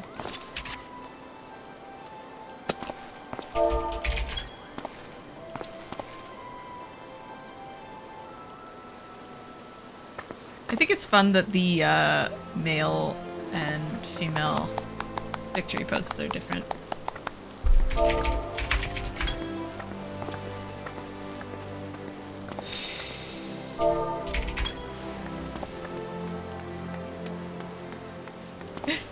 The house is so close, but also Final Fantasy. But also house, but Final Fantasy. I'm afraid to tab over to the general tab because I'm in Ul'dah and I know what Ul'dah shout chat is like. Ooh, I like that top. That is a nice top. Reaper. It's a Reaper top. I need it.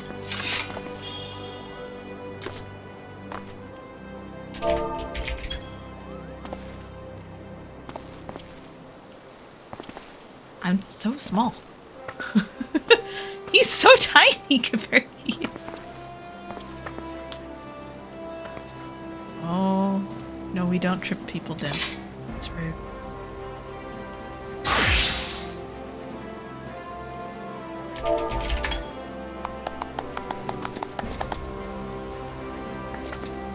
Oh gosh. Oh. Okay, so I picked up Dark Knight, did one dungeon with it, and haven't done anything with it since. I'm scared of tanking. I have tanked, I want to say 5 times in my life, at most. Because I did a couple, I briefly started to learn how to tank back when monk tanks were a thing in WoW. During Mist of Pandaria. And I did that like 3 times. And then I tanked once in Final Fantasy on Dark Knight in Sestasha because I was scared. And then I did a couple dungeon runs recently in ESO on Dragon Knight as a tank. Oh, that's a message.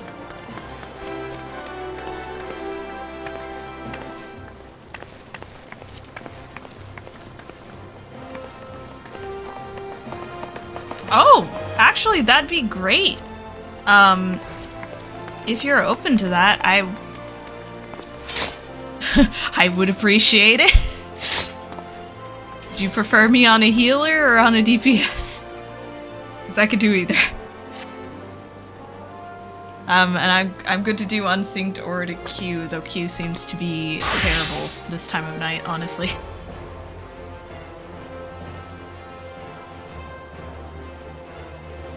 Eight-minute Q on a healer. Pain. Pain.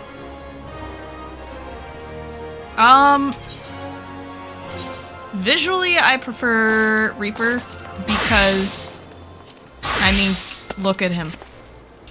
He looks very goofy with the stick. I main heals in terms of content though. So in terms of quality gameplay, you would probably get my best work on a healer. But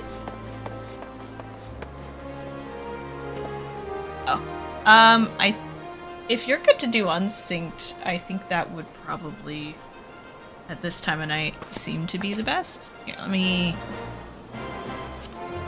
invite you. Because at this time of night, it seems to be an absolute nightmare to queue for this. So I guess we could try it once. See if it works. Reaper aura. Oh my gosh. Ara.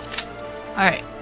Yeah, I think this is gonna be terrible. We might need to just do unsynced.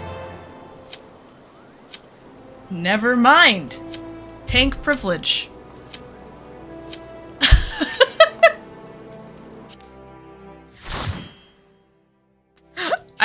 We didn't even unsync. I tested it and then it was like, but what if? Oh.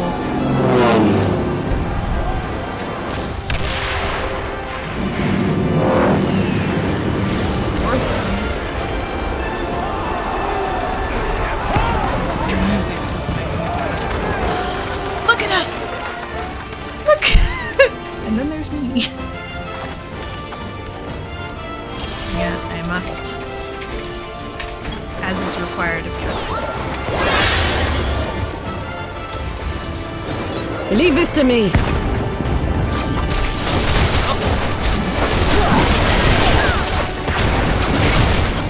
I appreciate you helping out. This is really awesome of you. Thank you very much. Because I was getting to the point where I was thinking I might not get through this tonight.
does not like me for some reason.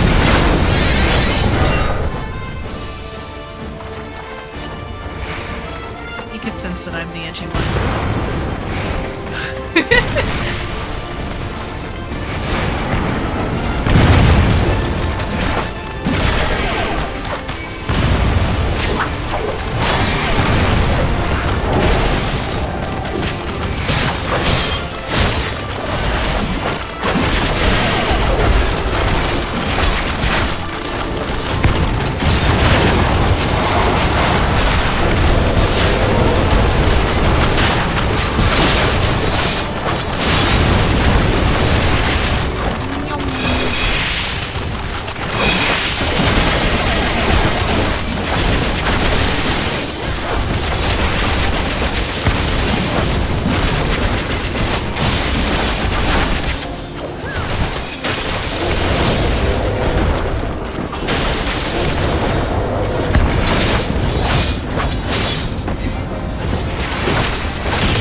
This is a bad DPS. I stood in the way.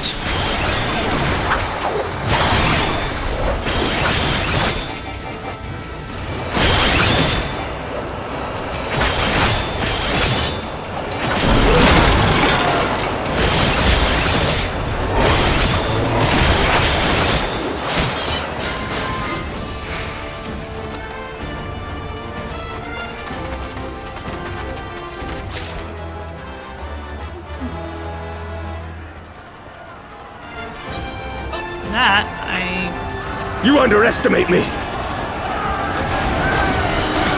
Leave my biggest fan alone. Touch Amaric. Don't touch the boy. Touch none of them.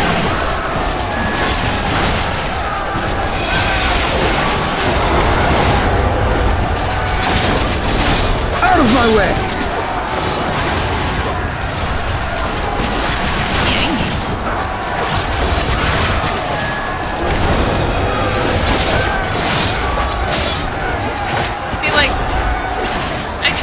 To be able to handle herself, but the moment I turn my back on him, he gets up to trouble.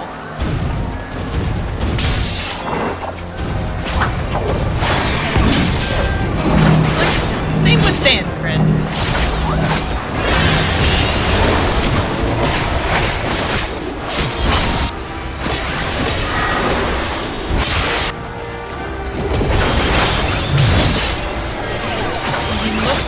Eyes off Thancred for one moment, and he's created a dragon break in Aeor's. Oh, hello.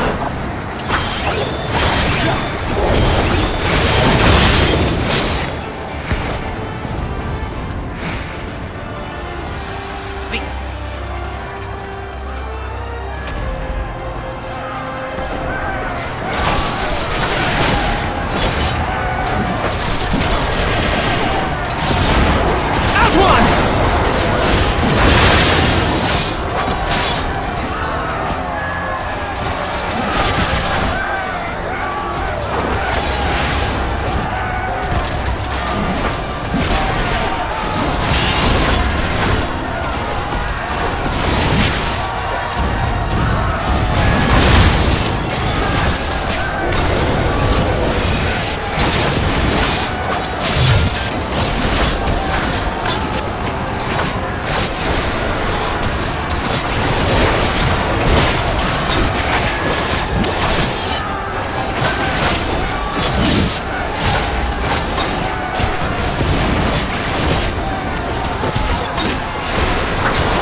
He just, every so often, he just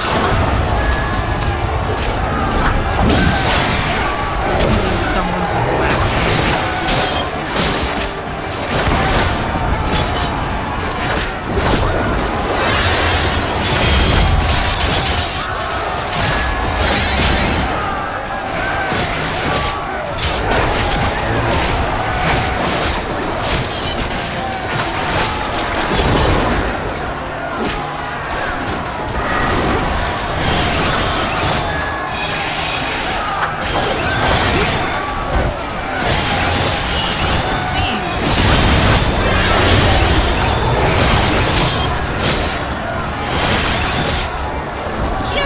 About it!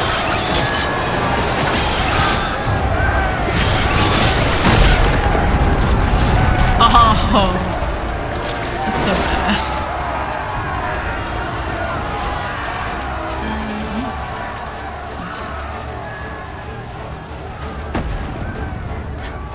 Cinematic. Or cutscene.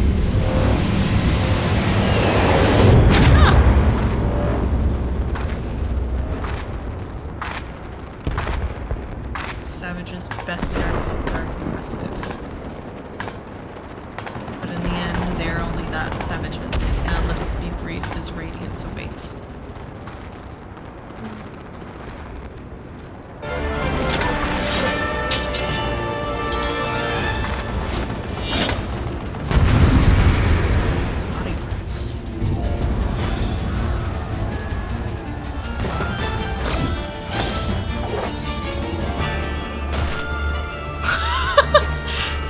Plop.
not stand where I should have.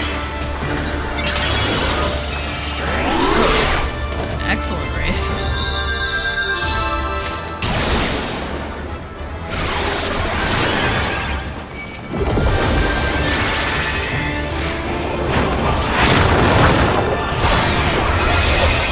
I thought I had positioned myself out of where.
Got them.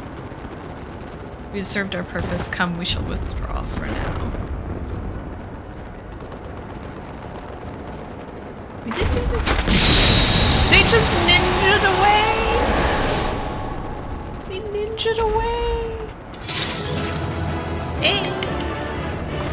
That is a really cool sage glimmer.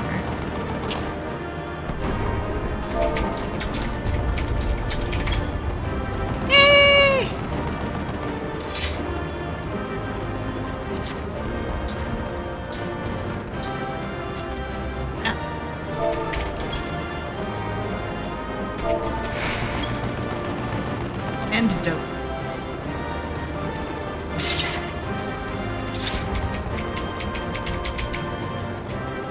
Thank you very much for the help with that. I don't think I could have gotten into that tonight if you hadn't jumped in to help. Oh, you mad? There you are, and none the worse for wear. Indeed. I had hoped we might do more to help, but there seems to be no one left to fight. A tactical withdrawal, perhaps? Shadowbringers time. We should give chase. Finish them off while we have the chance. Imagine the other surprise when they wake to find the war already won. Oh. The light will expunge all life. Only you can forestall the calamity. Throw wide the gates. No! No! No! No! Like...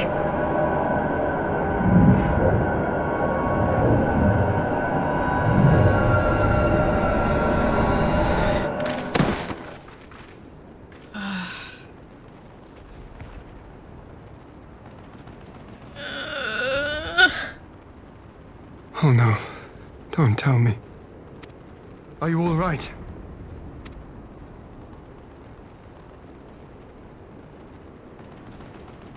Quickly! We must get her back to the encampment.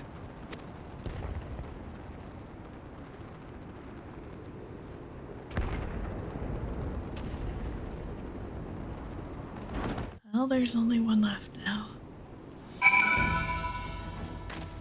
Oh.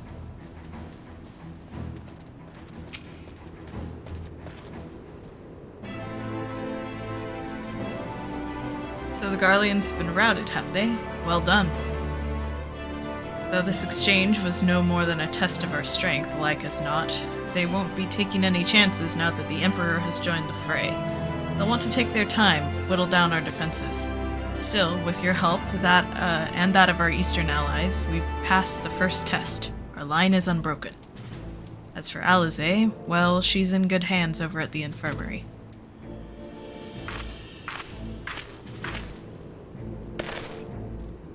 My lord, the Chirurgeons have completed their examination of Mistress Alize, and it is as we feared. She is locked in slumber without any outward cause.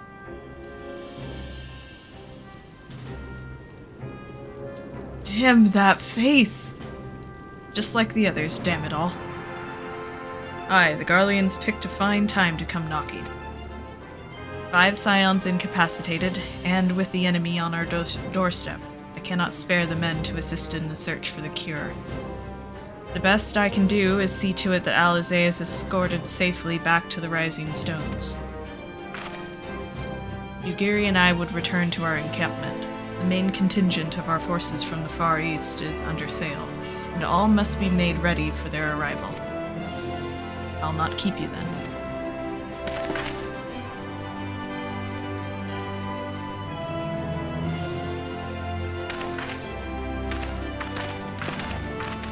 Judging by the Garleans' recent movements, or lack thereof, they won't be launching another offensive in the immediate future.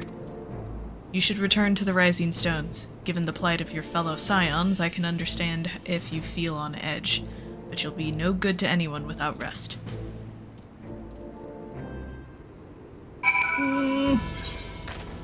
See hoary boulder.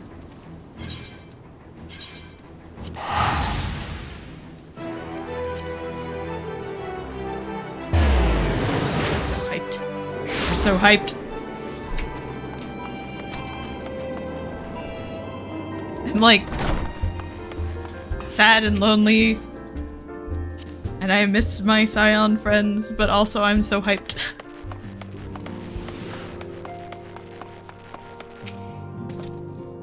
Ah, Dhim'a, welcome home. Word has it you and Mistress Alize gave the Garleans quite a thrashing. Speaking of whom, where is Mistress Alize? I was certain she would have returned by now. About that.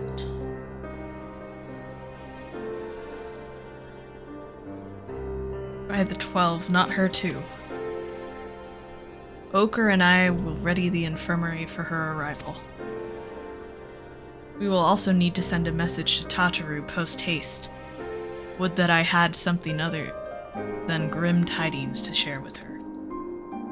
And with you too, for that matter. It grieves me to report that the Archon's condition remains unchanged. As we speak, I can't pronounce that name, Coltano? Kryl and Master Matoya continue to explore every possible avenue. Alas, their efforts have yet to bear fruit. But all is not lost. You are still hale and whole after all, though I suspect you must be tired from your journey. You should rest, my friend. Leave the worrying to us, for the time being, at least. Agreed.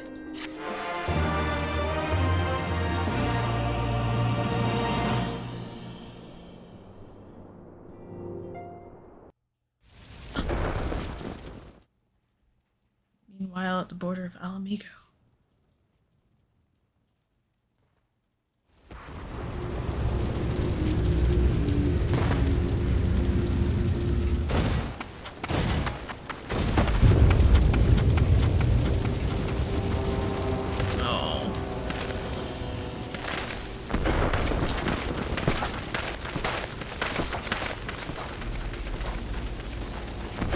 You should go home.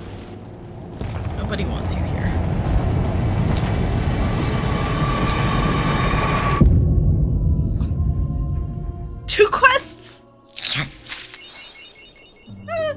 Sorry, that was a very unseemly noise, but I'm excited.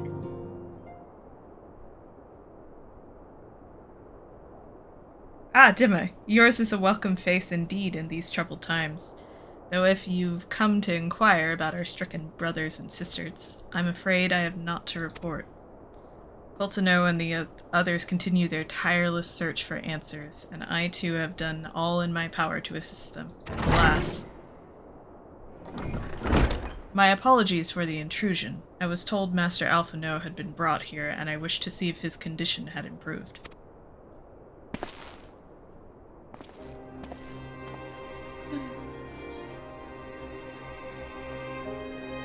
I like his glasses. I want them. Also, I just like him. He's just a nice dude. Hello, Ragzin! Hello! Master Dhim'a, I have heard about the part you played in driving back the Empire's forces. Thank you. That you were able to stop them, if only for a short while, gives me hope. I realize how strange such words must sound coming from a Garlean's lips, but I speak them out of the love I bear for my homeland, because I wish to see an end to the bloodshed. That is why I chose to share all that I know with the Alliance. Though I will surely be branded a traitor, I am content to bear that ignominy. I can't read tonight. 'Twill seem a small price to pay if it helps to prevent this conflict from escalating any further. But enough of my prattling. The war is not what brought me all this way. I came to see Master Alphino. An acquaintance of Dhim'a and Alphino, are you? Well, far be it from me to turn away good company. You would follow me, sir.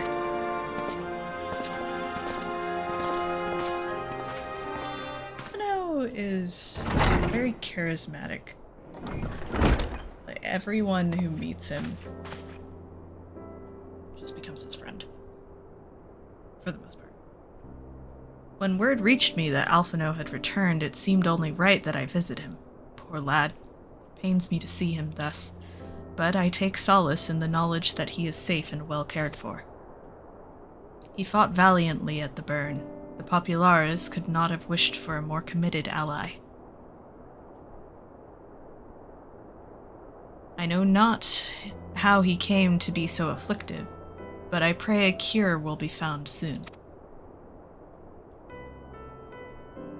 On an unrelated note, you may be interested to know that I traveled here in the company of another acquaintance of yours. He awaits my return at North Silvertier, and I am certain he would be glad to see you, assuming you can spare the time, that is. Sure. I'll meet an acquaintance. Old friend.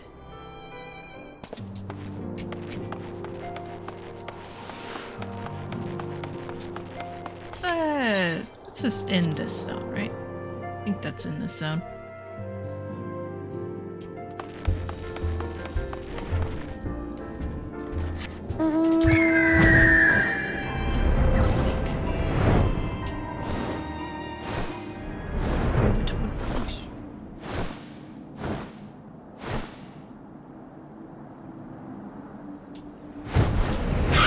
Maxima, he brought himself.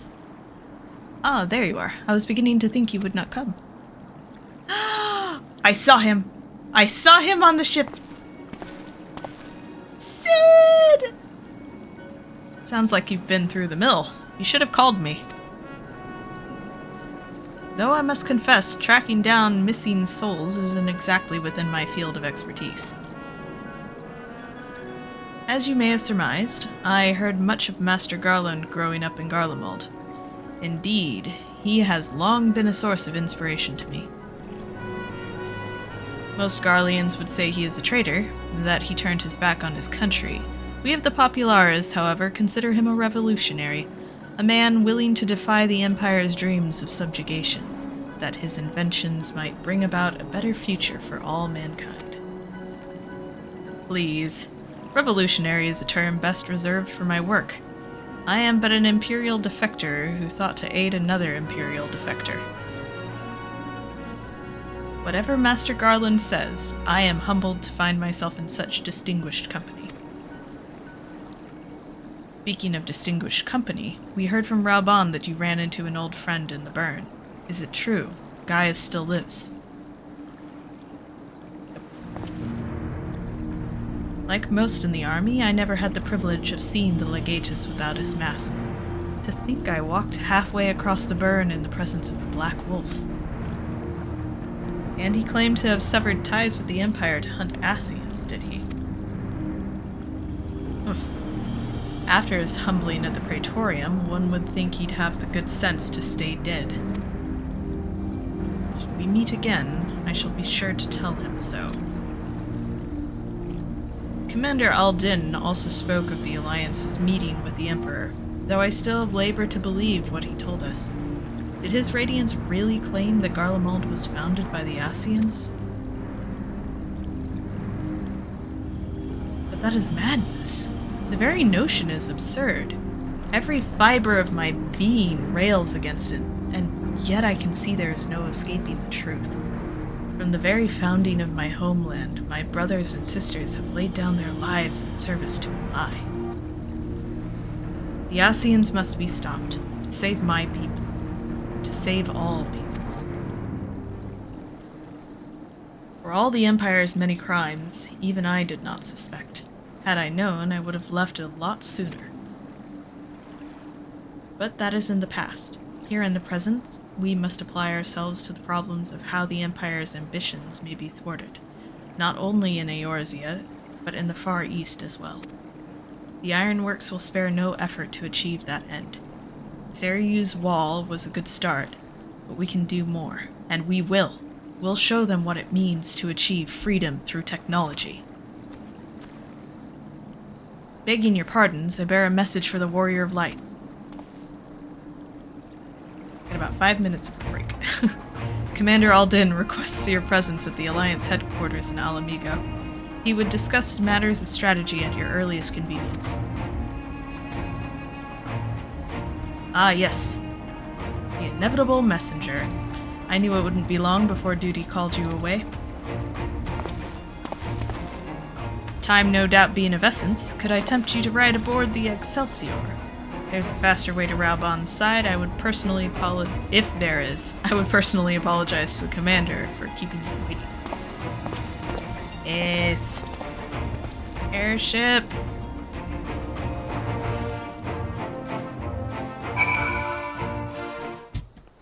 Ah, and here we are. I love, teleporting to the next quest zone is so nice. I swear, every time you board my airship, you seem to be barreling headlong into danger, and every time you somehow contrive to emerge victorious, which of course is an admirable skill. But no one is invincible, Dhim'a, not even you, so please take care of yourself out there. I pray you remain safe on the front lines. Though ill-equipped to join the fray, I shall do what I can to assist from headquarters. My colleagues and I have been tasked with evacuating casualties by air. See that you aren't among them, eh? Do my best.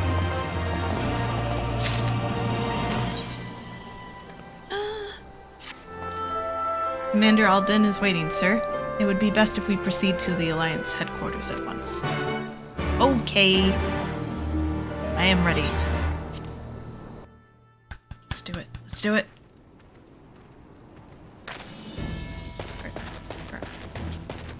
The tape.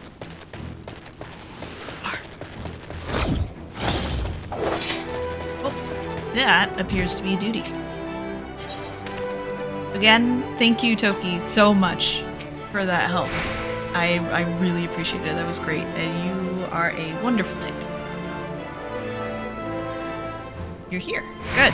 I summoned you to discuss strategy, but first I would apprise you of the Garlean's movements. Several cutscenes. Here we go.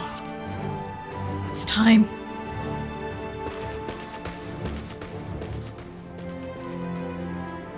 There have been several skirmishes along the border, but as yet neither side has delivered a decisive blow. We had long assumed that the Garleans would overwhelm us in a straight fight, but we seem to be gaining ground, albeit slowly. As to why that might be, The most likely explanation is that they have yet to commit all their forces. Still, we're winning, and our latest intelligence suggests the Emperor has retreated back to Garlemald. In light of this, we're considering launching an offensive with the aim of pushing the front line forward and giving ourselves some room to breathe. Commander! The Imperials! They've broken through our defenses to the east! What? Our scouts say their forces are being led by Lord Xenos. Lord Hien and Commander Hext have taken their troops to provide support, but we don't know how long they can hold out. So, they've been biding their time, waiting for his arrival, have they? Very well. Send word to our allies, requesting reinforcements for the front line.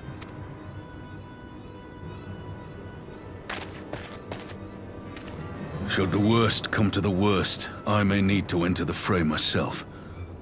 But what of you? Do you still have the strength to fight? Me at him. So long as you leave the Ascian to me. Give me. I need the soul. He may not die as such, but to see Lord Xenos fall on the battlefield would deal a heavy blow to Imperial morale. I'll see to it the men stay clear.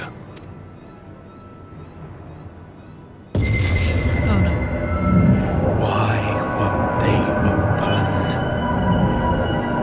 Please, I bid you open!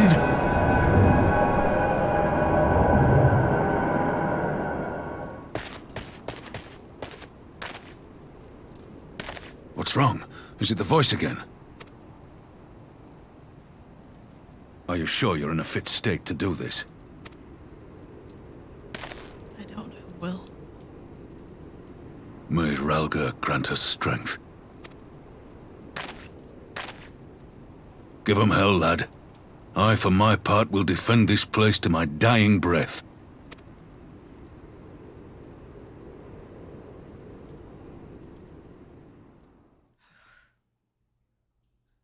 Oh, things are getting intense. Meanwhile, at the border of Alamigo.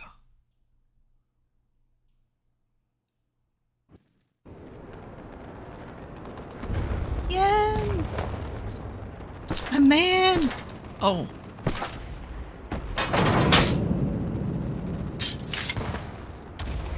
Nope.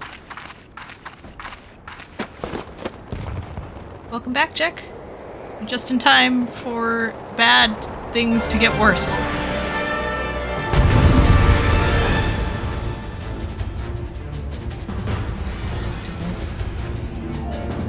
Touch the end. Okay. Execute in succession. Back. Ooh, a rush. Ready? Okay, guess I'm...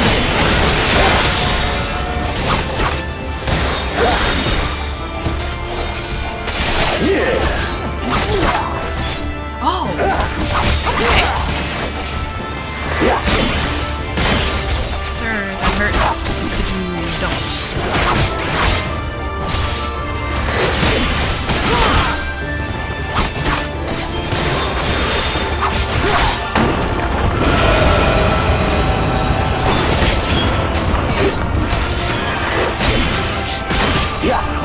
This one's for you, Ada!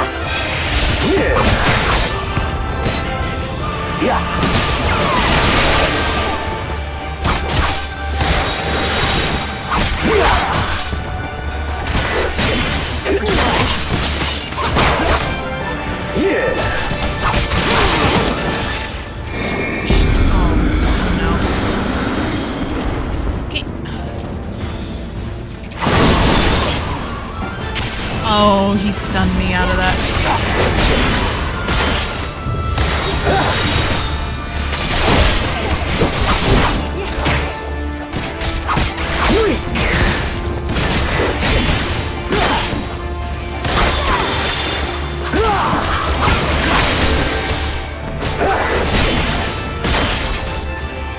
Strength to my friends, it would not do to have the line broken before Dhim'a arrived. Is that what he said?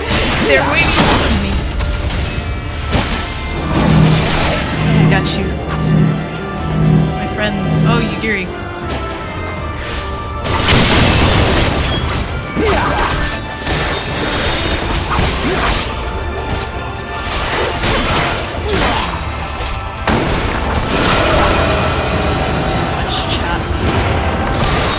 Oh, yep. Not due to have to arrive to find us. Oh.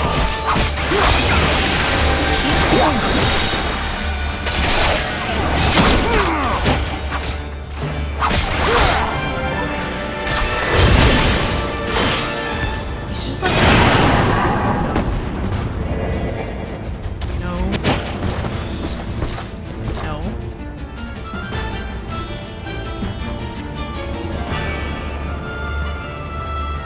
Here it comes! Police!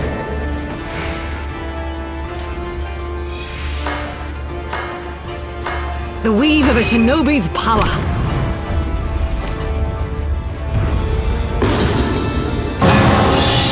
The art of my forebears.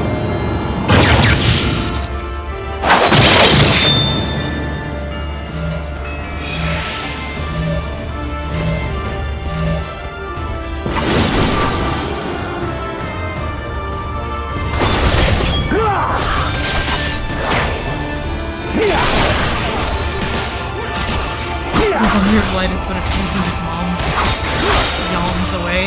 That's cool.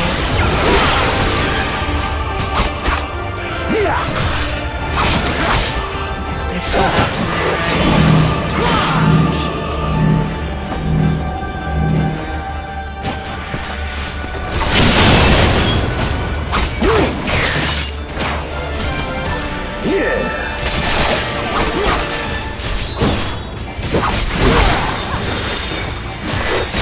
Oh, Ian, I don't like your health.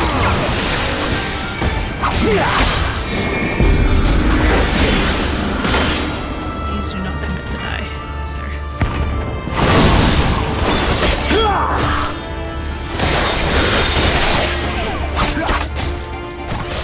Thomas does see that I need not waste my time on you. Oh.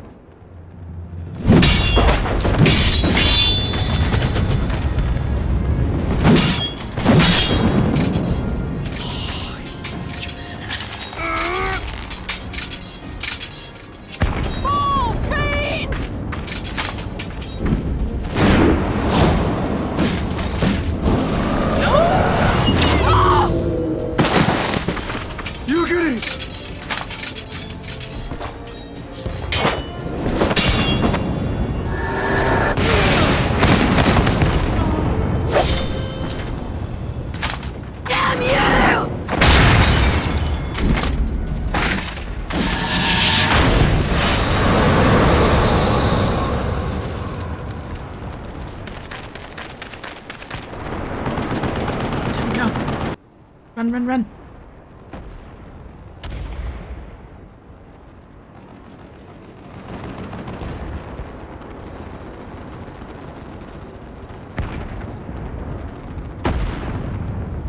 Magic?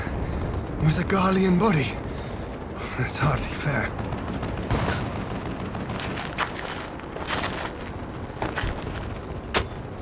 Still, he must be stopped, no matter the cost.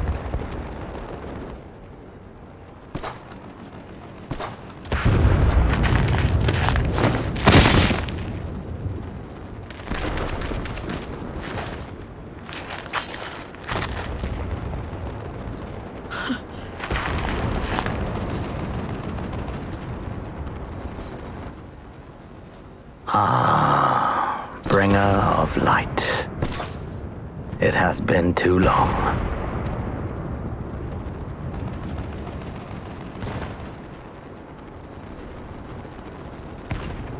No words to mark our reunion? So be it.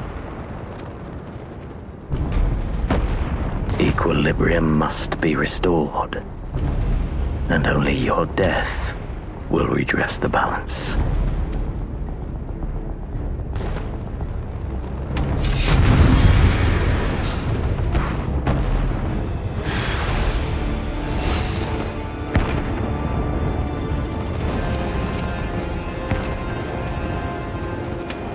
fight as me.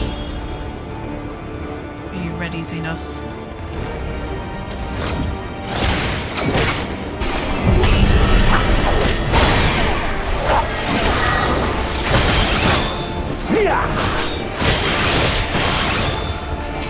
Rather, Elidibus.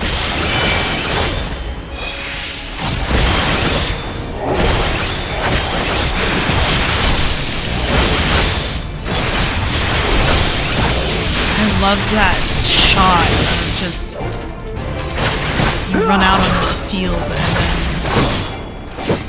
Hien looks up at you and it just shows you your character from the eyes of people that you're always helping.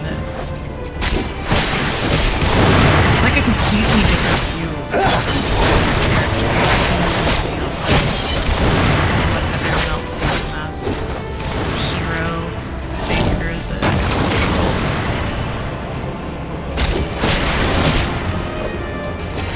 has a very clever use of gameplay as a storytelling medium. Because I definitely did not feel like I could put a dead on Elidibus playing as Hien, but now I'm just smacking him around as me. It's a lot less scary than this character knows how to play. Very well done.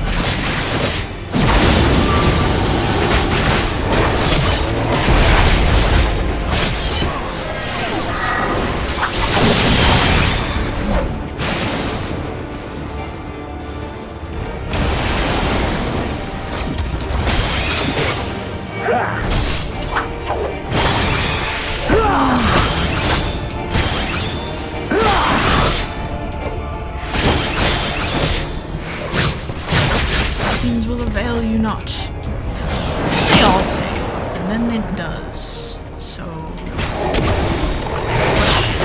probability of that statement.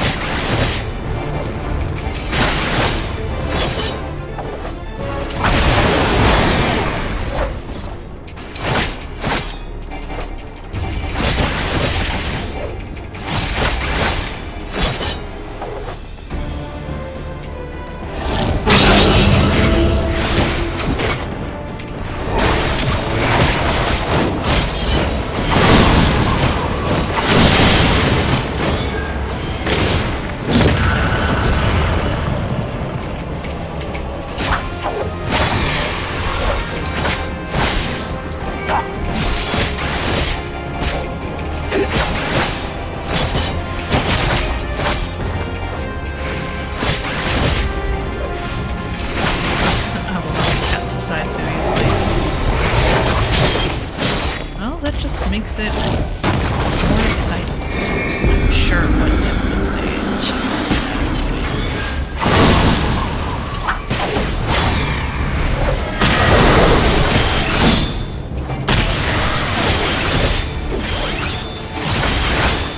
Well, I spend all my time talking about what a smartass Dim is. Don't encourage him. He's terrible. All those jokes and stuff. And then I get this cutscene where it's like, yeah, everyone needs you and relies on you, and you're actually important. And I'm just like, oh, Dim, you're good. Yeah. Okay. Yeah. So stressful.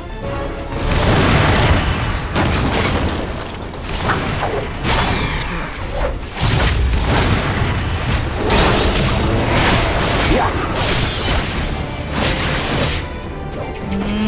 Die. Yes! I see. Did it! Oh, I did it.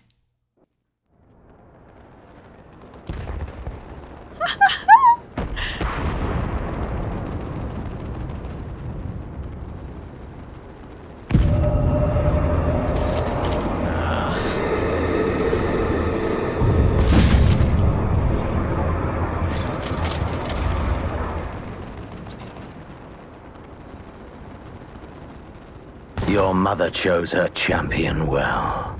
Yet, for all your strength, you will still fail. He undid it. And then he undid it.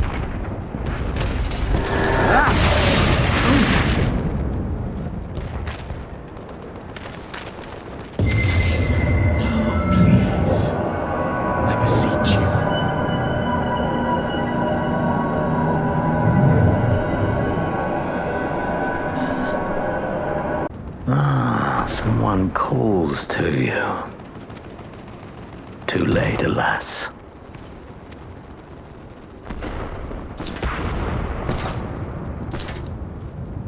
It's not a good time.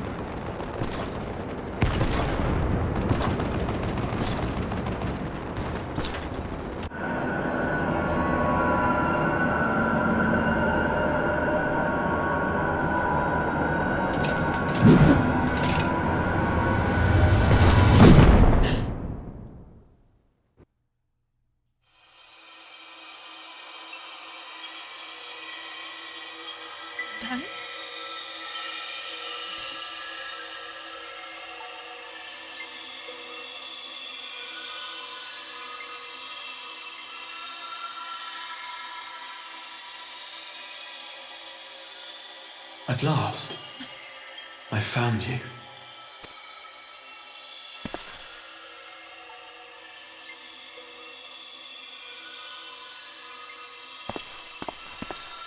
Oh, he mad. Please, there's no cause for alarm.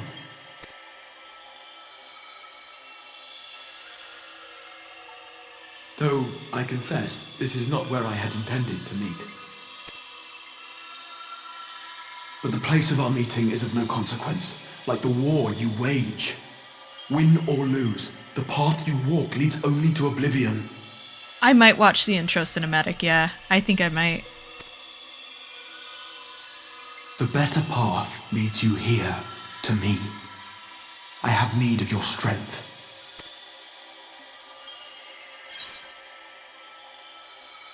Send me back now!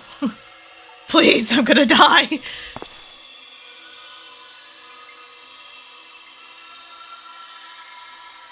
The battle is over, the danger past, but your work is not yet done.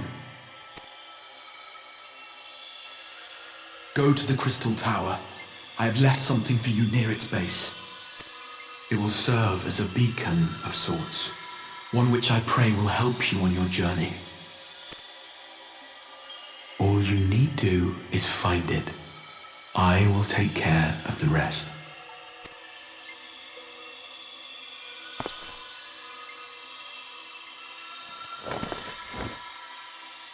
Soon, we will throw wide the gates. And the path to the first will be yours to walk at last.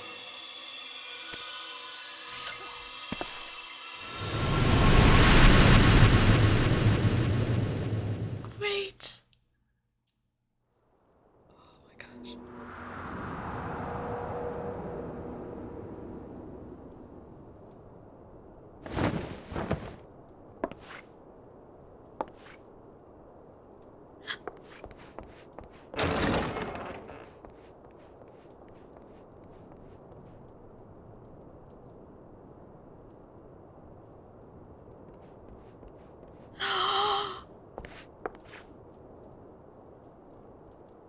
Is he?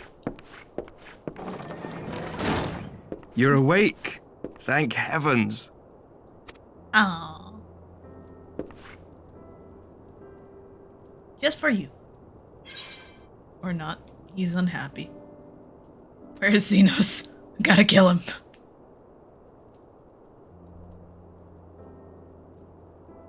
I see you recall that much, at least. In the midst of your duel, it is said you faltered, and that the Crown Prince seized the opportunity to deliver a mortal blow. Yet before his blade could find its mark, he was distracted by the arrival of a second adversary who bore you away from the battlefield and into the hands of our chirurgeons.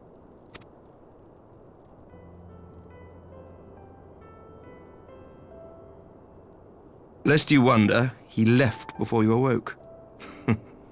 As is his wont. My man! Estinian never was one for emotional farewells. Aw, Estinian. I will never... Okay. I started out my journey through this as a Lancer and then a Dragoon, and I misread Estinian's name in the class quests, and I thought I called him Einstein, until I heard them pronounce his name in the late into Heaven's Ward, and I will never recover from the shame.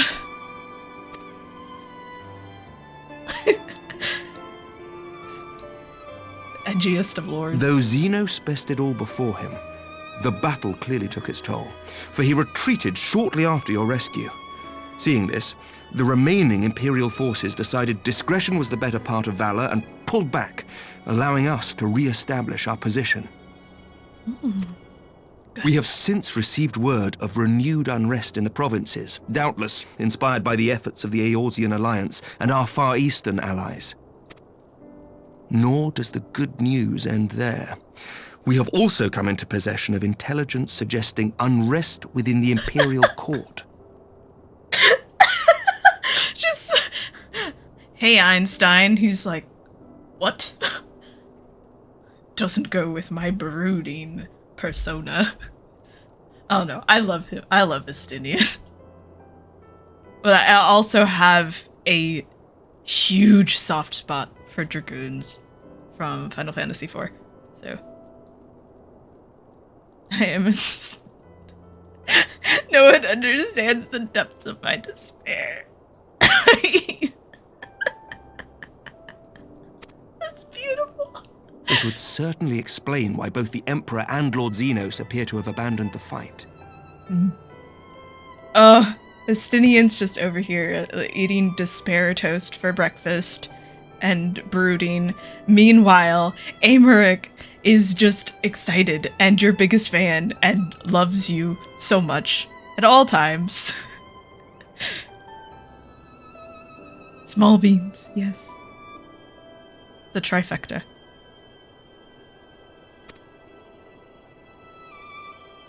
A long-awaited ray of hope in these dark times. Oh, hope. Oh, hope. So sweet.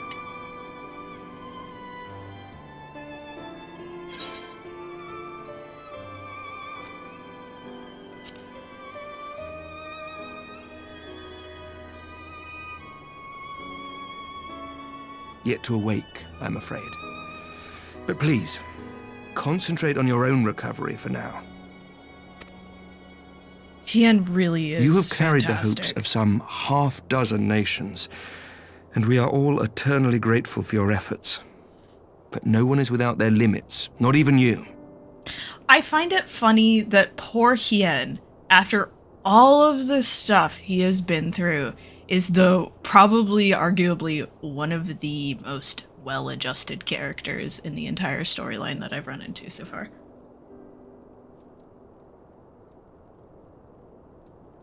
No one's without their limits. I beg to differ.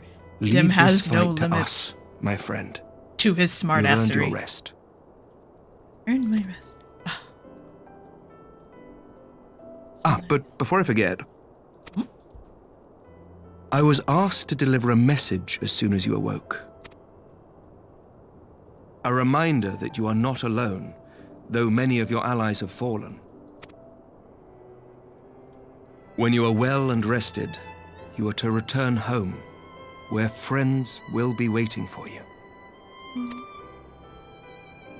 I am home. Now, if you will excuse me, I must return to the front. May we meet again soon, under happier circumstances.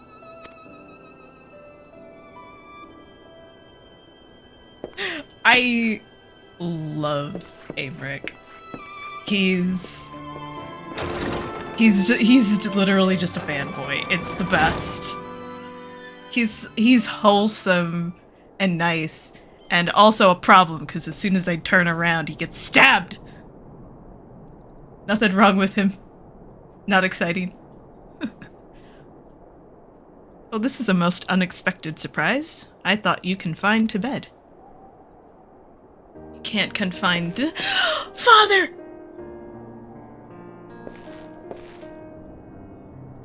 When I heard you had collapsed on the battlefield, I confess I feared the worst. But with you standing here before me, I see now the reports of your defeat were greatly exaggerated. Thank the Fury.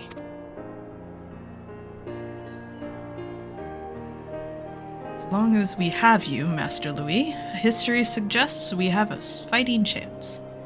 Speaking of fighting, you may be surprised to hear that the war's effects can already be felt even here in Ishgard. In anticipation for a need for reinforcements, Atwarel will soon be departing for the front lines with a contingent of our finest knights. Don't let him get stabbed. I will cry again. I would advise you to stay until your strength has returned. But I know it would be an exercise in futility. It's true, you can't contain a cat. Indeed, I suspect you have already decided on your next destination. Dark days lie ahead, of that I have no doubt, but the power of hope shall ever guide our steps so long as we have the will to press onward. And press onward we must. Farewell, my friend. I pray our next meeting will be under happier circumstances.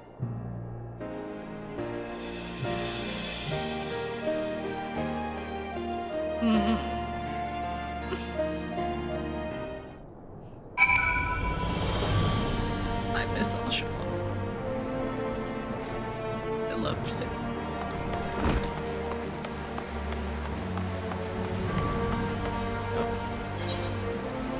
I don't know, especially after this scene in Heaven's Word, where they basically say, hey, you're my brother now. You're part of the family. Because my brother considered you family. Now you're my family too. I was like, oh, this is my home. I have adopted you. Or rather, you've adopted me. Hello!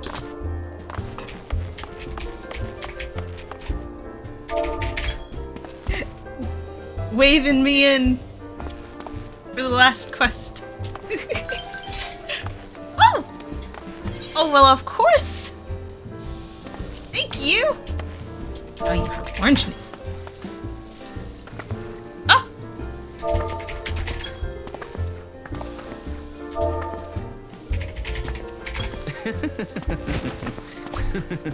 Oh.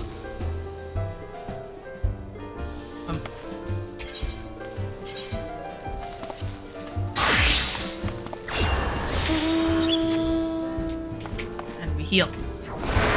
We fix the dumb crown. I put the crown on there for the memes, because I always have hide helmet on him. And I always forget about it until I put it on a class that I have the hat on. Alright. Ooh. Love the colors on that armor. Beautiful. Go. Good story. Ah, cutscene.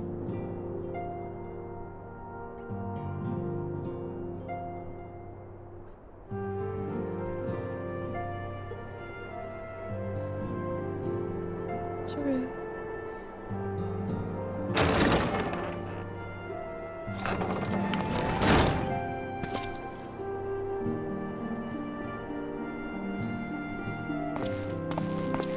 I'm here. I'm back, bitches. By the 12! I don't believe it! Oh. Shadowbringers!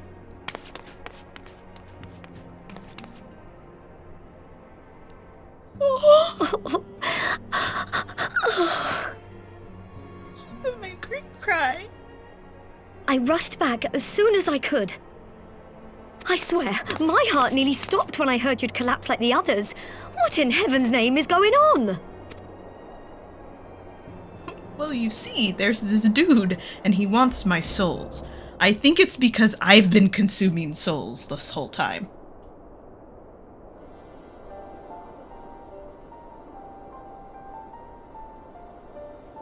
Win or lose, the path you walk leads only to oblivion.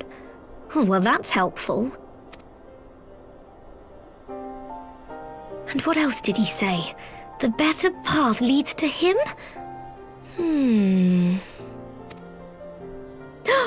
If his is the voice you've all been hearing, perhaps the others are with him. He's collecting souls. Sir Emmerich said the fighting had reached a stalemate, didn't he? But if that monster masquerading as Xenos comes back... Thancred, Yestola, Urianger, Alphano, Alize... You're going to need all of them on your side to defeat him. And I forbid you from going to face him on your own. Do you hear me? Not true. So if you must leave, go and find the others. Bring them home. Okay, daughter. I'll consume your soul, apparently. That is not a comforting smile!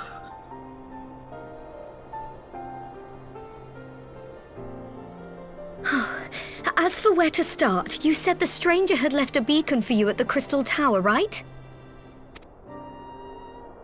But how are you to find it, now that the tower has been sealed shut?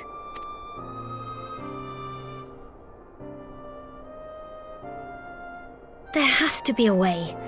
If anyone would know, it's Sid and the researchers of St. Coinac's Find.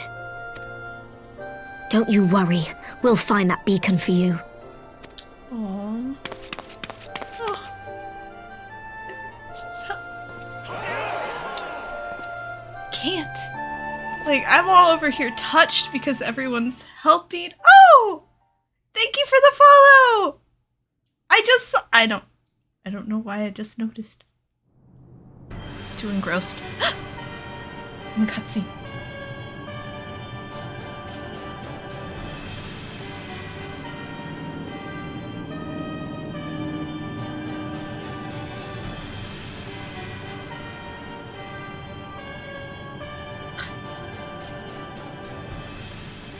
I pray you have good reason for abandoning the front.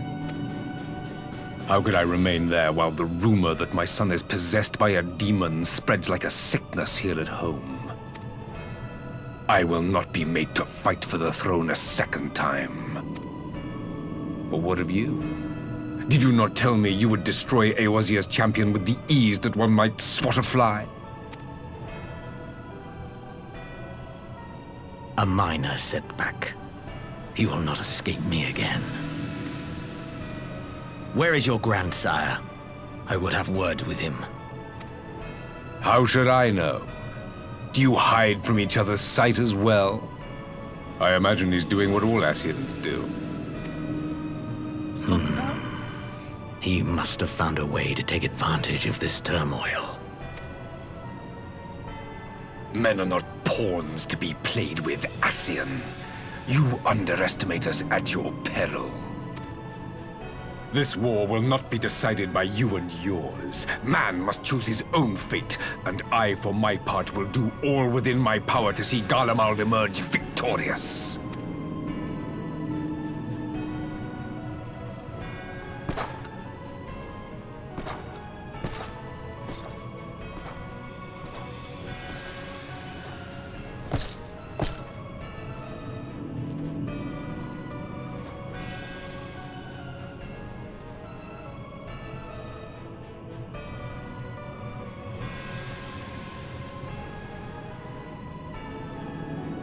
Pray forgive the intrusion, Your Radiance, but the requested preparations are now complete.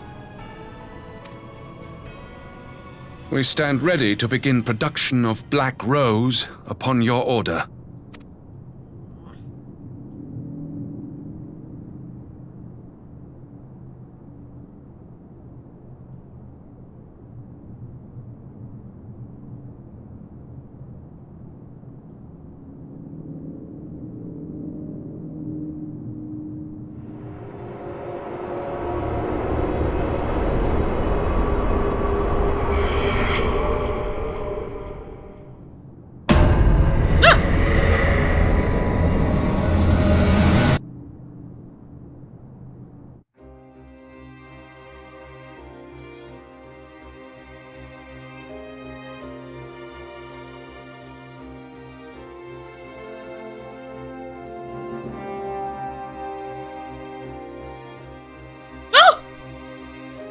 was like, why is it just darkness? It's credits! It's credits! There you go. And we do a new follow because thank you. Oh my gosh! Did it! I think it's 2 dispose. Yes.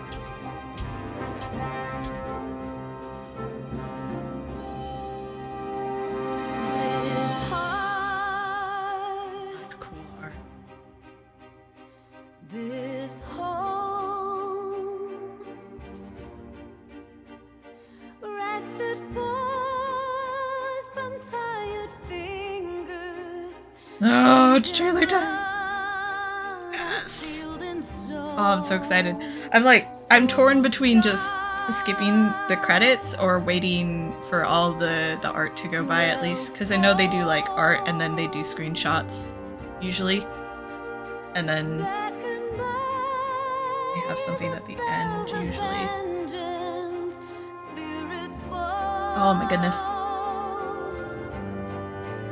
I actually feel not bad for Yotsuyu. Like I feel sympathy for her, but not enough to be like, oh, I feel bad for her. It's like, no, you still made a lot of shitty choices. But I feel bad for the Suyu version of her, the one that didn't have her memories. That's perfect. Alright, skip time. Oh.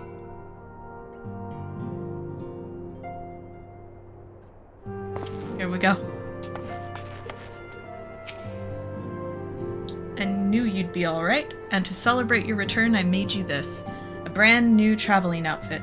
Oh, I do hope it fits. Gear! Ahem. But now is not the time to fuss over your measurements. I must go and speak to the researchers of St. Koinok's find. You go and rest while we track down that beacon. Gear!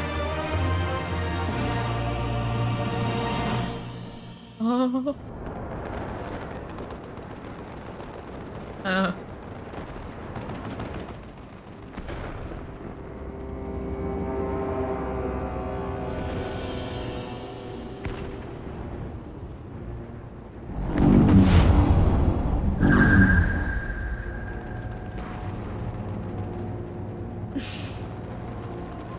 My enemy. My friend. Had I been but a step faster.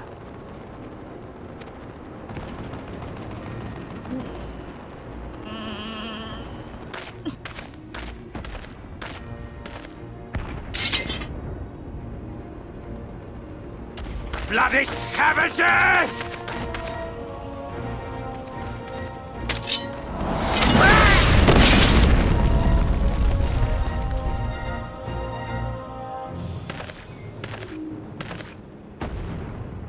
A pity your hunt leads you elsewhere. Not that I am surprised. May you find joy in it. Grow stronger, more savage, and savor every triumph. In the meantime, I will reclaim that which is rightfully mine.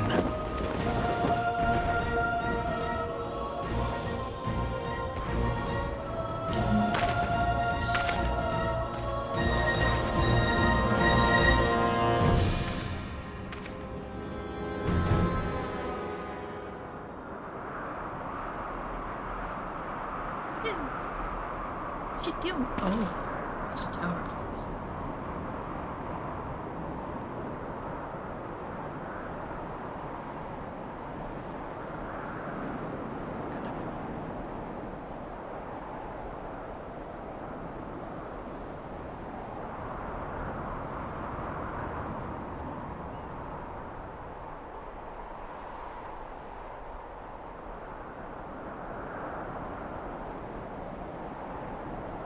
Hmm.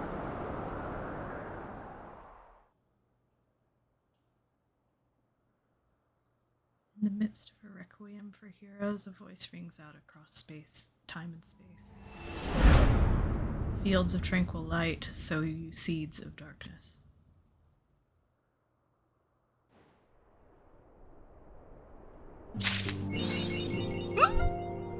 It's one song. Okay, let me get this. Who's that?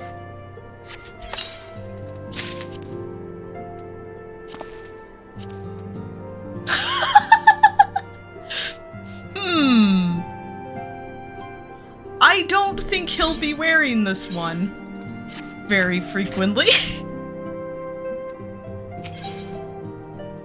Circus Trench.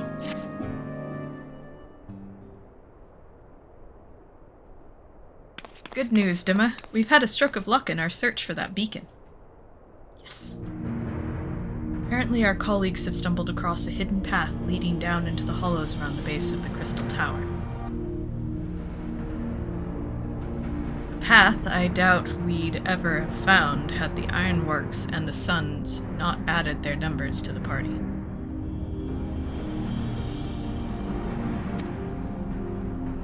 Thanks to them, we have eager eyes aplenty down there, checking under rocks and peering into every nook and cranny. Still, it sounds like a lot of ground to cover.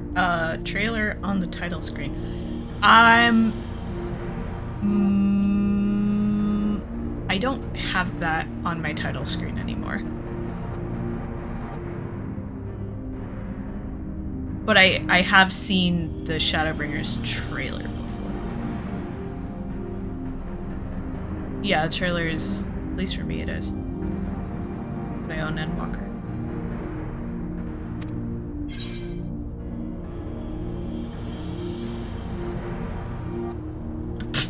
Yeah, Dim, we're gonna be a smartass.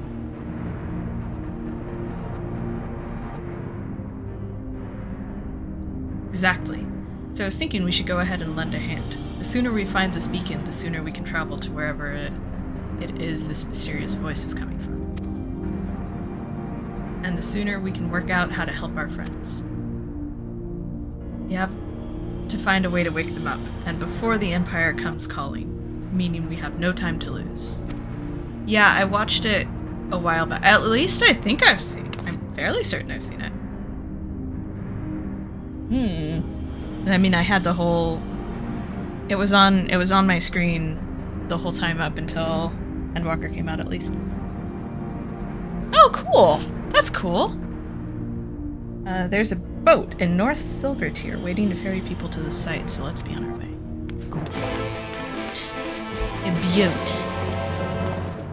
I didn't know you could watch the trailer straight from the title screen. That's cool.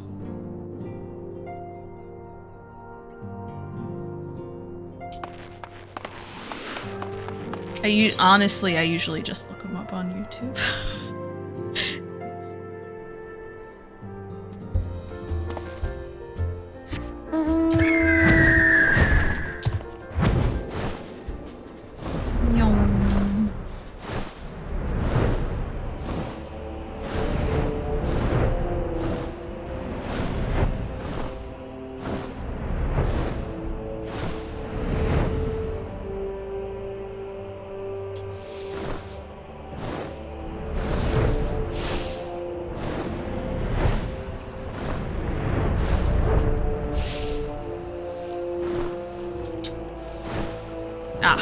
This guy. Hello! Take me, ferryman. That sounds like he's going to kill me. Heading to the survey site, sir. It's on the eastern shore of the lake, and the swiftest way to get there is by boat. We are learning lots of things today.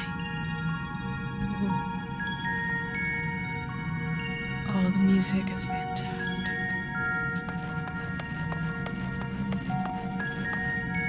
Look at me, Mom! Made it! Oh, I touch her.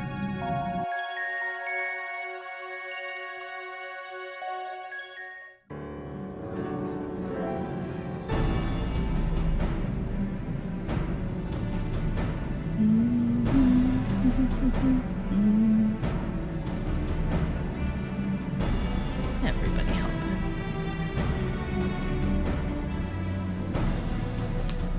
Look how many people there are! No! I was just commenting on that. Should we get to it then? Pick up anything that seems the least bit device-like, and we'll make ourselves a pile. Well, if it isn't the hero of the hour, maybe you'll change our look. We've found bugger all without you. Biggs! Wedge! Aww. Love them. Aye, aye. Well, we could hardly say no to a call for aid from the Scions. Jesse called it the chief of some other business. So we'll be working twice as hard to make up for his not being here. Thrice as hard, even. Thank you, both of you. I'm sure we'll find that beacon in no time.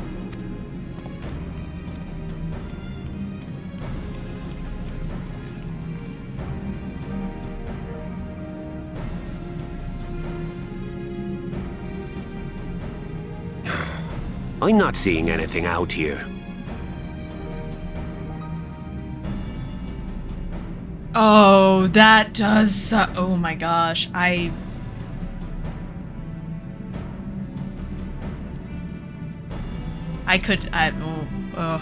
gonna hit that point and then it's going to suck. Do you reckon you could squeeze in there, Wedge? Just gotta wait between and then until And get stuck halfway? No, thank you. I could try if you like. Tataru, no! We couldn't ask you to do that. Oh, I'll be fine. This receptionist is not afraid to get her hands dirty.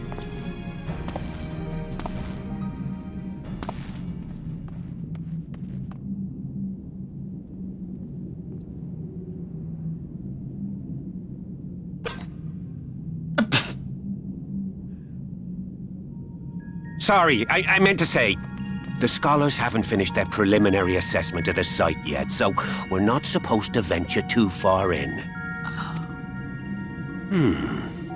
What's that you got there? Now that looks promising. Isn't that the Ironworks symbol? Counterfeiters? Oof. December. Oh, that's a long way. We'll see. Now I have you. Oh gosh! You are right. What's happening?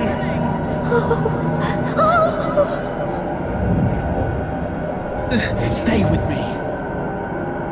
Focus on my voice. Let expanse contract. Eon become instant. Wait, this must be it. The device. Oh, this is supposed to happen. Throw wide the gates that we may pass. Oh, safe journey, warrior of light. Find our friends and bring them home.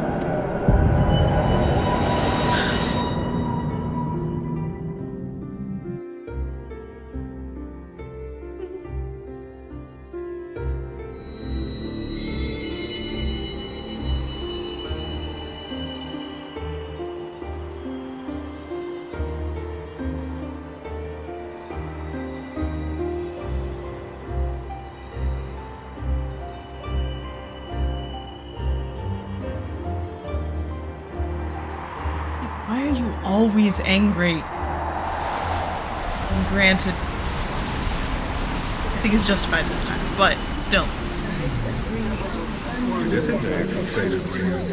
My realm with my For showing me the dawn's light will shine again. Oh, do not look at me so. You're slaves to a tyrant! There's no freedom in that! This is one battle you cannot fight. Away with you! Same spirited accounts always comes broken. We did everything right! Everything that was asked of us, and still it came to this!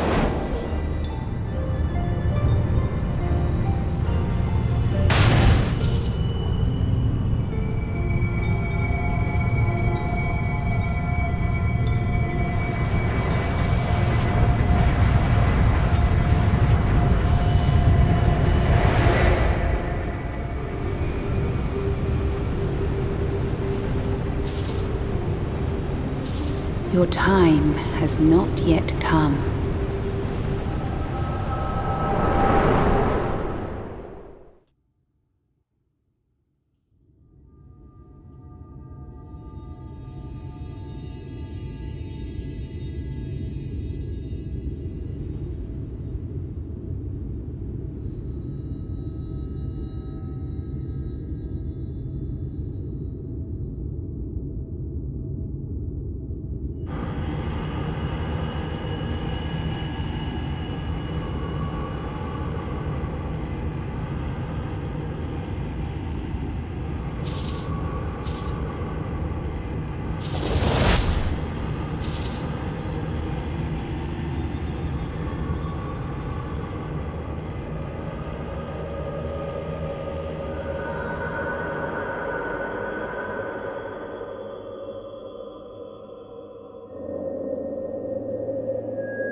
From endless dreams I awake.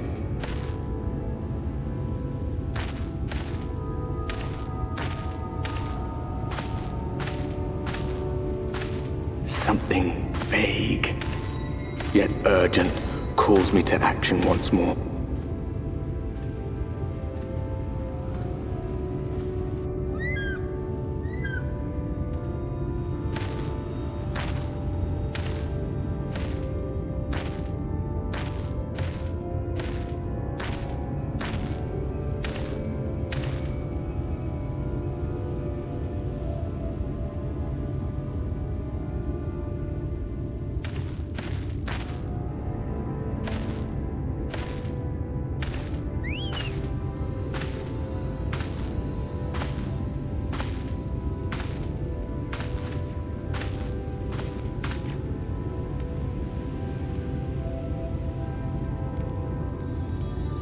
Rare to meet someone out here who's not a peddler themselves.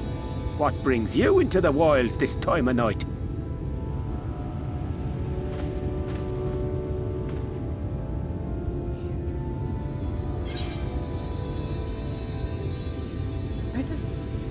Hey.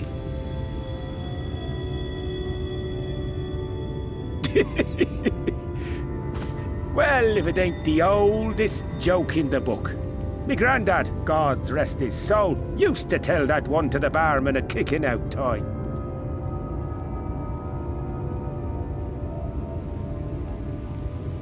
And when, pray tell, did we last have a dark night? You rotten old drunk, you, he'd reply. Yeah. Fighting.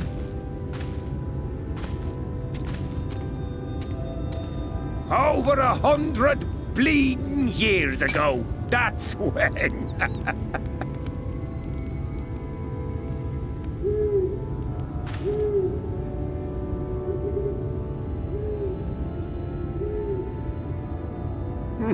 You got that look down to a T. I'd almost think you meant it.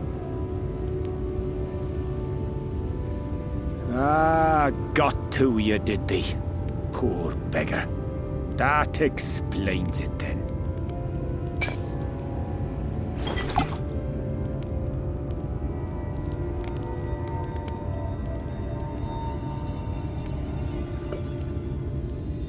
Well, I've roads to travel and wares to sell, but you best hurry along to the town nearby. Just head east through the trees and aim for the Shining Tower. You'll find the place soon enough. 'Tis the biggest settlement for malms around. Go on now, friend. They'll take good care of you in the Crystarium.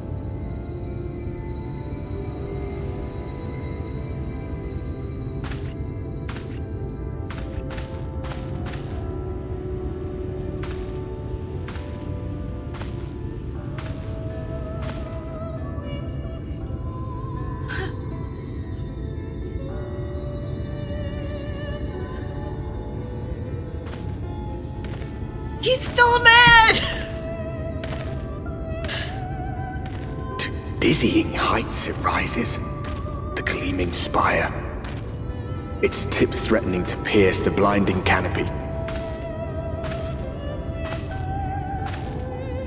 There, it will all begin anew.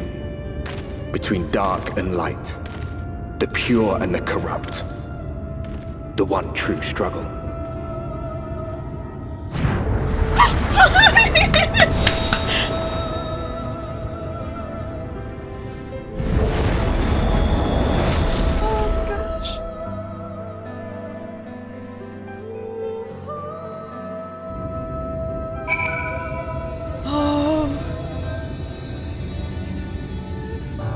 Made it!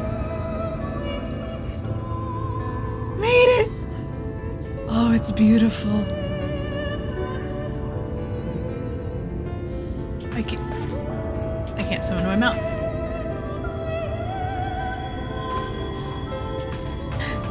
He really is an Enki boy.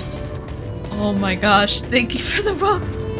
I'm freaking out.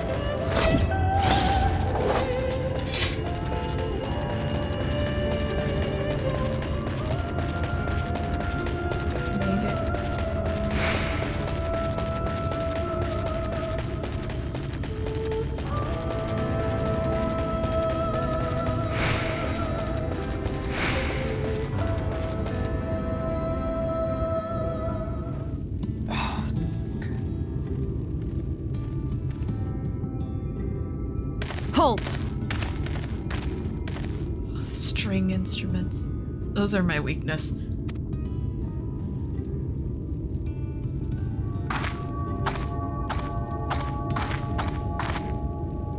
Every face in this city I know. Yours, I do not. This is the threshold of the Crystarium, stranger, and I am its gatekeeper. If you would enter, you will answer my questions.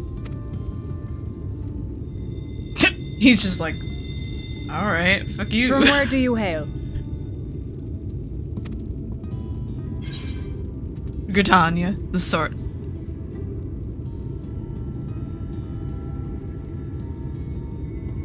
Ah. The source. Of your dreams, baby. The source? What is this cryptic nonsense? Had you given me an honest answer, I would not have barred your way. We care little here for a person's place of origin. But instead, you chose concealment. And I will not suffer you to pass. Please don't.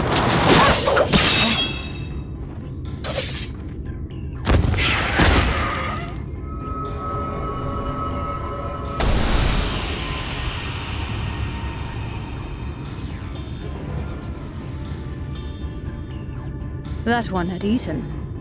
It must have gulped down the whole hand, ring and all.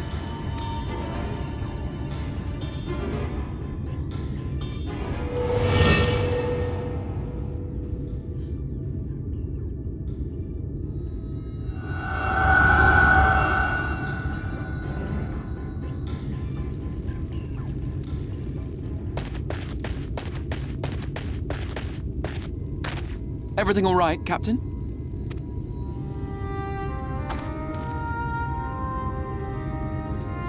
Quite all right, my lord. Just a stray sin eater, and a weak one at that. Evidently I did. I picked the always angry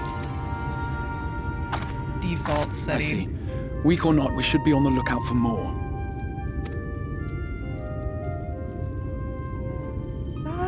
But I see you've met my guest.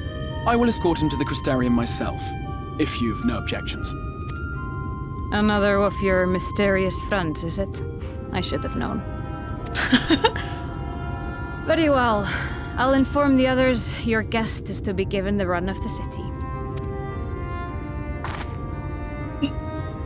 Don't give him the run of Pray anything. forgive my less than cordial welcome. May the rest of your stay with us be a pleasant one.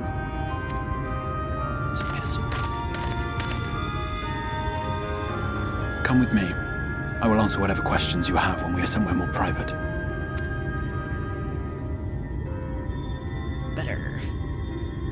Always scout. People are there like, he can have the run of the place, and Dim's like, okay, and just messes everything up. Right then, before we plunge into the wheres and wherefores, let me first thank you for answering my summons. No, don't follow Dim with blind obedience and trust. He will lead you to trouble. I had intended to bring you directly to my personal quarters, but I fear my aim was slightly off. That you were still able to make the crossing unharmed is a great relief. I'm intact. And so, we come to the question of where. The realm in which you now find yourself belongs to one of the 13 reflections, or shards. The first, to be precise, even if its inhabitants are largely oblivious to the fact. As to wherefore, having been awarded the rather grandiose title of Crystal Exarch, I, in my capacity as caretaker of the Crystarium, thought to seek the aid of you and your companions.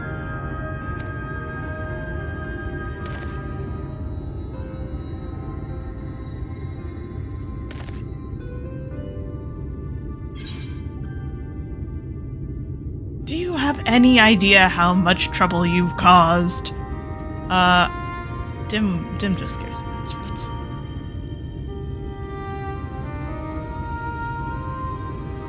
That is a question with no simple answer.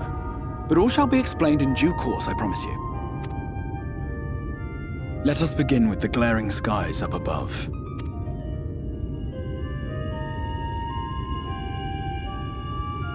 Here in the first, the world has been all but consumed by primordial light.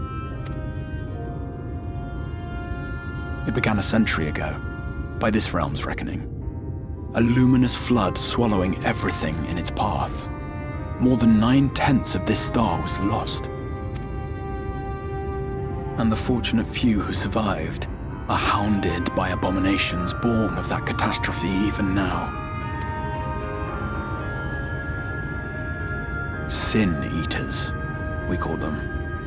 The creature you saw earlier was one such monstrosity.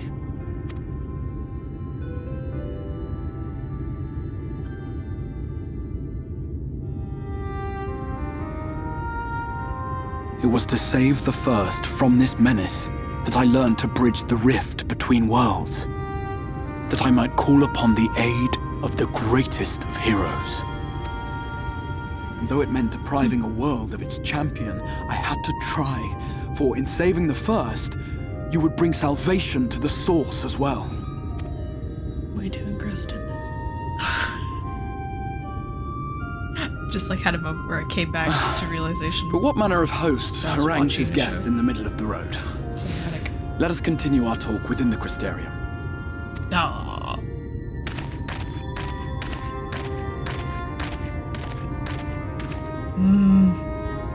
Yes. Soundtrack is incredible.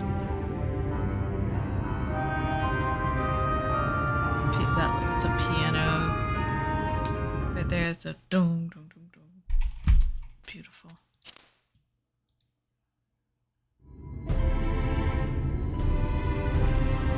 Oh, the violins.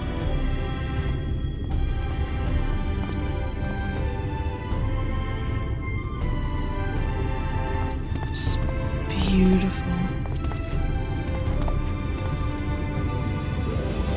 Just can't get over the purple trees, the detailing of the skies. Such a proud and vibrant city. The sole sanctuary for the living in a world all but resigned to oblivion. Each stone was laid with hope. The town itself a symbol, a monument to defiance in the face of death. No would-be hero could fail to answer its call. For who among us does not yearn for salvation?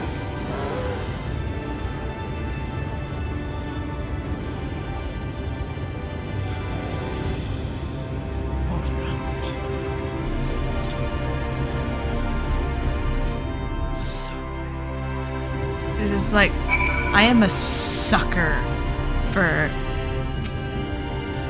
I see someone!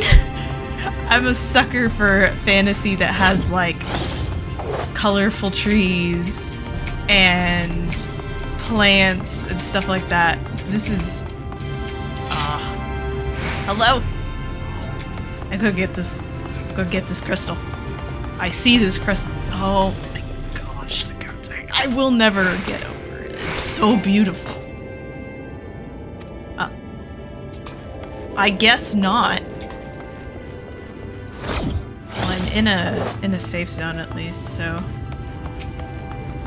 Nyom. Zoom. I'm just stand over here. Hello. Oh my gosh, I'm so much taller. He's so tiny. And then I'm over here like, oh, the crystal exarch's so tiny. Meanwhile, I'm like, I swear, a good half of a me shorter than you are.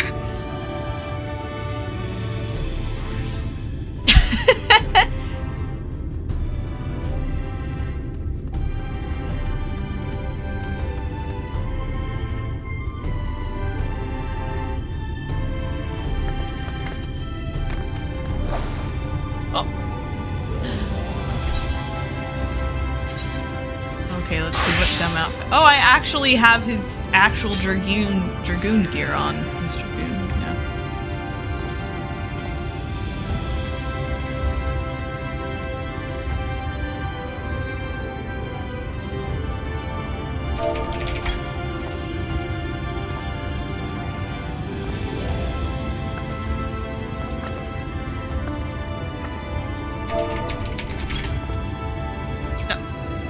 Sir.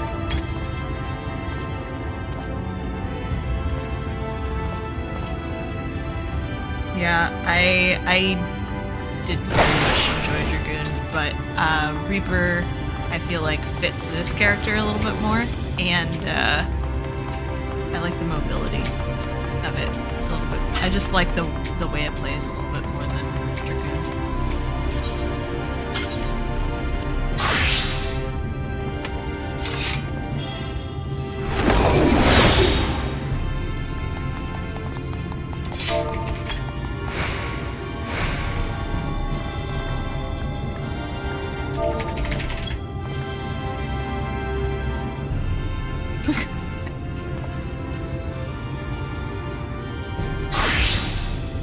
Honestly, I need to go to bed because I gotta be up in 4 hours. So I regret nothing. That's for tomorrow me to regret. But yeah, I really should go to bed. But thank you again for the help and for hanging out, and I am so excited. I've been trying to get him to Shadowbringers for several months now, and I just kept putting it off or getting distracted. So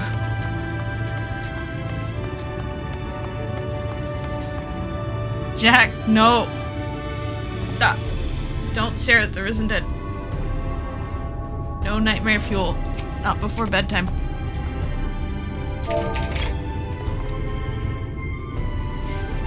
Yes, I shall get the sleeps.